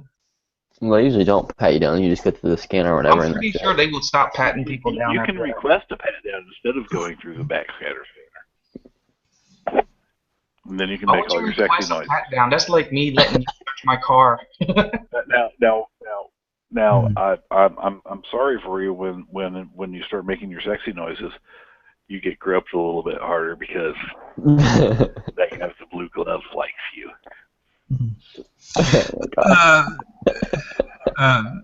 You just made his day. It worked.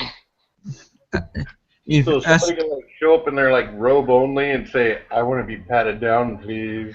There's been a few incidents of people showing up and just dropping all their clothes and just going through naked. But if you can skip from the TSA airport striptease looking. When I was at Florida 2006, we went to catamaran cruise from the Key West. The catamaran went to some very nice place where there was possible to dive and look to places. And as I'm European, so I'm using Speedos, and all the other guys and women at that catamaran, they were not Europeans, so so they were using shorts or what you are using when you are swimming. Yes, we will always laugh at the Europeans that show up wearing the Speedo banana hammock. Yes. But anyway, even when I was stationed in Europe, I laughed at the Europeans that were wearing the banana hammocks because it was just too weird for us. It's just it was a little bit too Borat. My name is Borat. Anyway, I were using my Speedos and we have a great day there and after the boat went back to Keys, and I met the guys after that trip, and we have very good time. But after that, I understood that Speedos are not American way. Definitely not. You just gave me an idea. Can you? Now, I did always appreciate when I was stationed in Europe the fact that women being topless was totally acceptable, and I found it totally acceptable as well. Can you conceal carry with a Speedo? I have. For real? Wow, I would like to see that. The conceal carrying part, not the Speedo. I was gonna say, what? No, because that's a feat that looks almost impossible. You can't conceal carry with a speedo. You just have to have the right gun. Some people say dress Derringer? around the gun.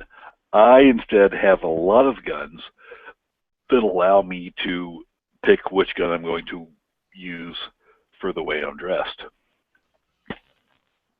I'm pretty sure Derringer's not that effective. You ever seen one of the 22 Magnum will do through your skull? Yeah, but you only got 2 chances. You think you're Not good to enough? mention the No, fact I that don't. there are I got 5. Derringers. I got 5 with my 22 Magnum. Here, hang on. There you go. Oh, you got that one? Oh, okay. There you go. Bottom right, little NAA, complete with holster grip, 22 Magnum. 5 shots of spear gold dots. That's still pretty big. Where do you conceal that? Dude, no, that thing's tiny. It slips in your pocket. It's sitting next to a Springfield XDS, which is already a really small gun. I still can't see that being concealed really good. What? Oh, you kidding? You just put it in between your butt cheeks. Yeah, that gun is tiny. It is. Can you reach for it in a concealed situation? Like a Sure, just reach in your pocket and pull it out. Or, if you're wearing your Speedo, reach in your Speedo. Now, what's not in that picture is also my little Ruger LCP. I'm not a big fan of the 380 until, just like the 9mm, bullet technology has greatly improved. And it has finally spilled over to the 380, where they're finally making only one round that I find acceptable for, holy shit, get away from me, but I had to carry a very small gun today. But it's an effective enough round. And this is the only place where I like the Hornady critical defense rounds, because I do not like the Hornady rounds generally. But in the 380, they're making a very consistent performer for what it is. Man, does everybody have a TAC 45 now? They should. It's a great gun. Is that the official gun owner? You have to have that in the 22 to be an official gun owner? I don't own a. I don't own a 22 long rifle. The only 22 I have is that little 22 Magnum NAA revolver. I heard the rule was if you don't have a 22 LR for any gun, you're not a real gun owner, because that should be like I guess I'm not a real gun owner. I mean, I do run one Well, you of have a the 22 largest Magnum, gun rights so organizations in the country, and I do have a lot of guns. But I guess I am still not a real gun owner, because I do not have a 22 long rifle in anything. Hey, I don't own a 45.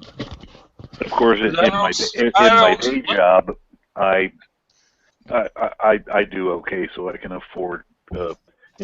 My 22 is 5.56. I'm thinking of selling my 45. I mean, he's calling you out. You might as well just go run out and buy a Ruger 1022. Just become a real guy. I almost bought a 1022 takedown the other day. But you didn't. But I didn't. Can you put one of those like 22 takedowns inside one of those like Magpul stocks? I just sold my M&P 1522 and I don't regret it one bit. The only thing I do regret is how much money I wasted. Like, I can't sell mine because I overpaid mine for $300. Hey guys. Yeah, here you go. There's my takedown. Everybody.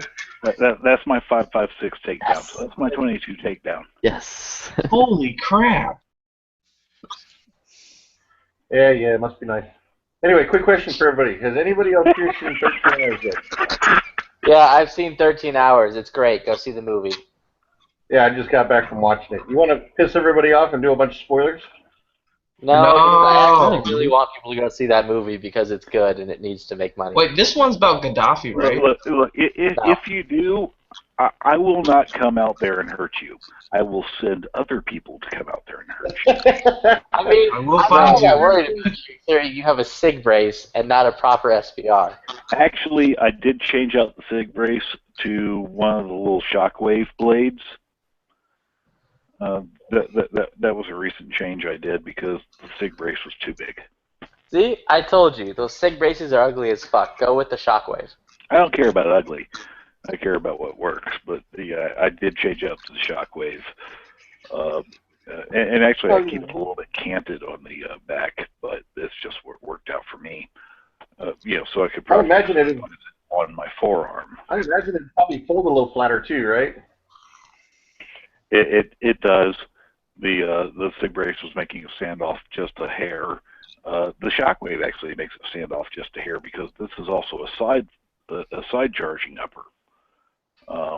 Right. No. Can you fire that without the barrel? No, you can't fire a gun without a barrel. Yeah. It looks like you could. I mean, technically you could. It's just, it would be stupid. Yeah. So okay, so this photo kind of illustrates it. You see at the front of it, the little side charge knob was running into the back of the SIG brace a little bit. Nice. So that's a neat setup you got there. Yeah, you can if you're wearing overalls, I guess you could carry it in your back pocket. How fast can you assemble it? About 10 seconds. Dang, that is a good. In about 10 seconds, it turned from that into that. Oh, that's with the can on it, though. God, who are you protecting yourself from? Who's after you? He lives in Florida. He's got to worry about everyone. The government. Besides the government, who the heck is? Why are you standing at your door? They've got small cameras inside my drinking water. I know it. Well, hell, this is my nightstand gun. Oh man, that looks like a honey badge. Oh wait a minute. That's my little SBR 300 blackout. Whose lower is that? That's with the can on it. It's Palmetto State Armory. Okay, that's what I thought. The dueling. That's PSA lower. When I went to build the SBR, it was like shit. I gotta throw a lower on this. Oh, crap. Okay, they need a serial number. Shit. Get a lower. Which I don't like lowers are lowers. I have been criticized by some people for having a forged lower with a billet upper. I don't give a shit. The thing runs like a scalded dog. Now, is that an actual SBR or is that classified still as? Oh no, that's an SBR. No, that's the actual SBR. Yeah, it looks like longer than 15 inches. Stamp for the can. No, the barrel is 8 inches. The can is as long as the barrel. Yeah, you can't. Well, you're talking about having to get a lower first. You can't build an SBR without a lower. Like once you build an SBR, it pertains to that lower, right? Yeah. Yeah. So you could buy multiple short barrel uppers for it. You can only use them on that one lower though.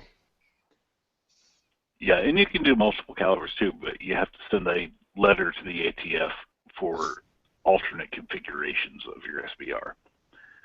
But so you have to notify them. Is it the same way as it is with the suppressors, where you can make it as no, that wouldn't make any sense for SBR, because like suppressor, like if you have one, you own a suppressor, you can make it shorter than it originally was in the original configuration without having to do any paperwork or anything. But if you want to make it longer, like add baffles to it, that's illegal. Really? That's like, yeah. I had not heard that. It's especially like important whenever you're building your own suppressor, I guess. But there's actually a new suppressor, the NFA review channel on YouTube. I don't know if you've heard of him. He just saw my suppressor on his Facebook page earlier that you can change the length on it. I forget who's selling it, but it's the first time I've ever heard of a company doing that. I was like, that's pretty cool. Yeah, that's pretty cool. Yeah, because like if you were to put a form in to build your own can, and you didn't know exactly, like you didn't hadn't started obviously because you can't until you get the form back, and you said you don't know what length you're gonna make it, you just put it down like 12 inches or whatever, and then and from there shorten it. As far as I know, that's what I've heard. Like I don't know if I can't quote that from a ruling, but that's what my understanding of it. But I'll definitely check into it. There we go. There it is without the can. Nice. You hunting boar with that? What? Are you hunting boar with that? I have not yet hunted boar with that. No. I am planning on doing some hog hunting this summer. Wait, what are you using a 300 blackout for besides shooting at the range? This actually hangs on the wall next to my bed. But that's my "you kicked down the wrong door, motherfucker" gun. Ouch. How about what gun is? Oh no, I'm your neighbor. Please don't shoot. Gun. That would be the Remington 700. Wait, no, the I know who you are, but why are you I'm here? your neighbor from 1,000 yards. The I know who you are, but why are you in my house gun?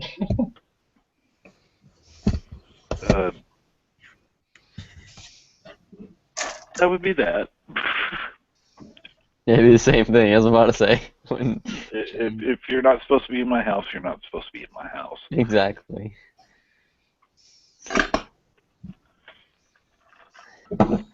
Okay, then I'll make sure I get a reservation before I come over. Yeah, you might want to do that. Because, they don't have to say anything before they shoot you. They can just shoot you. I don't have to run away either. This is also why this is the only gun I have that has a flashlight attached. Because that's the Enforce. You kick down the wrong door, and I'm gonna be able to just throw a thumb up and hit a flashlight if I need it. That's the Enforce light, right? Yeah. Yeah, that's what I want to get whenever I get one. Yeah, fairly inexpensive. I haven't had any problems with it. It's like a lot of bang for your buck there. Yeah. Son, what do you have problem with shotguns? Because I think that really cheap shotgun would be good bedside. I love shotguns, but this one has a suppressor on it, so I'm not blowing my eardrums if I have to use it inside the house. But that's a good point. That's a good point. I like. He's got 30 rounds. He's got 30 rounds in that instead of 5 to 10 rounds in shotgun. Yeah, my shotgun's 8 rounds, and there's another there's another 8 on the side saddle that I can throw back in if I need to. You really like the tan guns, don't you? No, I only have 2 tan guns. Well, no, I have 3 tan guns. My shotgun, my SBR, and my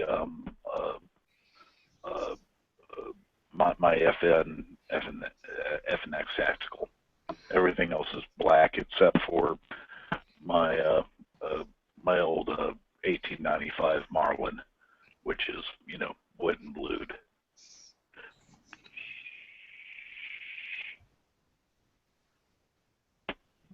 Who the fuck are you shushing? I recently switched from actually smoking to using one of these damn fucking hippie vaporizer things. I haven't had a cigarette in a week now, though. Been 2 years for me. Down from 2 packs a day. I heard that's actually more dangerous than a cigarette, but that's what you would say. Actually, there was a study that just came out from the UK that said that no, vaporizers do not eliminate all health risks. However, they are 95% safer than cigarettes. I'll take a 95% improvement. Yeah, that's good gambling odds, actually. Yeah, I love all the companies are trying to make it's got this much of this in it. It's got heavy metals in it. I'm like, yeah, it's got heavy metals in it. Exactly 1/8 as many heavy metals as a cigarette does. Exactly. I mean, cigarettes were, at 41 years old, they were starting to have an effect on my health. and I had switched to the vaporizer for a while, but it was the older ones that just weren't as convenient as the current ones are now. And that had me off the cigarettes for over a year. And I had definite improvements in my health. But they were so inconvenient, I went back to smoking cigarettes. The new ones are very convenient. The new designs are just way better than the old ones were for the vaporizers. So I think I'm back on it to stay. How long's it been, Sean? Now it's only been a week, but it is so much more convenient than it ever was with the other ones. And I was off for over a year with the ones that were a pain in the ass. August will be 3 years for me. Of course, I'm still sucking down. And with that though, I did, probably the last 6 months of that, I wasn't even using the vaporizer anymore, just because it was a giant pain in the ass. Yeah. Which was eventually my downfall, because after 6 months of it, I was like, give me a freaking cigarette.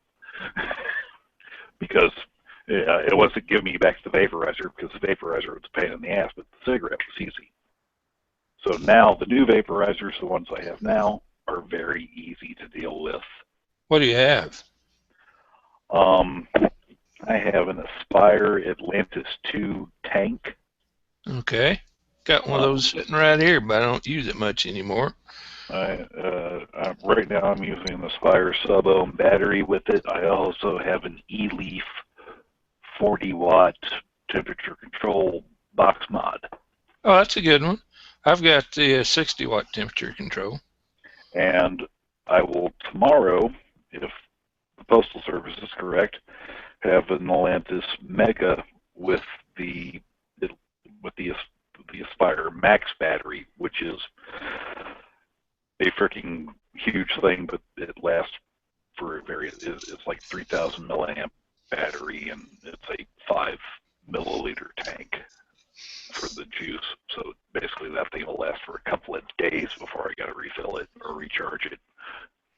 And so that gives me two really good atomizers and 3 batteries, which means I'm never going to be out of batteries. I'm never going to have no atomizer available. I'll be able to go on road trips and not just like have dead batteries and empty things that you can't refill while you're driving. It's going to be a lot more convenient with this. I have set myself up for success on this time. You ought to do good. No. I think that son is not good. He's not to mention it's a lot nicer, not smelling like a cigarette and instead blowing out, stuff that smells like vanilla and strawberry throughout the house, but without being overly sweet. So you are telling, but well, last time I quit smoking, I also quit snoring, which was great for me and my wife.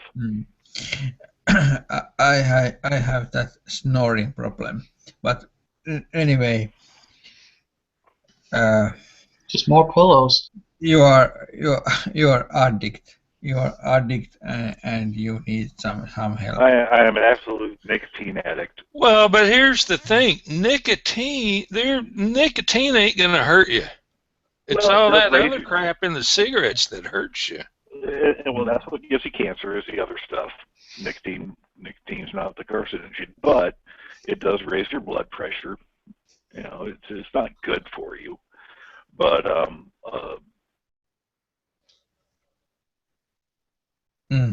there is no but. There is no but. I have problem with overeating. I have too much pounds of fat, and you have. You need to cook your bacon longer, man. I mean, to be fair, it's probably because you've been talking to us Americans for too long. You're starting to think like one of us. And some of you have some other problems with it. But too much meatballs. no, I mean this nicotine, etc.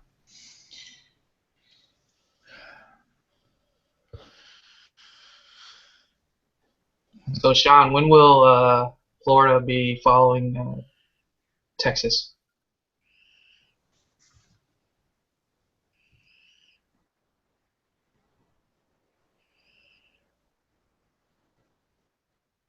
Oh, he's gone. Oh, You see that in the side, Yankee?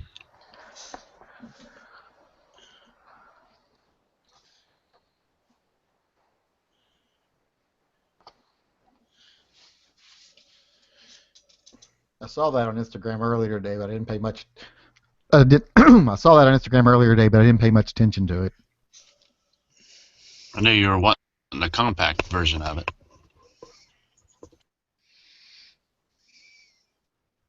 Doesn't even look like the same gun though, from what I can see. Yeah, that one's just a 3D printed version of it, so they probably don't have all the final details hashed out yet.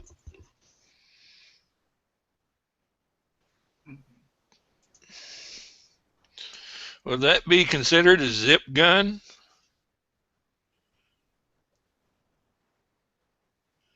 Probably not.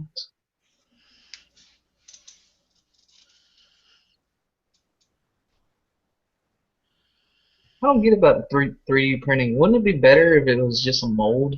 Yeah, not sure what happened there.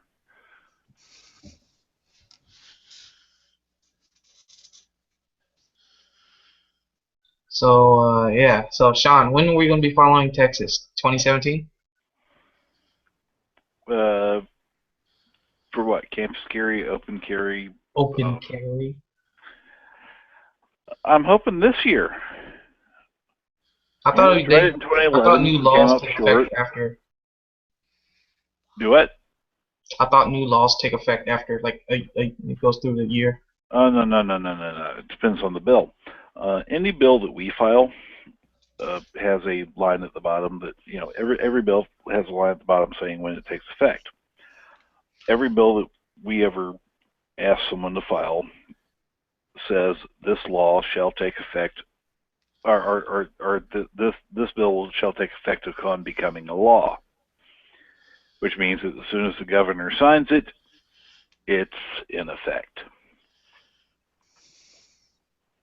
Now, sometimes we have to come off of that because they start complaining and saying we need some time to implement.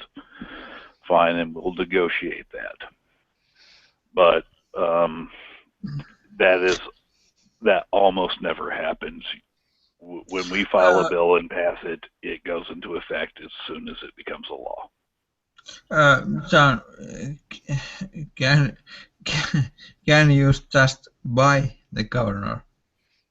If there is a lot of money, maybe the governor will do what you want. The governor of the state of Florida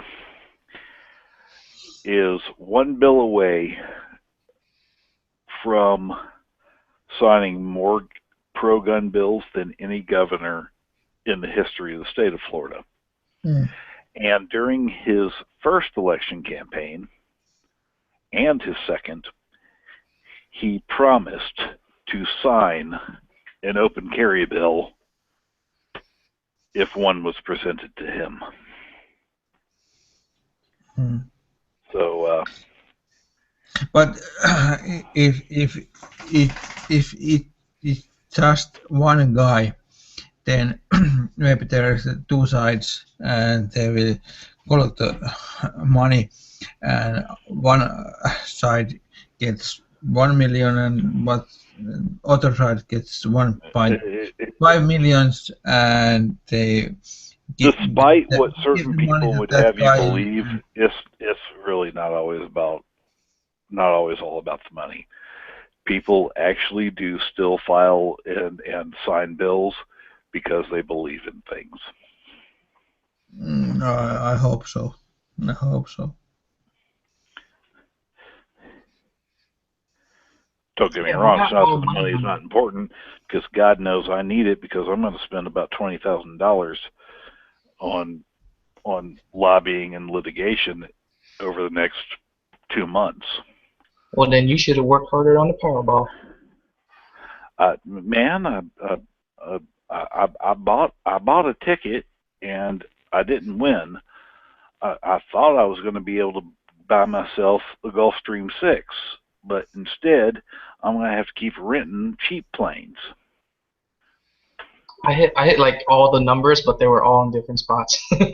Man, I got like 3 numbers on 3 different tickets. Hey, one of them was the Powerball though, so I made $4. I wasn't even trying to go for the jackpot because I didn't want to get accosted every day, so I was trying to go for that win. Which means that since I bought $8 worth of tickets, I lost $4. You can't win if you don't play. Well, that's $4 you're willing to lose.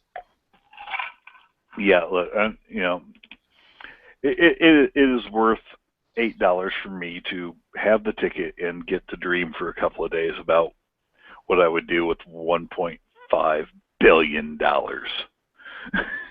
I was thinking like maybe I give everybody in this channel that was worth the $8 just to be Wait, able to isn't that the daydream number about Dr. Evil gave out where he's like $1 billion? Have you guys $1 million. And then everyone laughs at him, and then he's like 1 billion. Well, if you minus tax, it's actually 989 million. 989. Oh, it's not even a whole billion. God, they're making me a pauper. Have you guys seen the Instagram channel from this guy who won? I guess it's like 2 days old, and he's posting all these pictures, like giving his parents a bunch of cash, and I guess he gave away a bunch of iMacs or laptops or something. He's been giving away. He hasn't even collected yet. He went to the bank and took out a loan on his ticket. Really? What? Idiot. This last post, he says, thinking of a number from 1 to 5,000, think the right number, and I'll give you my blue Ferrari for free. What? Hey, you know what? He got $1.5 billion. If he wants No, I guess split between 3 people. to waste it, go ahead. That seemed. Well, I don't know if that's that. I don't know if that's. I'd have sent him an email with a list of 5,000 numbers on it. So it actually 1.5 plus minus 25% tax, probably around 1 billion divided by 50. Yeah, it's more than 25%. No, dude, man, you're at the top tax bracket now. It's 38% tax. Yeah. No, that's if you're an illegal immigrant. They take 25% off the top, but then at the end of the year you have to pay the rest anyway. Yeah, it's almost half. Well, that depends if you get the lump sum or you get it in, you know. No, either way, you're in the top tax bracket. It's going to wind up being 38%. And I will say this too: the IRS will meet you at the lottery office. Yes. Convenient. Hell, the IRS will meet you at the casino cage in Vegas too. IRS But agents. that's only a one-time They have visit. IRS agents at the casinos. I know. I've met them. It's a one-time visit. I've won a few times. If you win more than 10 grand or something, they're there to. Basically, okay. So they take taxes off the top if you win more than $1,200 in Vegas. If you win more than about 8,000, I think, is where you actually get to meet the IRS guy. I've had a few good runs in Vegas, and I would your money right then, and you don't have to worry about it later. They actually take a portion. Oh, okay. Like 25%, because that's going to be the minimum tax anyway, no matter how poor you are, and even if you get to show that you had a lot of gambling losses. So in other words, it's not like once they've taken it, it's yours to keep. You should probably keep some extra tax to pay. Yes, even if so say you hit the $1.5 billion Powerball and the cash payout was $900 million. Fine, you take the $900 million. They're going to take 25% off the top, but at the end of the year, you are going to have to wind up paying 38%. So that means that they took a little more than half what your actual end of year taxes are going to be on just that winning. That is unless you give away most of your fortune to charity. Yeah, that's not worth it. I think that your country Hey, it beats the shit out of having both income tax and a VAT. Mm. I mean, God. So if you get any big money in your country, then take that money and leave. Go to the Yeah, you can go to Belize. like Monaco or some. Or you can go to Belize or the Dominican Republic. No, Finland. That's not fair. Wise. Oh no, Finland, fuck that. They tax people like crazy. Yes. Yes. I mean, they're damn near socialist. Kind of are socialist. If you are a billionaire, don't come here. But if you are broke, then it's okay to come here. Yeah, I have a couple of buddies who are in Sweden too. They're almost as bad. Is there a charity that we can pay to get every state constitution up here? Yeah, look, you win the Powerball. Florida Carry is a nonprofit 501c4, so, but we are not a charitable organization.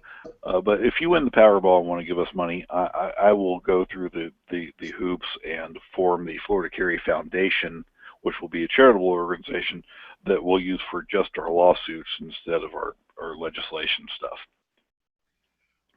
You can't do lobbying with a charitable. You can do lawsuits with a charitable. How awesome would it be if some of the winners of this thing were pro-gun people and want to see some of that money fight Bloomberg? It'd be awesome. Well, and that's one of the big problems because we've got people like Bill and Melinda Gates Foundation. We've got Soros and Bloomberg. There are all these billionaire and millionaire donors to the anti-gun cause because, well, they're disconnected from reality, and they have their armed guards and don't care about the right to bear arms because their armed guards are going to be able to carry anyway. And the average person, well, they don't need a gun because guns are bad. I don't even own a gun. I just pay people that have guns to protect me. So all these people give all this money, and on our side, nothing. There are no major donors. The biggest single donation we've gotten was actually a guy who lives in California who sent us like $2,000, which was awesome. What? That really helped out. It was awesome, but that was our biggest single donor, was a guy that lives in California that said, "Hey, Florida Carry, you guys are doing great work. Here's $2,000." Penny builds up.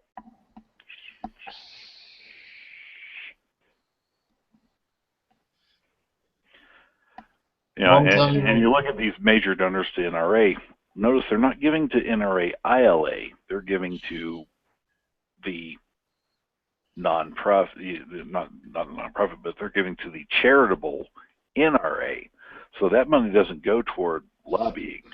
That money goes towards gun education, gun owner education, and and they're anti-gun. Do they know that? Well, no, it's just that they're getting their tax break for it. So look, millionaires don't give away money to charities unless it benefits them. For the most part, that they will give some money to things that they're not going to get money back from. Political campaigns. Oh wait, no, they're getting money back from that because that's an investment. Giving it to an organization like ours is purely an altruistic gesture, and there's just not that much altruism amongst people that have a lot of money because they didn't make a lot of money by giving it away. Well, if I win the million, you'll be receiving $50,000. Only 50 grand? Cheapskate. All right, I guess you don't want any of it then. Hell, if I won, I don't know what I'd probably do. I'd still have to pay me I mean, his 2K. look, if I hit the Powerball, yeah, there was definitely going to pretty damn quickly be the Florida Carry endowment for the right to bear No, arms. I meant like 1 million. I meant $1 million, not the Powerball. If I win the Powerball, guess what? You get a lot more. You'll probably be more than the NRA. That's a lot of money. No, but if you won the Powerball, that would be more money than the NRA, right? Wait, would you have to pay the tax at the end of the year if you spent all the money before the end of the year? Well, yeah. But if you gave it all away. Like, say I got $1 billion because I won, and I was just like, you know what, fuck it. No, all this money I'm just going to give to whatever organization. If you gave it all away to nothing but charitable organizations, then no, you don't have to pay any taxes on it. And can we stop this conversation because any of us are not making billions or millions of money. Well, I don't care if you make $1,000 a year. If you give all your $1,000 a year away, you don't pay any taxes. This Powerball, what you call it, it's gone and oh yeah, look, Powerball is all you will fantasy be poor, and you will be poor. You're just one ticket away, man. Just one ticket away being a millionaire. But let's talk something else. So I don't know if T-Webs is listening, but I'm always saying that Arizona is not the best place to be gun owner, and I think that Vermont, where this, I agree. Where this stupid old man is thinking that he will be next president of your country, but I think that Vermont is better than Arizona. Any things about that? Hey, Vermont's great except it snows, and I hate cold. The weather in Vermont is better than Arizona, I think. Oh yeah, but you're from fricking the Northlands up there. I refuse to live north of Interstate 10 in the U.S., which means I can only basically live in Florida, the southern half of Texas, the very southern part of New Mexico, or the very southern part of Arizona, and forget living in California because they're a bunch of communists. Mm-hmm. Okay.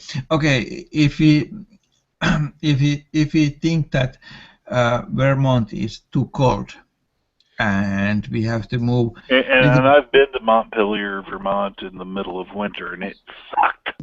Yes, but if we have to go a little bit southern from Vermont, what's next best thing before Arizona? If you like living in the South and want good gun laws. No. I'm living in the north. I'm living in north, but if you are thinking about Vermont is too cold, and we are going south from Vermont. Yes. So, like I was saying, Mississippi's pretty good. I don't know how many S letters is in that state. 3. How many what? Mississippi, how many letters? S 4. Is it 3 or 5? Oh, 4. It's Mississippi. Four S's. Maybe. What are your thoughts on prostitution? Because Ohio is a good state. I mean, prostitution's awesome. Should be legal everywhere. But skip that thing. I'm not looking that kind of. Well, that's when you. No, I'm just saying you don't have to look for it. I'm just saying if it happens around you, are you going to? Is it going to ignore it, or are you going to do something? Then just move to Amsterdam. No. Or basically anywhere in Holland. Rotterdam. The whole point is that someday I'm going to come there. I'm not Canadian Bob, who is already there, because Canadian Bob is 20 years older than I am. All right, so Texas and Florida have two things. Have one thing in common. Neither one have a state income tax. So if you're going to be a working person, but live in a state that doesn't tax you additionally. Let's take too much. Let's take a little bit back. Let's think about 20 years from now, and I'm not working. I have money. So you're saying you're going to retire to the United States? Yes. Then you have to move to Arizona. And I'm thinking about taking the. Well, it's either that or Florida. I mean, because if you retire in the United States, you come to Florida or you go to Arizona. Yes. No, in a travel trailer. Yes. No, Mika. Quartzsite. No, you go to Kansas. You go to Kansas. Let me go to Kansas to retire. What are you on crack? I go to Kansas to retire. I don't have red shoes. Like I said, nobody goes to Kansas to retire. I do. For one, you haven't retired yet. I stick by my original statement. I will. Okay, I will. Fine. I will. Then you'll be the first. Congratulations, I guess. Have fun in Kansas with their shitty food. Yeah, I'm living in Dodge City. I will quote Davy Crockett. You may all go to hell. I shall go to Texas. I can't fight that, but yeah. I mean, Kansas is pretty nice unless you hate tornadoes. You got a problem with tornadoes, Mika? Tornadoes all over the country. I haven't seen those. Oh, they're no big deal. But there are a lot of things about it, because if going to Texas, it would be nice to have a lot of, very lot of.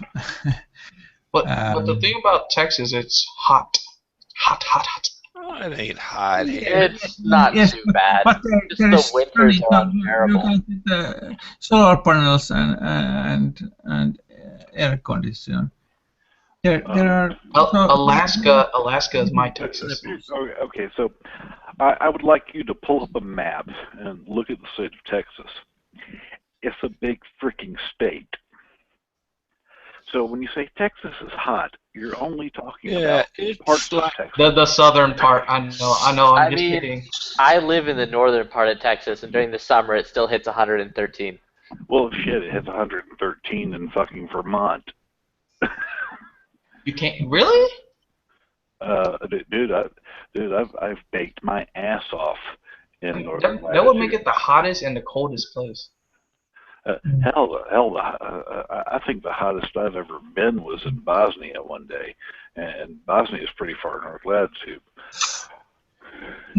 But if you can scroll back. Now it's not the hottest temperatures I've ever experienced. It's just the hottest I ever personally was. Those are not so important. I'm thinking to get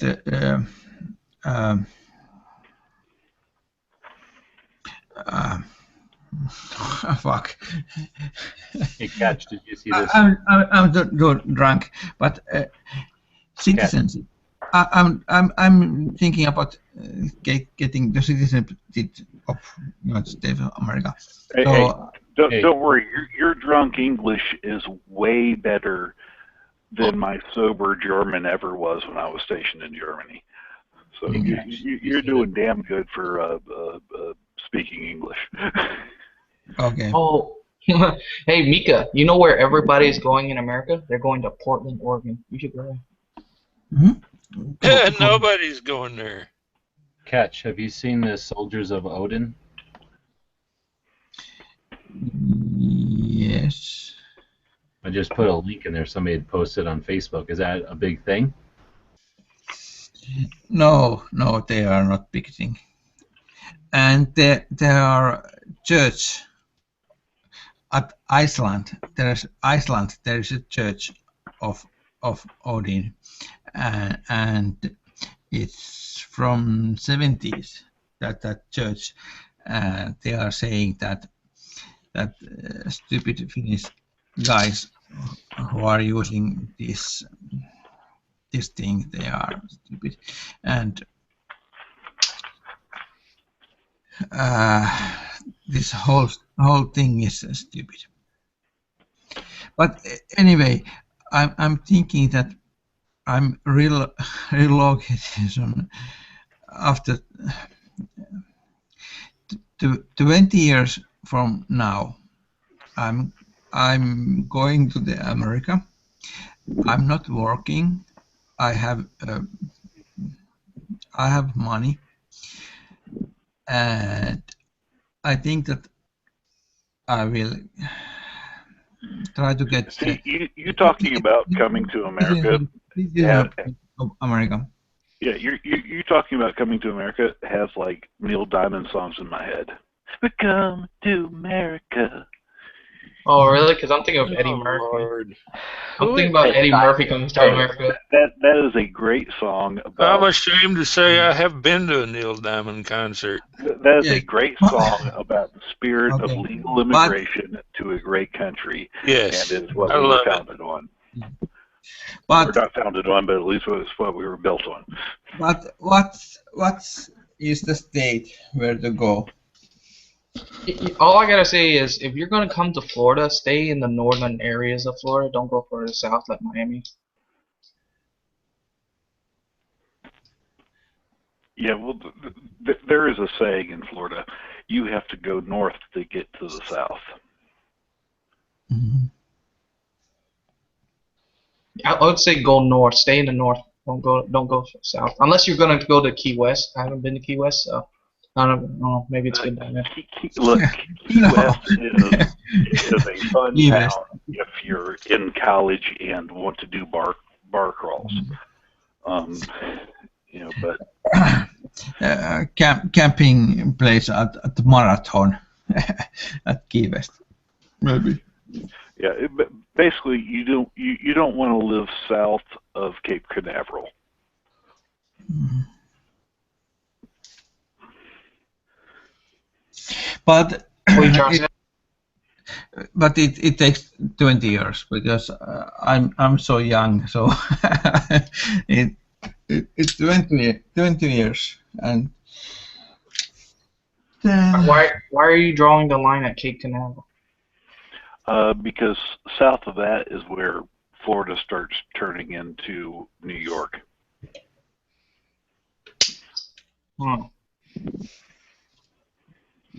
Never thought of that.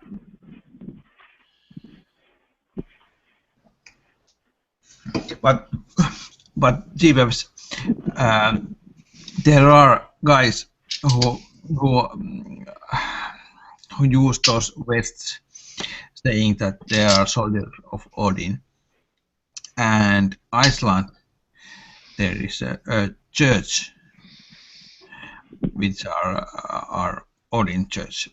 So. All right. So, what are the soldiers of Odin? I'm not familiar with this. Thing says that they're there to basically resist the migrants that are raping the shit out of people. Yes. So where the police won't do anything for whatever reasons, these are like, I don't know, I wouldn't call them vigilantes. They look like motorcycle jackets more than anything, but they're more like, oh, you know what they are? They're like those guys in New York with the weird berets, except they sound like they beat the crap out of people. Like the Guardian Angels combined with the Hell's Angels. Yeah, Wait, aren't the Hell's Angels bad? I don't even think they're Hell's Angels though. I think they look like more like Hell's Angels are bad. No, I know. But these guys look in the pictures. They look more like just a strong. Hell's Angels raises more money for Toys for Tots than the Marine Corps does. And they kill more people too. No, the Marine Corps kills a lot more people. Try again. Thanks for playing. They're not helping. They have nothing doing about Hells Angels or motorcycle, any motorcycle. They are group of people who wants the what's happening, and we have this immigration problem right now at Europe and in my country, and there are some racist things happening, and then there are people who are not racist, but they think that they are protecting people. Are they neutral? It's very complicated. It's very complicating situation, and there is one group who is patrolling, and they choose the name of these soldiers of Odin, and they're trying to get their inner Viking going. Yes, and the name is coming from the Viking stuff. And at the Iceland there is a church of Odin, which is about 40 years old church, and they don't like that Finnish guys are using their name, but this is mythology things, and this is very. Okay, so the Soldiers of Odin thing it is just completely based out of Finland.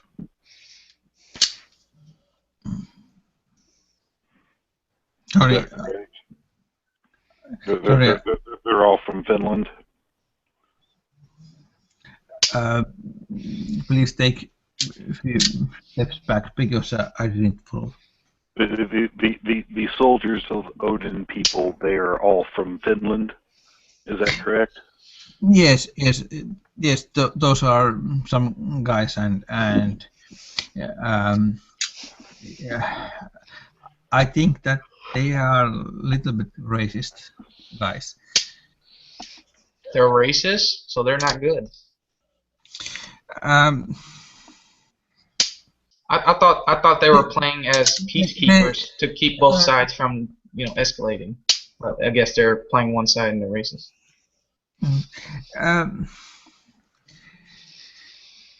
I think that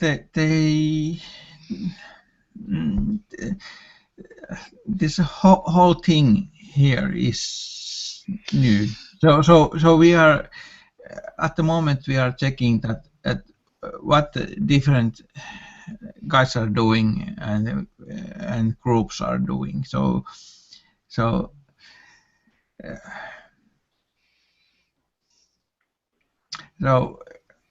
maybe it's better that I don't say anymore. But let's look 6 months, and then look again what's happening, because Well, have they done anything criminal, or are no they no just no no trying no to no protect people? no no no no they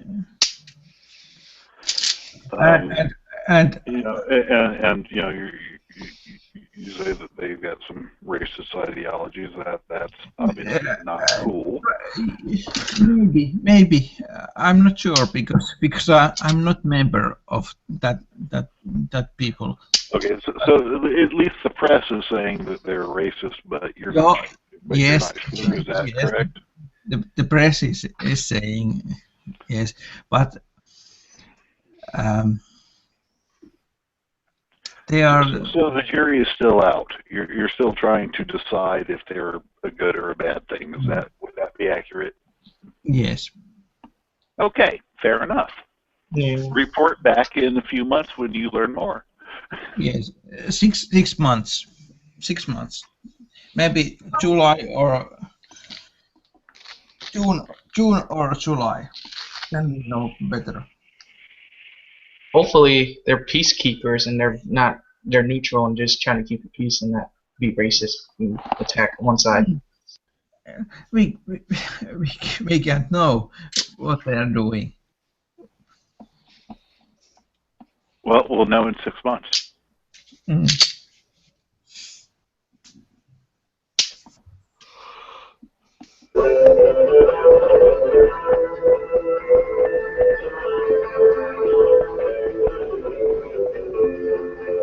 Oh God, not again. What's going on? I'm freaking out. Right, Clark, Glenn Campbell. Who?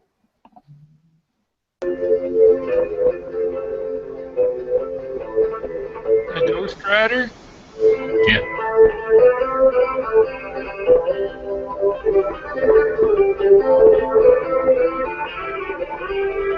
Oh, I got it. Is it coming through all right? It's a shitty Facebook video from the olden days. These guys can rock, though.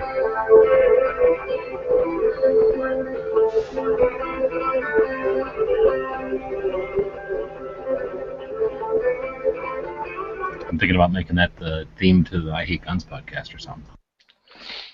Hey, G-Webs, have you had any time to think more about our discussions about elevating every second matters? Yeah, I had talked to some of the guys. I made a video, but I've been doing crazy amount of shit trying to get ready for SHOT, so I'll probably put it off till when I get back again. But yeah, definitely gonna go forward. Awesome. I think that's going to be a real benefit to the community, and you know, be able to do some good with it, man. Are you going to SHOT Show, Sean? No, I do not go. SHOT Show is a trade show. I am more focused on the right to bear arms, not the You're the politics. the hardware around it. I'm into the law and the politics, not the this gun is cool.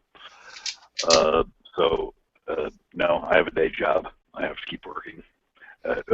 One day when Florida Carry becomes such a huge juggernaut of political power that I have to quit my day job to go to work for full time, maybe I'll be able to take off a little bit of vacation time to go do something like SHOT Show just for the fun of it.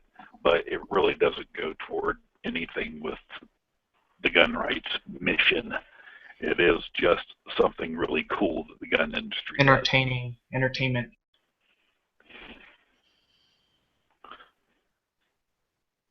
Yeah, would love to be able to go do it, but it's not something I can justify.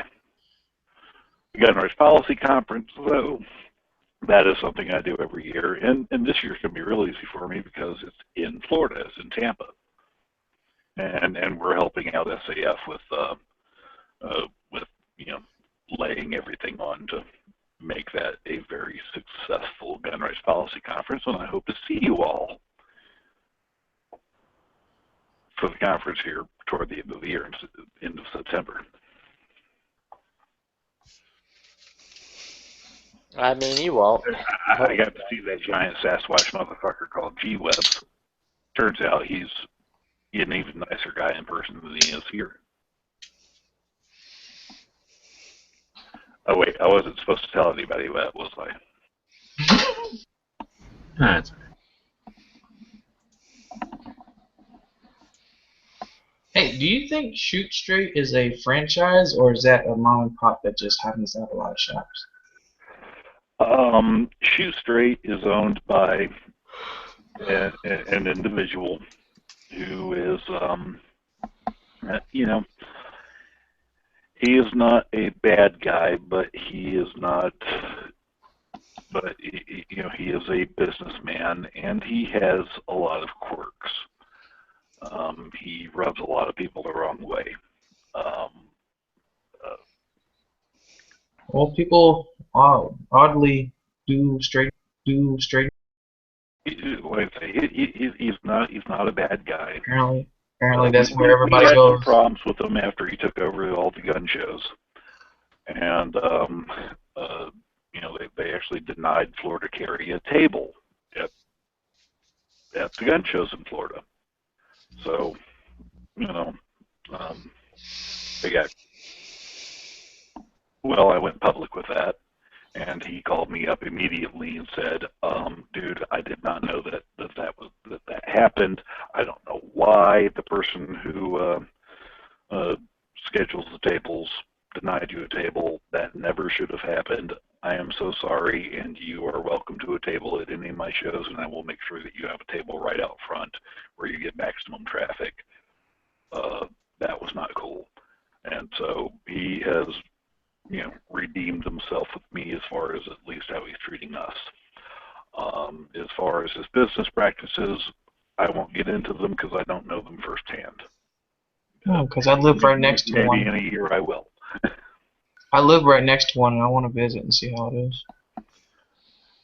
Yeah, you know, I've heard good things and I've heard bad things. I have not heard enough to make my own informed. I hear a lot of terrible things happen there, but other than that, yeah. I will say this. Everyone always wants to knock down the big guy on the block. Everyone wants to take down the big guy, you know, take him down a peg. I'm not referring to business-wise. I'm referring to as in tragedies and stuff. Apparently, I don't know if this is selective researching, but a lot of people like to commit suicide there. Well, no, that happens at any range that rents guns. It is why that's why I say it's have selective quit renting guns, and it's why some other places that do rent guns, if you rent a gun, basically they put a range safety officer on you. So that you. I don't want to go to a suit. Try and raise it to your head. They smack the shit out of you and smack the gun out of your hand. I know people that run ranges that have rentals, and it is a real concern that somebody's going to come in, act all normal, but really have the intent of blowing themselves away. Okay, I've never done business with Shoot Straight, but I just looked at their online shop. They sell 20-round boxes of defensive ammo, which, as far as I'm concerned, is the biggest ripoff on the market. Not that they're ripping people off, but all right. So the ammunition manufacturers put out basically two lines of ammunition. Ammunition that is supposed to be sold to the public, which generally comes in 20 or 25-round boxes, usually 20. And they put out law enforcement ammo, which they actually tell their distributors is only supposed to go to law enforcement. Now, there are a couple of the online sellers like SG Ammo and Gun and Ammunition Depot and stuff like that that are able to get this, what is supposed to be law enforcement ammo, in the 50-round boxes, and they get to sell it to the public. However, your average gun store cannot buy that ammo and has to sell the 20-round boxes. So I don't fault anybody for the. All my local stores have 50-round boxes of various brands, and even defensive rounds. I'm now for the range ammo. Yeah, they get 50-round. Oh no! I'm talking about hollow points. But well, there's a lot of hollow points that aren't really defensive ammo either. Hell, I've got a full case of the Gila hollow points for my 45. I bought them really cheap. But they're not defensive hollow points. Yeah, we can go to Walmart and get a whole bunch of hollow points there. But things like Federal HST in the consumer boxes is 20 rounds. In the law enforcement boxes, they're 50 rounds. Is there a price difference or same prices? Oh yeah, there's a big price difference. It's generally more markup. Look, different packaging, different consumer, more margin. I mean that's just business. No, I mean like if people are willing to pay it, they will sell it that way. And the thing is, most people are willing to pay it. So if people are willing to pay it, they're a business. It's welcome to free markets and capitalism. Now, the market will correct if everyone starts going to the online sellers and buying the 50-round boxes instead. But the market hasn't done that. Generally, people that want defensive ammo will go to the store and say, "Hey, give me some of them there hollow points that is good for the self-defense," and they will sell them whatever the gun store typically has, because most people that buy quote-unquote defensive ammo don't know what the frick they're doing and wind up paying too much for it. Now, if you're only buying a box or two, that's not that big a deal because you're only paying a little bit more money. If you're going to go buy 500 rounds of freaking defensive ammo because you really want to run it through your gun and make sure that it functions and you're a lot more serious about it, then generally people go to the online sellers that sell the law enforcement packs.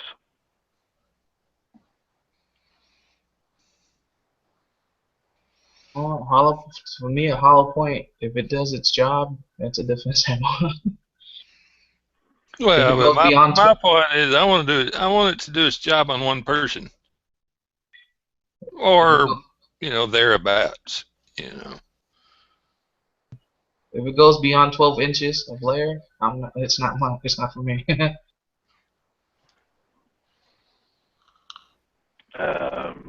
Where did you come up with that arbitrary number? I don't know. How big are people, normal size people? You stole it from the FBI. Yes, the federal gun. I don't know. Is 12? What is that? Is that not a good range? A minimum of 12 inches. They actually like between 12 and 16 inches from their testing protocols, which their testing protocols actually came out after the infamous failure of the old 9mm, which they were the new 9mm back then during the Miami shootout. So what would be the good range for penetration then? Without collateral damage? Get past just penetration numbers. That is one factor. When I'm looking at ammunition that I'm going to consider for what I carry, I want to know about barrier penetration, fouling of the hollow point through clothing, drywall, and even harder barriers like auto glass. I want to know about what kind of expansion it gets. Yes, in 10% ordnance gelatin, and I want to know how it interacts with bone pack. I want something that's going to operate consistently. I want something that's going to have very stable muscle velocities, therefore is more consistent ammo, and has good weight retention. I want something that's going to have a good temporary and permanent cavity.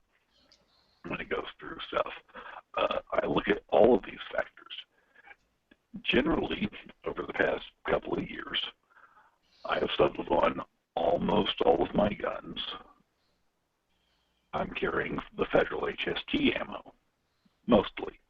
Just got 2 boxes today. I've got a couple of guns that, my 357 Magnum and my 22 Magnum. I'm using gold dots. My 380, which I never had 380 before now because I haven't found any round that really worked for me. That I thought met my criterias. But they're the Hornady critical defense. What's the name of this damn round?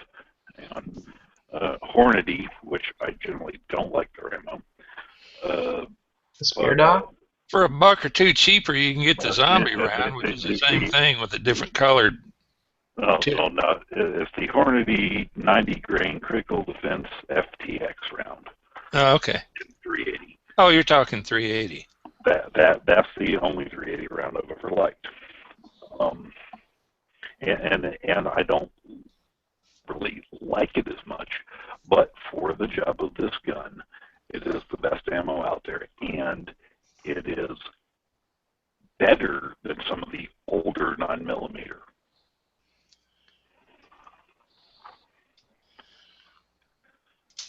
No, I got some Reman GHPs that Yeah, that's not self-defense ammo. That's range fodder, man. even though it's JHP. Yes. Like, cause isn't like Black Talons or something like that? I have 1,000 rounds of 45 jacketed hollow points that I use at the range because I bought it cheap. It would have been FMJ, except there was a good set on these hollow points, and I use them at the range. So, like Ranger T series wouldn't be a good thing. Ranger T's that's good ammo. That is a well-performing ammunition line. Would you say that's a good self-defense ammo? Yeah, that's what I'm saying. The Ranger T is very well respected, has good test data, is a very consistent performer. I think that's what I've got in my 45 right now. No, I'm a 9mm enthusiast. So, no, I'm just kidding. One day you'll get there. Yeah, I have a 9mm. It's one of my pocket guns. I have a SIG 938.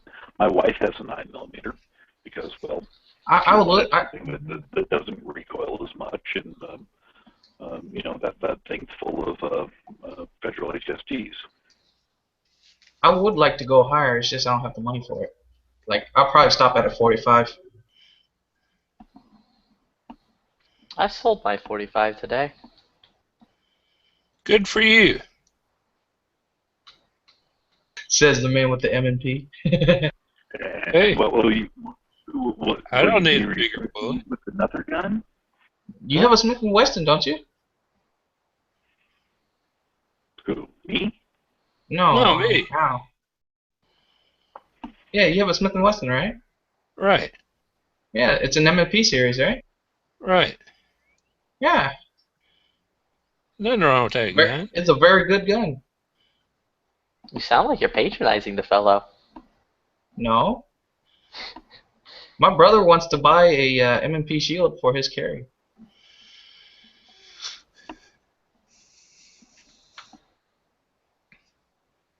I didn't like the grips. It was just too small for my hand. Didn't feel right. They don't have multiple grips? It's it's a single stack. It's fairly thin at that. That's why he's fighting against like the XDS or the small XD Springfield one or the M&P shield.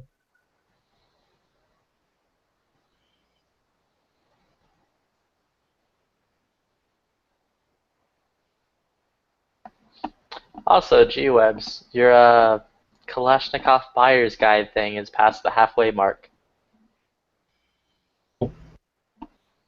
I'm screwing with it right now. I didn't even look. Yeah, I just keep checking on it.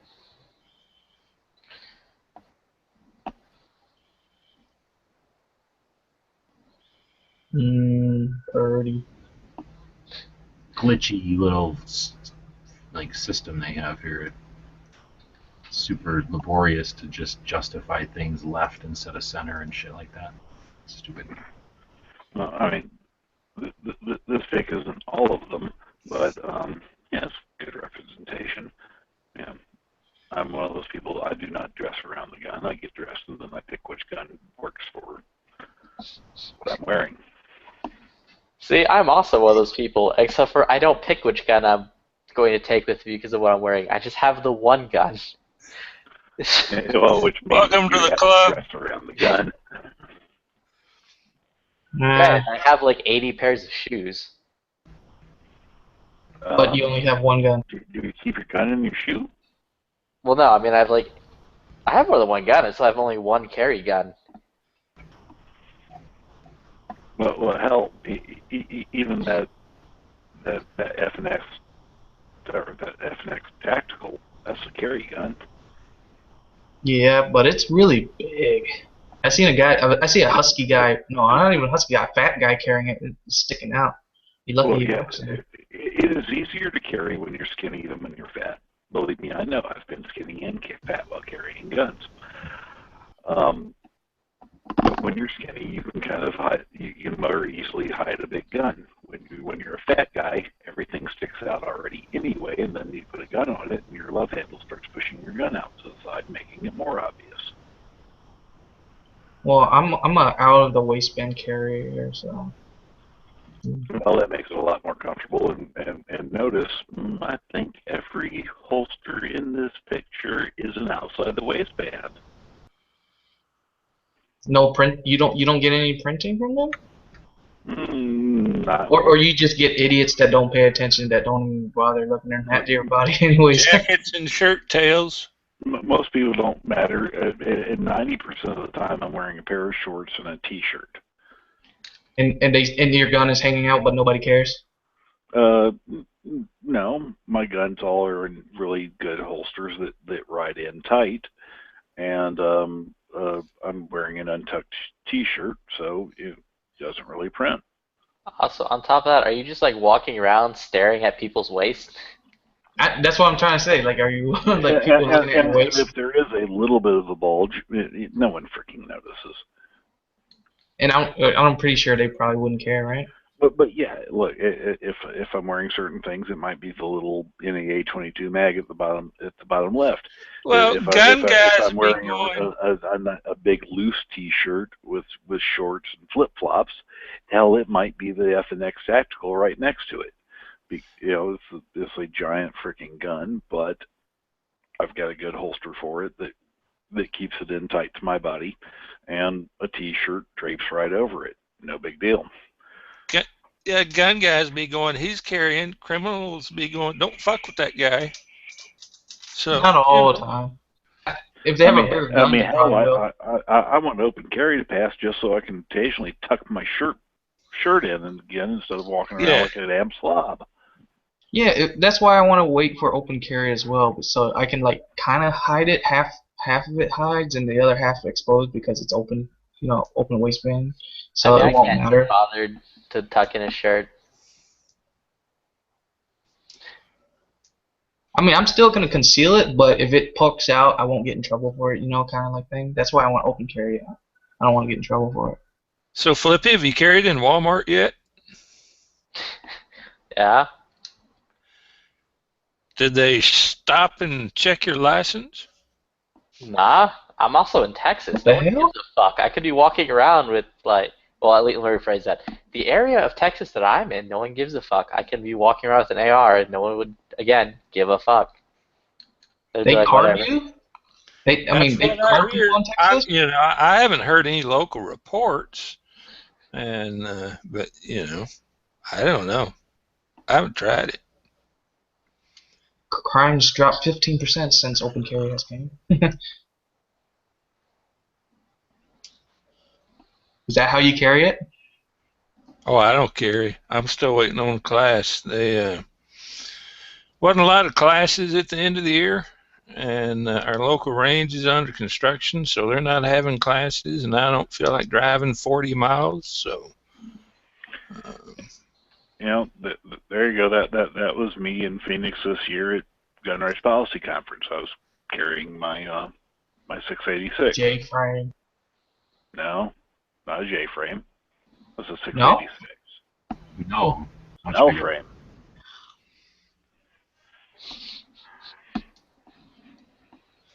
Buddy of mine is in Lauderdale, and he carries everywhere he goes. G-Web saw me packing that gun. Do you know what today's the anniversary of? 2-year anniversary? 3-year anniversary? I don't even know what today is. In January 16th. It is the 3rd anniversary of our dear leader signing the 23 gun-related executive orders in 2000. That's that's when he announced them.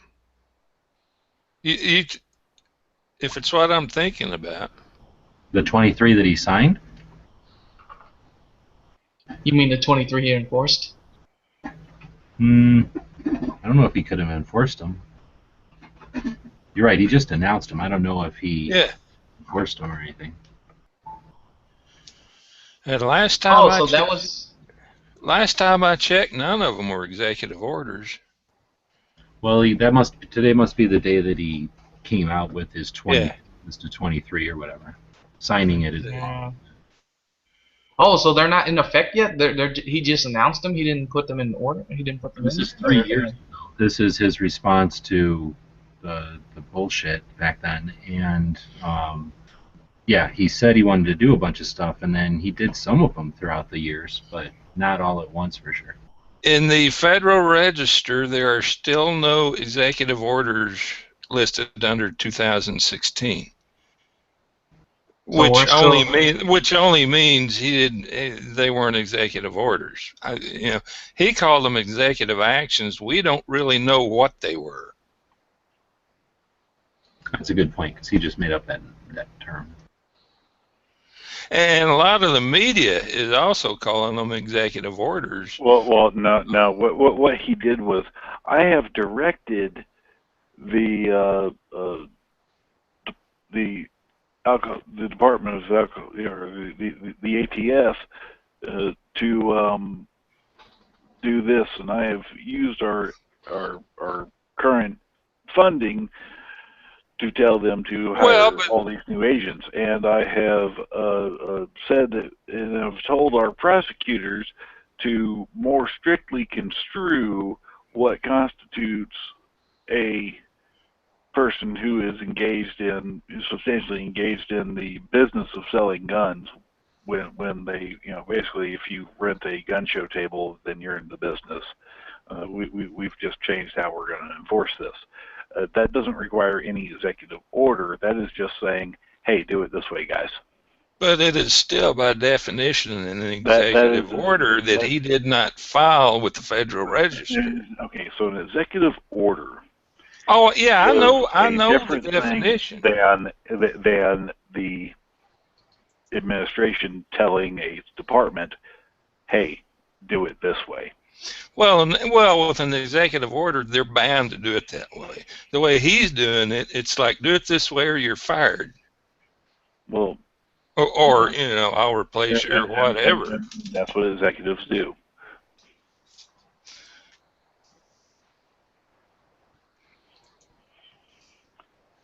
In other words, he did. All this stuff, for all the hype, was more fizzle than pop. Well, it's like here's the way I put it to people. He didn't sign any executive orders. He just spun a bunch of words to make it sound like he did. Well, no, he did issue some orders, but they weren't quote unquote executive orders. He told the ATF, hey, this is how I want you to do business now.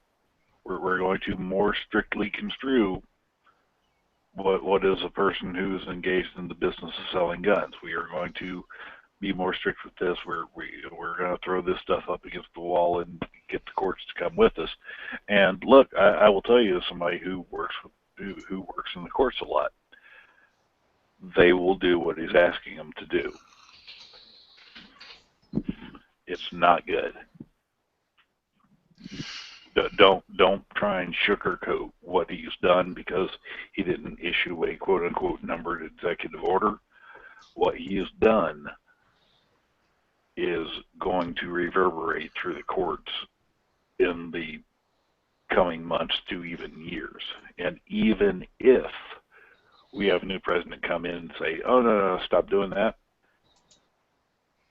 it doesn't matter because the courts just got the message. Some of those prosecutors have gotten the message, and the prosecutors are just going to push harder.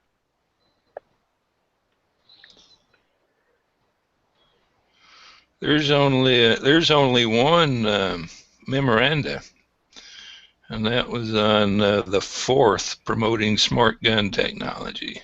That's not the internal orders that he's given to the director of the Bureau of Alcohol, Tobacco, Firearms, and Explosives. A lot of these things were just directives that were issued. My problem is with the CDC getting involved, not the technology. I don't know how this is a disease.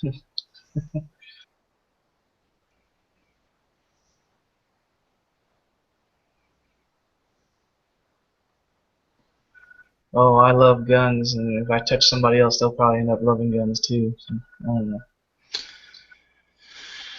Well, pretty much anything he does is an executive action. I mean, hey, I took the executive action of wiping my ass this morning. You know. You didn't have to go through Congress for that. Well, he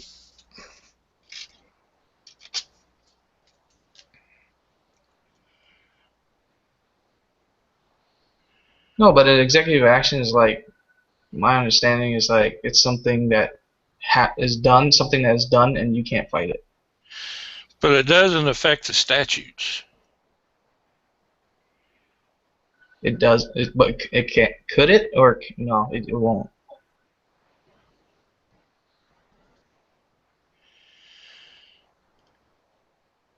An executive order is when he tells the department head to do something, and that holds the force of law.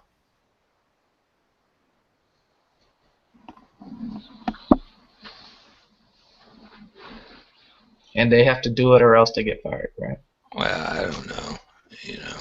Well, that's an executive order, and that's what I was talking like agency determinations generally hold the force of law. Like when the ATF tried to say that M855 ammo was armor piercing. Had they gone through with that, and they only didn't because gun owners all stepped up and started hammering away at the issue, and they did do it previously with some other rounds, the 7N6, that still holds the force of law. So when you go to a court because you had this ammo, they're going to say, well, the ATF has determined that this is armor-piercing ammo. Therefore, you have armor-piercing ammo, and now you're going to jail. Because the ATF has made this determination. So when the ATF tried to make a determination that the M855 ammo was armor-piercing, had they just done so, shit, I'd be in deep shit. I've got a lot of that ammo laying around in my house because it's good ammo. But it's not armor-piercing. Now, is armor-piercing ammo in all states banned? It's banned under federal law. So why do I see people? Then why do I see people with like APIs and? Armor-piercing ammo isn't banned at all, except for FFLs can't sell it commercially, and we can't import it pretty much unless it's 223 at this point. So you can get your hands on it, right? Every single type of it. Well, no, armor piercing. Yeah, you cannot sell armor piercing ammo. You can't trade in it. However, a lot of states Only an also. FFL. A licensed FFL can't sell it. Every other citizen can sell it to their heart's content with no restriction and no quantity restrictions, unless there's a local or a state law that I'm not aware of. There's nothing. Well, and there's a lot of state laws that ban the possession of armor piercing ammo. But I believe. Hang on, I'm gonna have to look at the federal law on that. Give me a minute, because I was just reading something about this not too long. Oh, because I know a YouTuber that uses APTIs. Well, I've got plenty of armor piercing. Yeah, like armor piercing, tracer, incendiary rounds, 50 cal. I'm like, where the heck is he getting that from? You can get armor piercing incendiary 50 all over the place. It's very common. And why do they make it? Then why is it like? It's not banned. It's just not. It's frowned upon, kind of like thing. Not at all.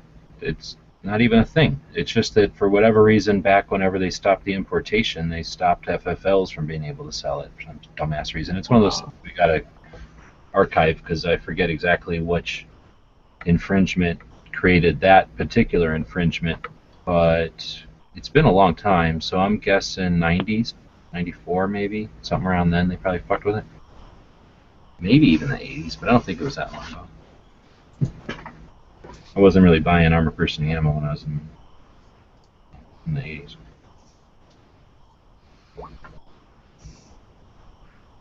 I wonder what I was life. alive in the 80s.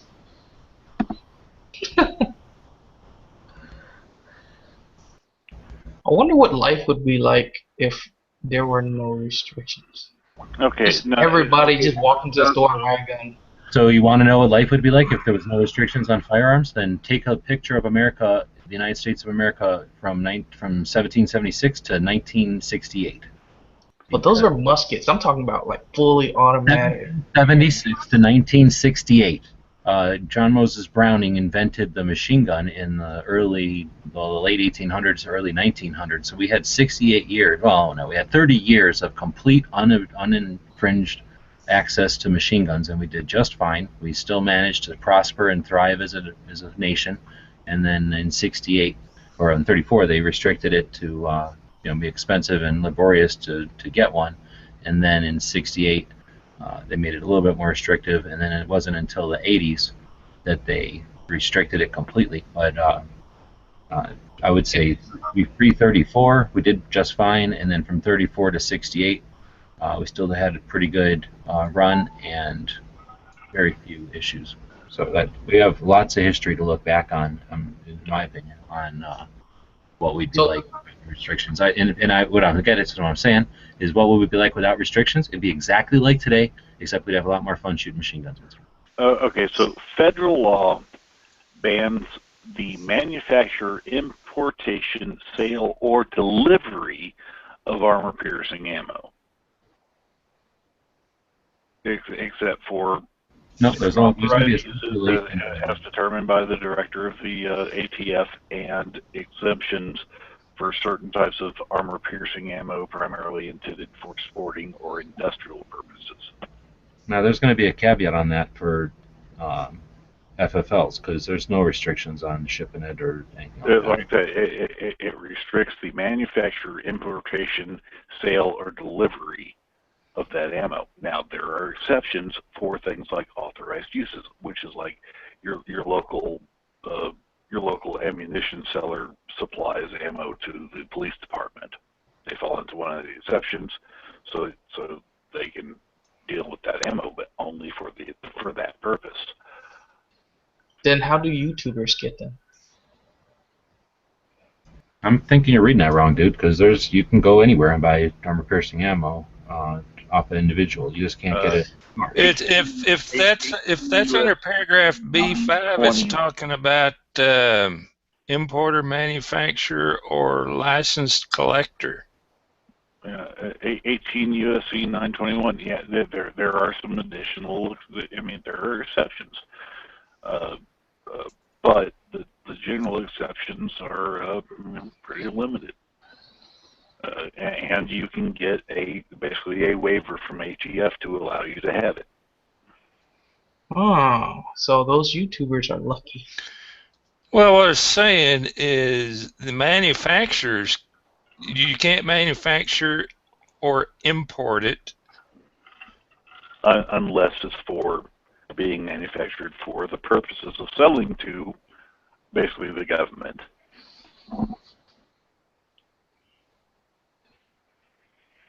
It might be your local police department. It might be the ATF itself.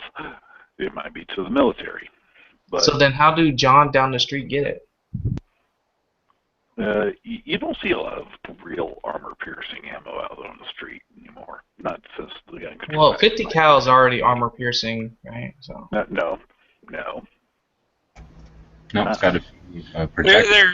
There's also a deal for the purpose of testing or experimentation authorized by the Attorney General. Whatever that means.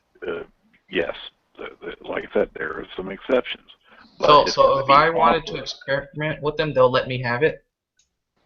With authorization from the Attorney General. If you go to the Attorney General and say, hey, I'm doing testing because I want to market something to the military later, and I need authorization to use armor-piercing ammo, they will send you back a memorandum saying, yes, you're authorized to use it for your testing purposes, and here are the controls that you must keep in place, and you can only use it on Sundays when it's 64 degrees outside.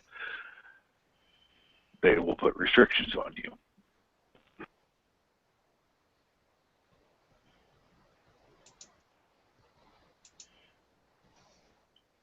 And going back to the old question, so you said we had no restriction for firearms with machine guns before. So can I say, are we as civilized back then like we are now? The civilization kind of like thing? Are we civilized people like that? We're probably less civilized now than we were back then. What 1934, and what do you call more or less civilized? I don't know, running around with guns with shooting in the air or something like a cowboy. I don't know. You know that's a movie thing, right? No, just yeah. You're not proving your case here, man. If we were civilized back then as we are civilized now, if we are civilized now as we are back then, I don't see the problem why we can't have no restriction at all. All right, so the Gun Control Act of 1968, which basically banned full autos and banned suppressors and did all kind of horrible things, or not 68, 1934, came about after the Valentine's Day massacre in Chicago, because we had prohibition gangs that started shooting at each other, and there was the Valentine's Day massacre where they used the infamous Chicago typewriter. Basically, in the Sears Roebuck catalog, you could order a full automatic Tommy gun and get it shipped to you in the mail, and you know the full automatic machine guns were running amok, and some gangsters had used some during one incident. So we turned around and banned them and said that you had to, if you wanted to get one, you had to get a $200 tax stamp, which at the time they would not issue. Now, later on, the court said, no, you can't do this. If you're going to impose a tax, you have to actually let people pay it. So they had to start issuing the $200 tax stamp. Now, remember, this is in the 1930s. $200 was a lot of fucking money. So nobody could afford it. Now, what we've seen is, in the past 10, 15 years, well, there's been a lot of inflation, especially in the past 10, 15 years. So $200 really isn't that much money anymore. So the possession of NFA registered items has skyrocketed because $200 isn't as much of a bar to entry as it used to be. According to the internet, in 1934, $200 is the equivalent of $3,557 today. Can you imagine paying $3,557 for a shotgun that's an inch shorter than the shotgun that costed, well, probably back then, like $3? Yeah. Now, Chief, pull this up if you can find it. What was $200 in 1985? Yeah, it's right here. Hold on. We're not talking about that long ago. No, $445. So it has cut in way more than half since 1985. Now, we can't put it up too often because they can change that in a fucking moment, I bet. It would take an act of Congress to change the tax rate. Oh, good. So, Good. What was it, 19?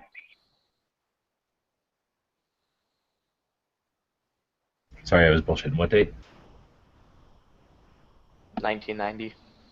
Oh, 90? $372. $372 and 90. God, the American dollar has dropped that fucking much in like what? 25 years? Yeah. So since 1990, it's basically half. 2000, it was still $279. We lost a third since 2000. So when did he start? 8? Mm-hmm.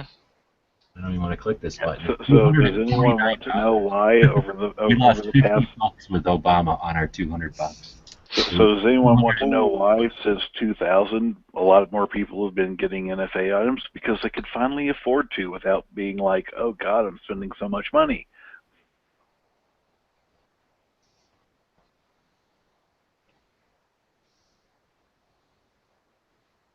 I don't know. I have the money to get an NFA license, but I don't want to pay it. It's $200, man. Hell, I can barely go to dinner for that. Well, you're kind of a big person.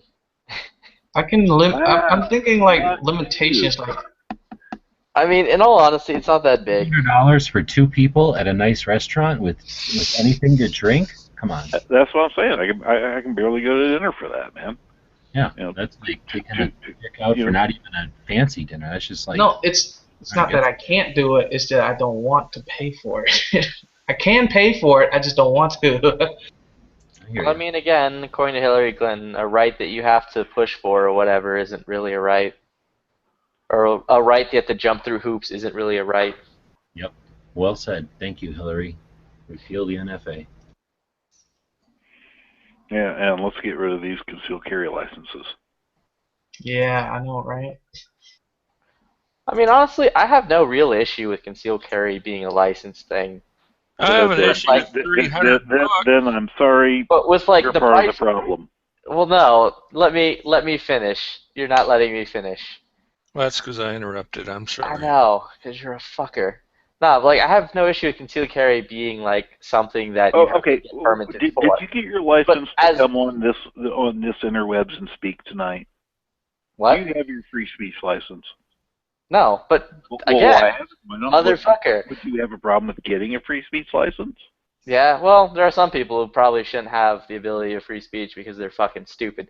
But no, that's my point being, as long as there is constitutional carry being like a thing, I'm fine with concealed carry. You have to get a special license for. Well, okay, so that's fine if you live in a state that has like unlicensed open carry, and 30 states have that. Wait. I have to agree. I have to agree with him, but with a tweak. I'm with that too, but I have to renew it every 100 years. I'm good with that, man. I mean, like a one-time fee of nothing super. Look, big. I don't like it, but I am, as a constitutional matter, okay with licensing concealed carry in those 30 states that allow for unlicensed open carry. But I firmly believe and think we will eventually be vindicated on the fact that you cannot license a right to people because people's fundamental rights are their birthright. and you don't okay. license back to people things that are their right. Let's make a compromise. If I was the government and I said, I'm going to make all states constitutional carry, you just got to pay one fee. Is that okay?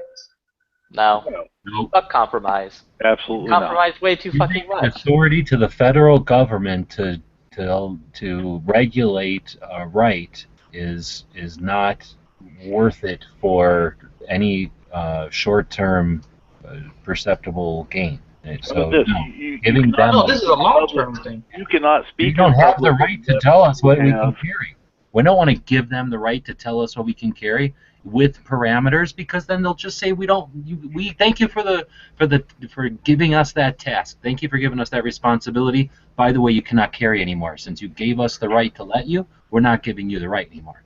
So no, we told them in the Constitution, this is a fucking right we're born with. You keep your fucking hands off it. That doesn't mean sometimes or state-wise. It means all the fucking time. Get the fuck off of us. Well said. All right, so we shouldn't compromise for something that's a right. Okay, okay. Correct. So the Supreme Court. And it's a sucker bet to let them say, oh, we'll take it off the state's burden and put it on the federal so that you don't have to worry about it. Because fuck that. We have all the stuff to worry about when it's up there. No, let's The take it off Supreme of Court everything. very long ago said that the power to tax is the power to destroy. That was John Marshall. Jesus Christ, what year was this? It was 198 years ago. The power to tax is the power to destroy. When you start taxing rights, you have destroyed the right.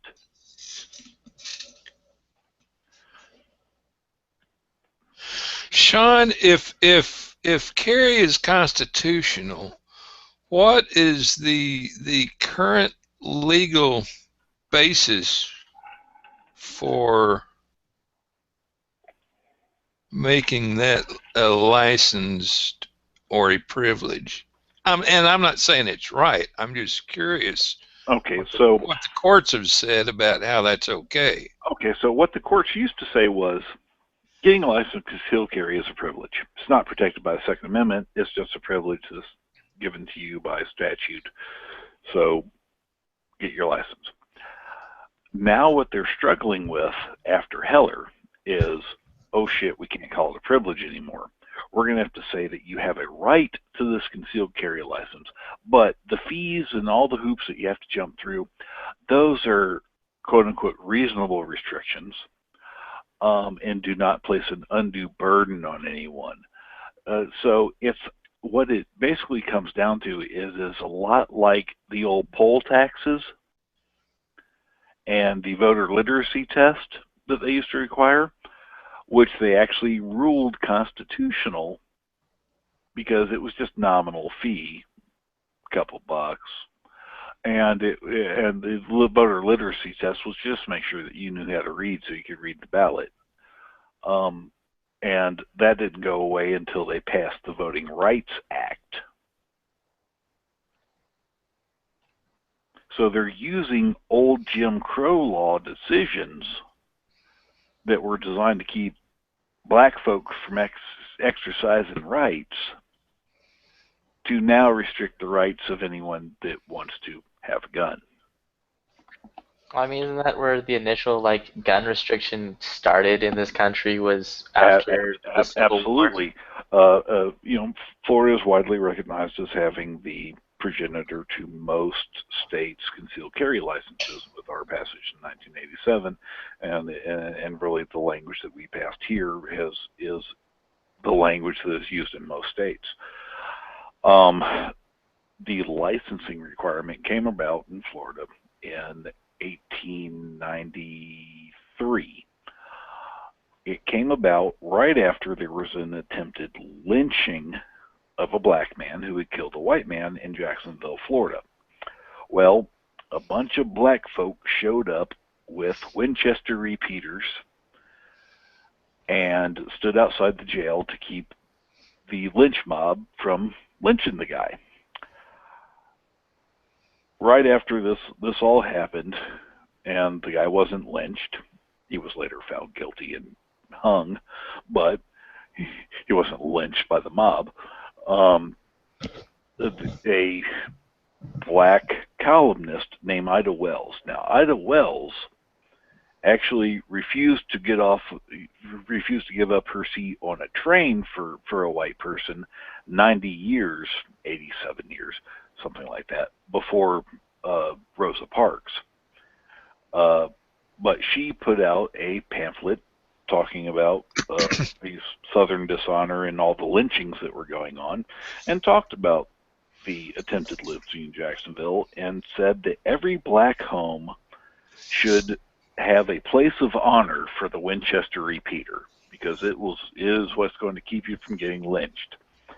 So during the next legislative session, the Florida legislature said that you had to have a license to get to own and carry outside of your home a Winchester repeater. And those licenses would only be given to people who were of quote-unquote good moral character, which meant that you're not black. In 1901, they added pistols to it. Flash forward to 1987, same laws are in place, and they changed it to, instead of the local county issuing your license on good moral character, they changed it to shall issue by the state.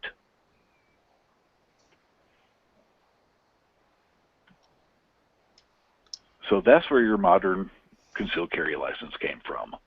A black woman told black people to have a Winchester repeater in their home to stop lynchings.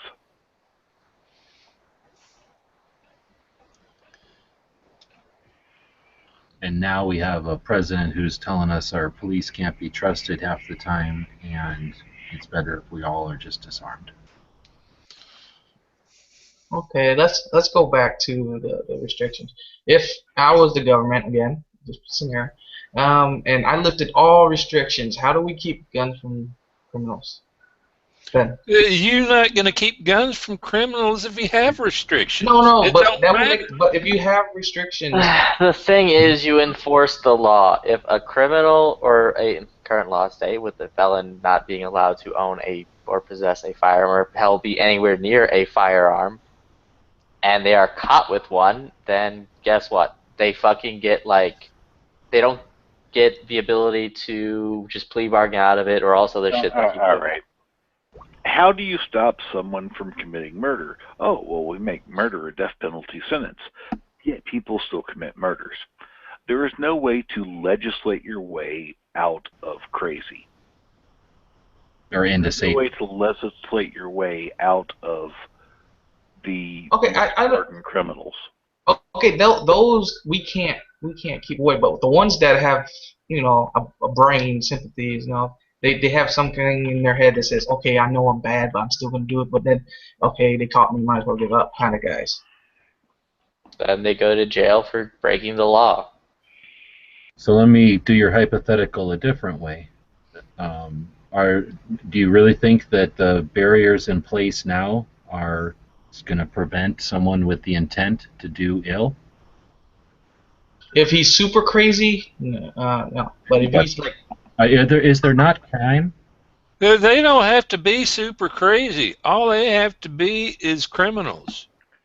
They're not. Most people aren't criminals before they're criminals. There are criminals who do criminal stuff for a living, but you look at the numbers. Again, we look at the actual numbers. Then we're talking somewhere around 10 to 15,000 that are murders, accidental, unjustifiable deaths. Lethal incidents with a firearm, and so we're living in a country with tens of billions, if not hundreds of billions or millions of guns. Excuse me.